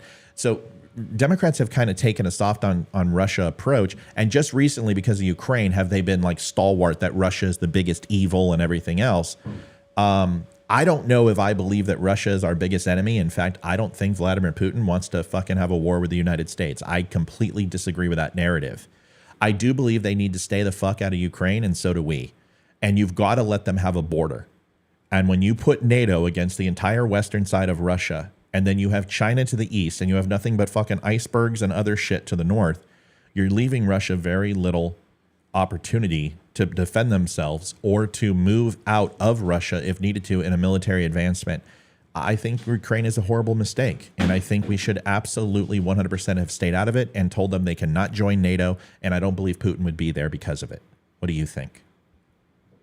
Yeah, I mean, I agree with a lot of that. I would like to say Russia is not communist anymore, for the record. That's not. You're right. It's True. not communist. But the ramifications of being communist, for as long as they are still impacting its growth, its economy, and overall stability. Right. That's But just a fact. and that's the other thing. I just want to reiterate, I don't really care too much about GDP. I look at the Russian people, I look at the Russian culture, and they have a very monotheic culture that they have managed to maintain. There is a lot to admire about Russia that I wish we could do here, which admittedly you could say the same about Israel, right? They have closed borders. They have a very monotheic culture, which they are able to protect and maintain their history and their practices, right? That we cannot have. One's So, by choice and and- one's by choice and one's by necessity. Russia chooses to Well- be that way. No, Israel doesn't have a Yeah. choice. Dude, No. okay. Let's just stop. Okay, hold on a second. Let me just make my comment. You believe that. See, here's the problem. Is I don't know if you're laughing that it's true or you're laughing at me because you think I'm ignorant. I'm not laughing at you. No, I'm not laughing at you. Okay, so it's okay. I've got thick skin. As you can see, my blood pressure is the same as it's been the whole time. I'm not upset. Just because I use words or I raise my voice, I'm not pissed. I can be passionate and completely reserved at the same time. We can live in a duality, right? Just like we can love God and love our fellow man at the same time. I think we can. I just don't understand why you believe that Israel, it's in their best interest to protect themselves from Arab states. And do you actually believe? No, it's not about belief. That's a stupid thing to say. I apologize. Do you know in your heart and know for a matter of fact that the Arab states have Israel's best interest at heart? Do you believe that? Do you think that's true or not? No, absolutely not. But and again, this goes back. This is not even really the topic or the reason why I bring up Israel in the first place. Is because the reason why I bring up Israel and the fact that they have closed borders is because even without those Arab states coming in, they would still probably keep a very homogenistic society, right? Like they would not allow other people or other cultures to come in. I mean, you can look Whom? at the visa requirements, in which Whom? in the requirements. Israel? Yes, Israel? Yeah, that's what we're talking about. Yeah. I know. Okay. They Let's would not let's open not the start going floodgates, there, right? Even if well, you wanted to talk about it, so I just wanted to make That's sure you were maybe- talking about Israel and not another country because it's actually opposite of what you're saying. You're telling me that Israel only has Jews in Israel. pretty much. That Have the you gov- seen the genetic that's- makeup or the racial makeup Yes. of Israel? Yes. It's Yes, I have. homogeneously Jewish. Can you please name homogeneously one Jewish. country in the Middle East that actually has Muslim, Christians, and Jews in their hierarchy, structure, and form of government? Can you name one? Who wants to Come on. live in a Muslim country? Dude, It's a just false asked you to, dichotomy. I just though. asked you to Who- answer the who- question. You what- just like what oh my- Christian wants we to can't move talk to the about Middle Jews. East because it's We can't talk. illogical? We I tried. We just can't talk about Israel. We just I'm dude, just that's it. answering the question here. No, you're not. No, no, apparently you're getting no, you're you getting get upset. touchy about it. I'm not you're getting touchy. I'm upset. asking you to I'm just answer the talking question. about it. Name an Arab are, state man. that You're has raising- Christians you're and raising your Jews and voice. Orthodox in their government. That's all I asked you. And you said, who wants to live in an Arab state? I never said anyone wants to live in an Arab state. Yeah, we're it's- talking about comparative contrast. Name a country who has Orthodox, Christians, Jews, and Arabs in its hierarchy in government and businesses and in its populace. Can you name one? That's all I asked you. Like it's just a false equivalency though. No, man. it's not. Oh. You're telling me that there's not Orthodox in the Jews in the government in the Israel government. There's not Jews. There's not Orthodox. There's No, not it's Christians. all There's not Jews. Muslims. No. Well, you just told me that it's predominantly Jewish, and it's not. The ethnic There's- makeup, the like the population itself, is what I'm talking about here, man. Do you honestly and sincerely believe that Israel is some diverse melting pot of cultures? I Like didn't that's say that. ignorant. I'm sorry. That's okay, because so then why are you arguing it against would me? be 'Cause that's the ignorant, point but that I I'm didn't making. say it because you made the ignorant Then why comment are you that arguing Jews against- are. No, I made the. You told me there were only comment that you Jews agree with, in ignoring Israel. the You told me argument. there's only Jews. Do you believe Jews know is what an a general- ethnicity? Do you know believe what a general Jewish people statement is an You know what a general ethnicity? statement is? The same one that I just an made. ethnicity, Yeah, yes. it's a general statement, and you used it as Yeah, it was like one solitary fact. It's not. I just said It name is. a state in that area that is more accepting than Israel, and you can't. No, of course not. But again, that's not even what I'm arguing here. I'm saying even without the hostilities that are surrounding Israel right now, that they would still be a homogeneously Jewish country. What's Jewish? Do you consider Jewish a race or a religion? Both. You're the only person I've ever heard in my life who has a lot of trepidation for Jews to openly admit that and say that that's the way they're seen. And I think that's pretty fucking big of you, to be honest. That's Because just it's the true. facts. I mean, if you, No, it's Yeah, not a if you fact, do a actually. 23andMe No. It's a fact, but it's a disputed fact, and most people don't say that. yeah. And I would I mean, agree I that agree their on their ethnicity and religion are closely tied together, and they are synonymous, and their culture. It's the same thing with Arabs. That's why they can't get past this shit. Listen, I appreciate the fact that you came on. Will you do me a favor? I'm not cutting you loose, but will you do me a favor? Would you send me your contact on YouTube? I'll throw you a follow, and I'll listen to some of your stuff. I'll be honest with you, I don't like your audience. I think your audience is pretty fucking gross, but it's not a reflection of you unless you support what they say. And you said you didn't, so I at least believe that. I mean, I support a lot of what they say. I just don't support threats of violence. What about Jews are such weasels in debates? You believe in Yeah, that? I do agree with that. Yeah. Yeah. So the funny thing is I'm not Jewish, and neither is he. So are we still weasels? a little bit. Yeah. Why? Why do you think that? I don't think you're a weasel. I think you're a person who at some time showed a lot of intelligence and were able to articulate your points. And other times I think you deserve a spanking. But you probably think I'm a Neanderthal, knuckle-dragging, testosterone-driven fucking alpha wannabe male or some shit. I think you're lying about being Jewish though, because I've seen videos of you before saying that you're Jewish. So I'm not Jewish. I have a Jewish grandmother. I have Jewish descent. I have Jewish blood in me. It doesn't mean I'm Jewish. So yes, it does. That means no, you're it Jewish. doesn't. You want to do? You want? Yes, you it want to go does. ahead and You're do? You want to do? ethnically Jewish. You want? No, dude. You're talking about you're 3 ethnically generations. Jewish. Stop. Do you know who Albert You just Speer said like is? your grandma was a Do you Holocaust know? survivor. I said my And you're great Jewish. grandmother. Excuse me. This is where, see, what's funny, most guys like you will come in and then you'll start actually being somewhat respectful and then you'll go back to being a dick. You don't need to do that. I'm not being a dick. I'm just. You won't shut up again. You're Jewish. No, I'm not lying. You won't shut up. You're doing the same thing. You won't let me answer the question. You said you watched me saying I'm a Jew, and I never said those words in my life. My great grandmother and my grandfather, my great uncle, both from Germany. She fled Germany. Albert Speer was also a Nazi. So if you're going to go ahead and say that I go ahead and I have Jewish blood in me, I do, because there were relationships that came over there, and my great-grandmother Schwartz fled Nazi Germany. But I also have other blood in me besides that. Dutch, French, Right. Welsh, etc., etc. But to say I'm ethnically Jewish because I have Jewish descent in my bloodline, where are you from? Scotland. Oh, so you're So the not the red hair. so you are the guy who knows me, and you are the one about my wife. is, No, you are the no, motherfucker. Yeah, you are. Fuck you, I've you little never cunt. said it. I didn't know you're married. To be honest Fuck with you. I swear. you. I swear. You little cunt. I swear. I've never. I don't know who Fuck your wife you. is. I was have no waiting. idea. God, I fucking sucked you in, No, you little I have bitch. no idea who your wife is. Fuck man. I've never you. heard about you until today. You Literally, hand on fucking the Bible. cunt. I Yeah, swear, you know hand on what? the Bible. Why I've don't never I heard show of the you before. emails that you sent? Why don't I show what you said on Rumble about my wife that you want to Emails? impregnate my wife? Yeah, fuck you, dude.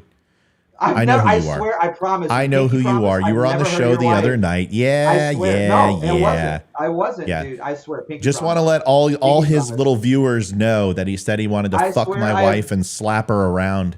Wanted to go ahead and fuck my kid. You want me to show No, him? I did not. I Yeah, swear you I did. did not do that. Yeah, you did. I swear. Yeah, you did. I swear. I've already know your hand on the tells. Bible. I already Hand on the know when Bible. you're lying, you flip out Hand and get all maniacal. No, If you were this serious, you is would really calm funny down. that somebody would say No, that. it is It exactly is- what it you. is- It's exactly. You also said you were from Scotland the other night too.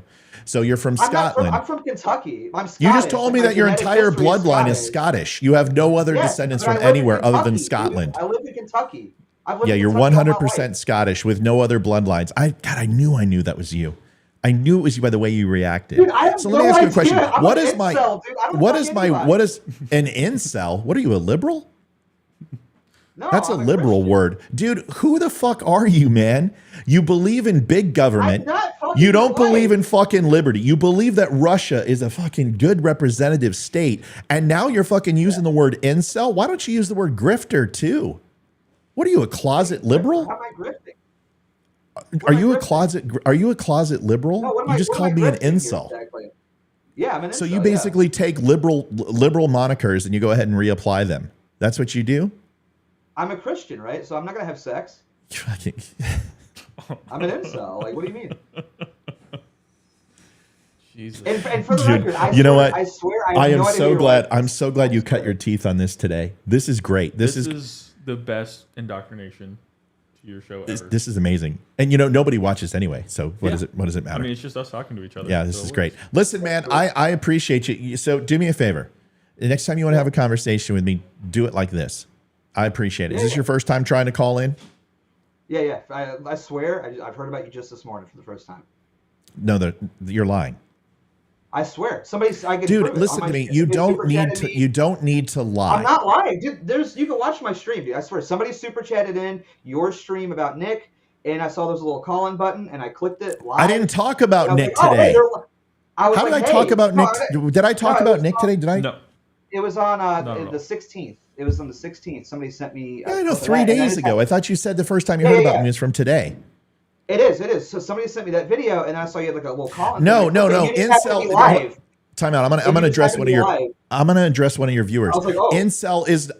Incel is not a new word, but it's certainly the new keyword for fucking liberals. They were on the grifter thing, right? Then they were on the Trumpanzee thing.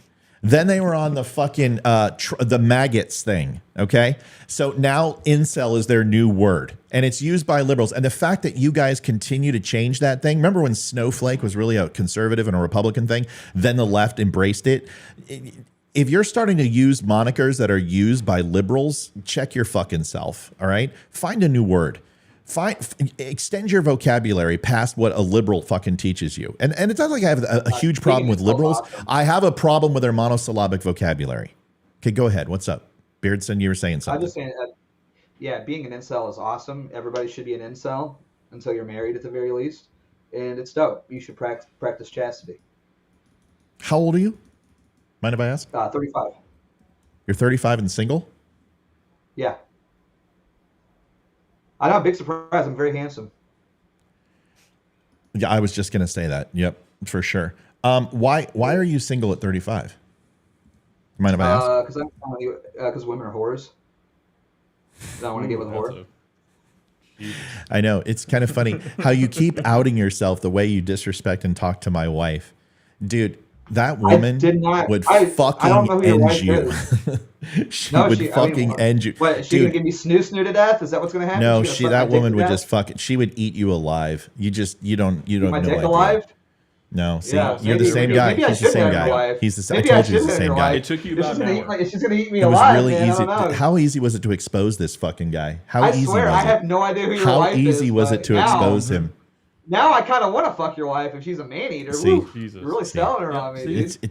It just shows you that the guy has nothing. Even all of his conversation. Russia is a great fucking country. It's communism. Yeah, Oh, it's it is. amazing. It's a beautiful Again, it's country. not They're even doing it's so not well. even communist, People are starving. dumbass. Look, It's look not at a you go communist again. country. Look at you go again. It's Look not a at- communist Look at him. country. He's fucking. But this He's is a really crying, weird dude. way. He's crying. You're Look at him cry. retarded. This is the guy that This said is that a we were getting communist upset. Look at him, country. dude. It's like a fucking. It's like a not getting woman upset. PMSing, throwing a tantrum. It's like he literally the fucking estrogen is pouring out of him. It's ridiculous. Are you gonna be Testosterone okay, bro? might help. Do you want a Kleenex? I'm having a good time, man. Do you, I'm no, having you're a not, good dude. You're time. fucking melting down. This is I like the am. 7th time you've melted I'm down. not melting down. I'm having Show a the good emails. time. Sure. It's not thinking emails. about- It's Rumble. I'm thinking Hold on. about your It's not wife's emails. dick It's Rumble fucking butt. notifications. Let's look. Here, Giving it's me that Rumble toppy. notifications. Yeah, I'd love to see him. Honestly, I'd love to Sure. see the things that I said. Okay. Allegedly. Let's see. First one from let me ask you a question real quick. Real quick. What's your Rumble handle? Tell me that. Come on. Be honest. Just be honest. Just tell me. Just Beards and Beardly. No. What's your alternate account that you troll on? Come on. Be I honest. don't have one. Just be honest. Okay, so I this am. isn't you. Olivia, baby girl, slide in my DMs, ditch this passive aggressive, No, I know effeminate that guy, husband of though. yours. Oh, isn't that amazing? Isn't that amazing how That you guy- don't that know, guy's a but you mod. do know? No, You that's a- read it that's a- that that guy's quick. a mod in my How is it chat. possible? Listen, that takes about, I don't know, 7-8 seconds to get to you before when I put it up. You don't have that live direct feed. You read I know that that by the guy. first name and you know that guy. It's because it's you. I do. It's not me, but I do Well, know all that your guy. little He all doesn't your have little my soy chat. boys are telling me to link it. Well, I just did. Now what? Do you want to see the rest of them? Yeah, is it all Groypowski? I know that guy. Yeah. Who is he? He's just some. And random if you just chatter. heard about me today, then how did you know about these emails I that think came about- in last night? I- Hold on. Hey, genius. If you just heard about me today, then how do you know your listeners are actually linking shit to me last night and the day before and making these comments? Can you tell me that? Dave.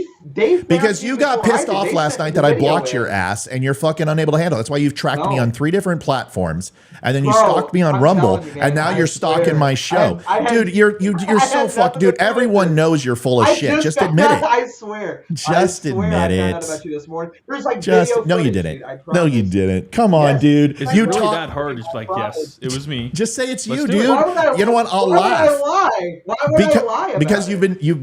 you've been doing nothing but since you got on here, man. That's why. No, I haven't. You've been She's lying. You're the one already saying you're not cheating Jewish, on you. isn't You it? have a lisp and speak to your wife like a bitch. You're the one that said Yeah, you're that's not Jewish. you, You're huh? the one that's been lying. Yeah. Yeah. Oh, okay. I Yeah. swear it's not me, but it Dude, is good funny. argument. It's not me. It's you, bro. You're lying, not me. You're the liar, dude. You're the only one who's got caught in a lie.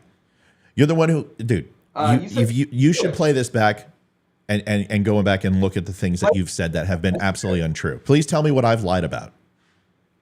Give me one. You said you weren't Jewish, and you are. I'm not Jewish.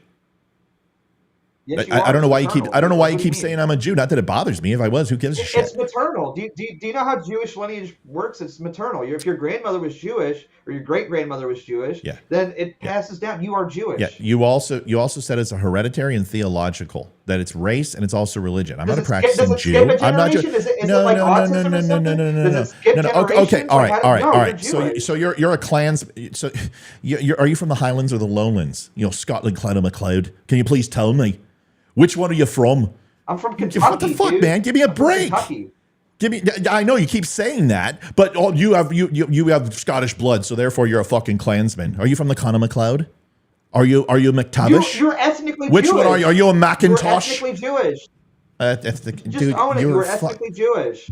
Yeah, and you are fucking intrinsically fucking stupid. Because I have You're a fucking Jewish. relative who is Jewish who fled the concentration camps. I'm That's Jewish. how it works. Oh my Yes, God, you're a that's how- fucking unless you're not- idiot. you know how You're a genetics fucking get passed idiot. down? You're a Like- fucking idiot. You're a fucking idiot. So you're saying You you are can only be, Jewish. you can't have any blood in your, you can't have any blood. It means that you are that. So I am French. I am Dutch. Yes, yes. All of it. No. You just told me I'm Jewish. That's how it works. Just one It's your part. Jewish law, dude. Dude, It's it may be Jewish law. Jewish It's law, but it eternal. doesn't mean it applies to me because I'm not a practicing Jew. You Yes. fucking twat waffle. You're ethnically Jewish, man. That's You're how it works. fucking If you have Jewish stupid. blood coursing through your veins, you are Jewish. It's coursing mean through my you're veins. I Jewish? just feel that Jewish. I want some of that Jewish is. money because I don't have any of that. I'm just confused. Did we go Yeah, I through this know. hour That's and a why we got half 12 just to viewers. try to get you to convince you're a Jew? Yeah, he's just trying to convince. That's why I'm a Zionist because my great grandmother was Jewish and fled the Holocaust. So therefore, I'm a Jew. Apparently, I'm an impure blood. Well, listen, when you guys finally take over and your Nazi trope fucking rules the Aryan nation again, you guys can come and find me.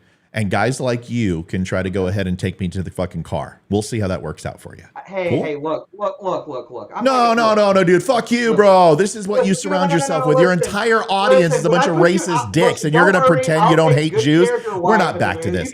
Whatever, dude. When you try to collect, you come knock on my door first. Knock on my door first, sexy pants. We'll see what happens to you. Hey, Yeah. when I'll you take try to care of your wife. I'll collect put her in the everybody, you boot come camp. get me first, okay? It's nice. We'll put her in the stirrups, and she'll be nice. To take care of. Dude, whatever. It's not me. I didn't say anything about your wife, but all I do is talk shit about your wife. If I'm gonna get accused of it, I'm gonna do it. Dude, you you're a know what I mean? If I'm gonna get 35-year-old accused of it, at least virgin. Let me get a piece Listen, of that bro, pie. you're a 35-year-old virgin. If it was No, going to I'm not a happen, it would have virgin. happened. Yes, you Not a are. virgin. You just said you have to save yourself for Christ. No, Oh, so you're bad. I do. you're a false Christian. prophet. Now you're a bad Christian. I'm not You're a a virgin, fucking no. bad Christian. You're gonna burn in hell. Fuck you, you sinner. You yourself had you fucking had sex out of marriage. Fucking I burn in know- hell. I know you don't- Burn in I hell. know you May- don't know how Christen Christianity to works. thee excommunicate the demons. You're such a fucking straight up dipshit, blasphemy, dude. dude. Like- You fucking You know what? Fuentes You're like boys. straight up You being blasphemy Fuentes right boys. now, you know Thank that? you. You know what's hilarious is that the ratings on this implore suck you because to read you're the so Bible and fucking go to stupid. church. You come to the Catholic Church. I implore you to do that because you know. So you're a nothing Catholic? about theological You're a matters Catholic? or the Bible. You're a Yes. Catholic? Yes. Hey, Matt, can you turn the sound on for this one? Yes. I got some. What's that? Do you want to Can you debate turn the sound that? on for these guys? Yeah, here you go. Go ahead, do it.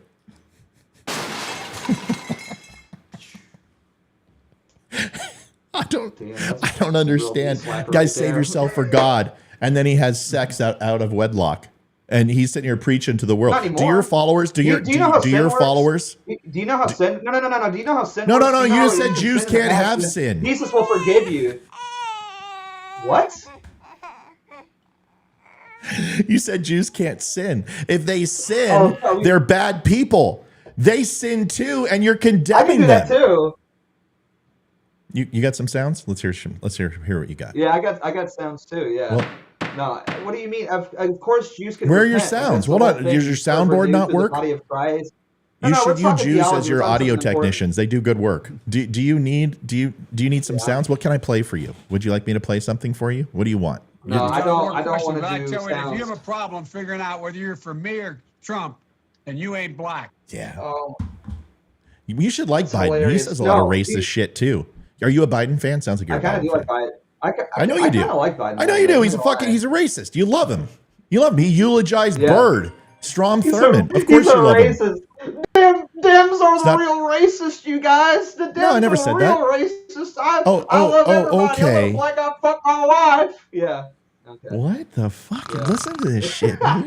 This guy's fucking melting down. So you're going to tell me Yeah. that he didn't support busing, Frickin' right? fine. He didn't support segregation. He didn't eulogize Strom Thurmond, Byrd, Wallace. He didn't do those things, huh? Do you want to hear how many fucking things I've got him saying about black people? Dude, we'll have a fucking field day. That's awesome. Oh, but that doesn't make him a racist. So what, just so I understand No, what he goes is. on in you That's why I fucking like him. Third Reich dipshits' heads, can you explain to me what is a racist? Since nothing's racist, can you tell me what a racist is? Yeah, it's me. I'm racist. Tell me what a racist is. Define it for me. I'm racist. I'm racist. I didn't say you're a racist. I didn't say that at all. I said your I wanna viewers act that way, and usually, I I always find it very funny when we bring up matters of theology. You always want to move on to something else. I always find that very funny. No.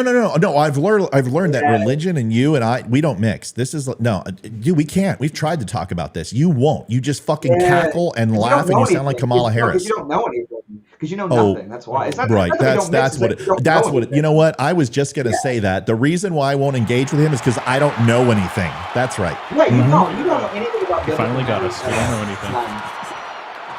And you want to move on every single time we bring that up. No. I want to move on because you'll never let me answer a question without melting down.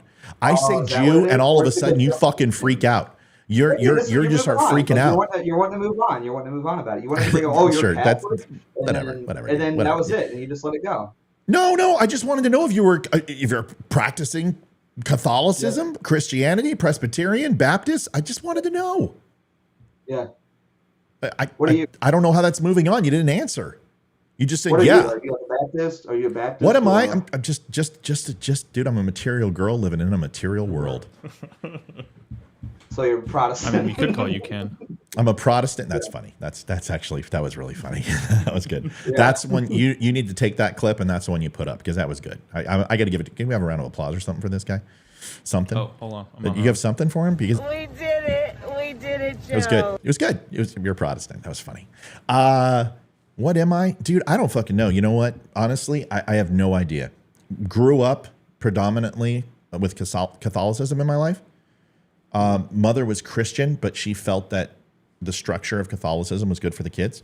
Had some experience where religion, I mean, we can go into it. I mean, I'm nothing really to worry about.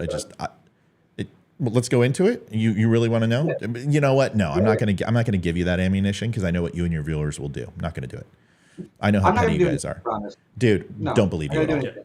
I don't believe you at all. So no, I'm not going to go into it. I mean, you can find out. It's not that hard. Go to episode 363 and watch it, and you'll hear all about it. But you know what, dude, you have not demonstrated. You haven't demonstrated one iota that you're able to have a serious conversation.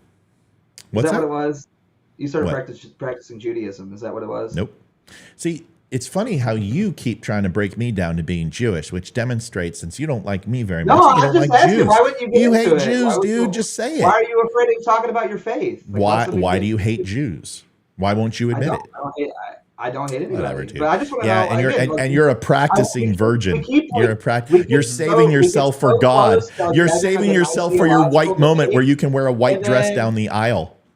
Is he a And then born you again divert virgin? it every time. You do this every time. No, I'm I not wanna talk diverting it. You keep theology. saying I'm a You Jew, are. and I can only tell you so You many literally times just I'm said, not. I'm not going to talk about it. I'm not going to talk about it. I don't. No, wanna I didn't want to about talk it. about why. No. I just think no. you're- I think Wait a you're second. very I said lukewarm with your no. faith. You're twisting my words around. You're Okay, now you lukewarm get with your muted faith. again. Oh my God, fucking dude. I really hope they make some good memes out of us. I hope so, God. That's the most important I thing hope out of his this. viewers rub one out to this. I simply said I'm not going to talk to you about my personal issues that I have with the Catholic Church and some of the things I went through in my life. It's none of your business. If you want to find out and demonstrate that you can have a modicum of an intellectual conversation, you're not going to use something against me. It's extremely personal. Fuck you, bro. You haven't shown anything like that. I'm not going to do it. Oh, here it is. This should be fun. Who's this one? Who's calling in? Hold on. This will be fun. Hey, honey. How are you? Hi. I'm wonderful. How are you? I'm fine. This is the guy who said he wants to impregnate you. I know you. You're the fucking douchebag that's an asshole. And I'm spending my lunch break to call you and tell you what a fucking cocksucker you are. What the fuck is wrong with you? My God. Good luck. This is what it's like to be married, yo. You're 35, you're single, you practice celibacy. Well, who would want to fuck you? Apparently no one. I sure don't. The fuck that you think I'm bored and I want to fuck you and I want to eat you up? Yeah, you're a fucking genius, dude. He's a ginger too. He's a ginger too. Saying my husband's a Jew. Oh yeah, just because his great grandmother was Jewish. My freaking ancestors are freaking like they're Vikings, and I don't consider myself a Viking. Well, he's a Viking. He's redhead, so he's definitely. But he said he's Scotland. He's from Scotland, but he's not a redhead, right? He seems very upset by that because that means he's not a pure white race. He's not a pure Aryan. And his little Third Reich guys will be like, "What do you mean he's fucking redhead? You got to be pure white and blue eyes. Come on, like we don't know what's going on here."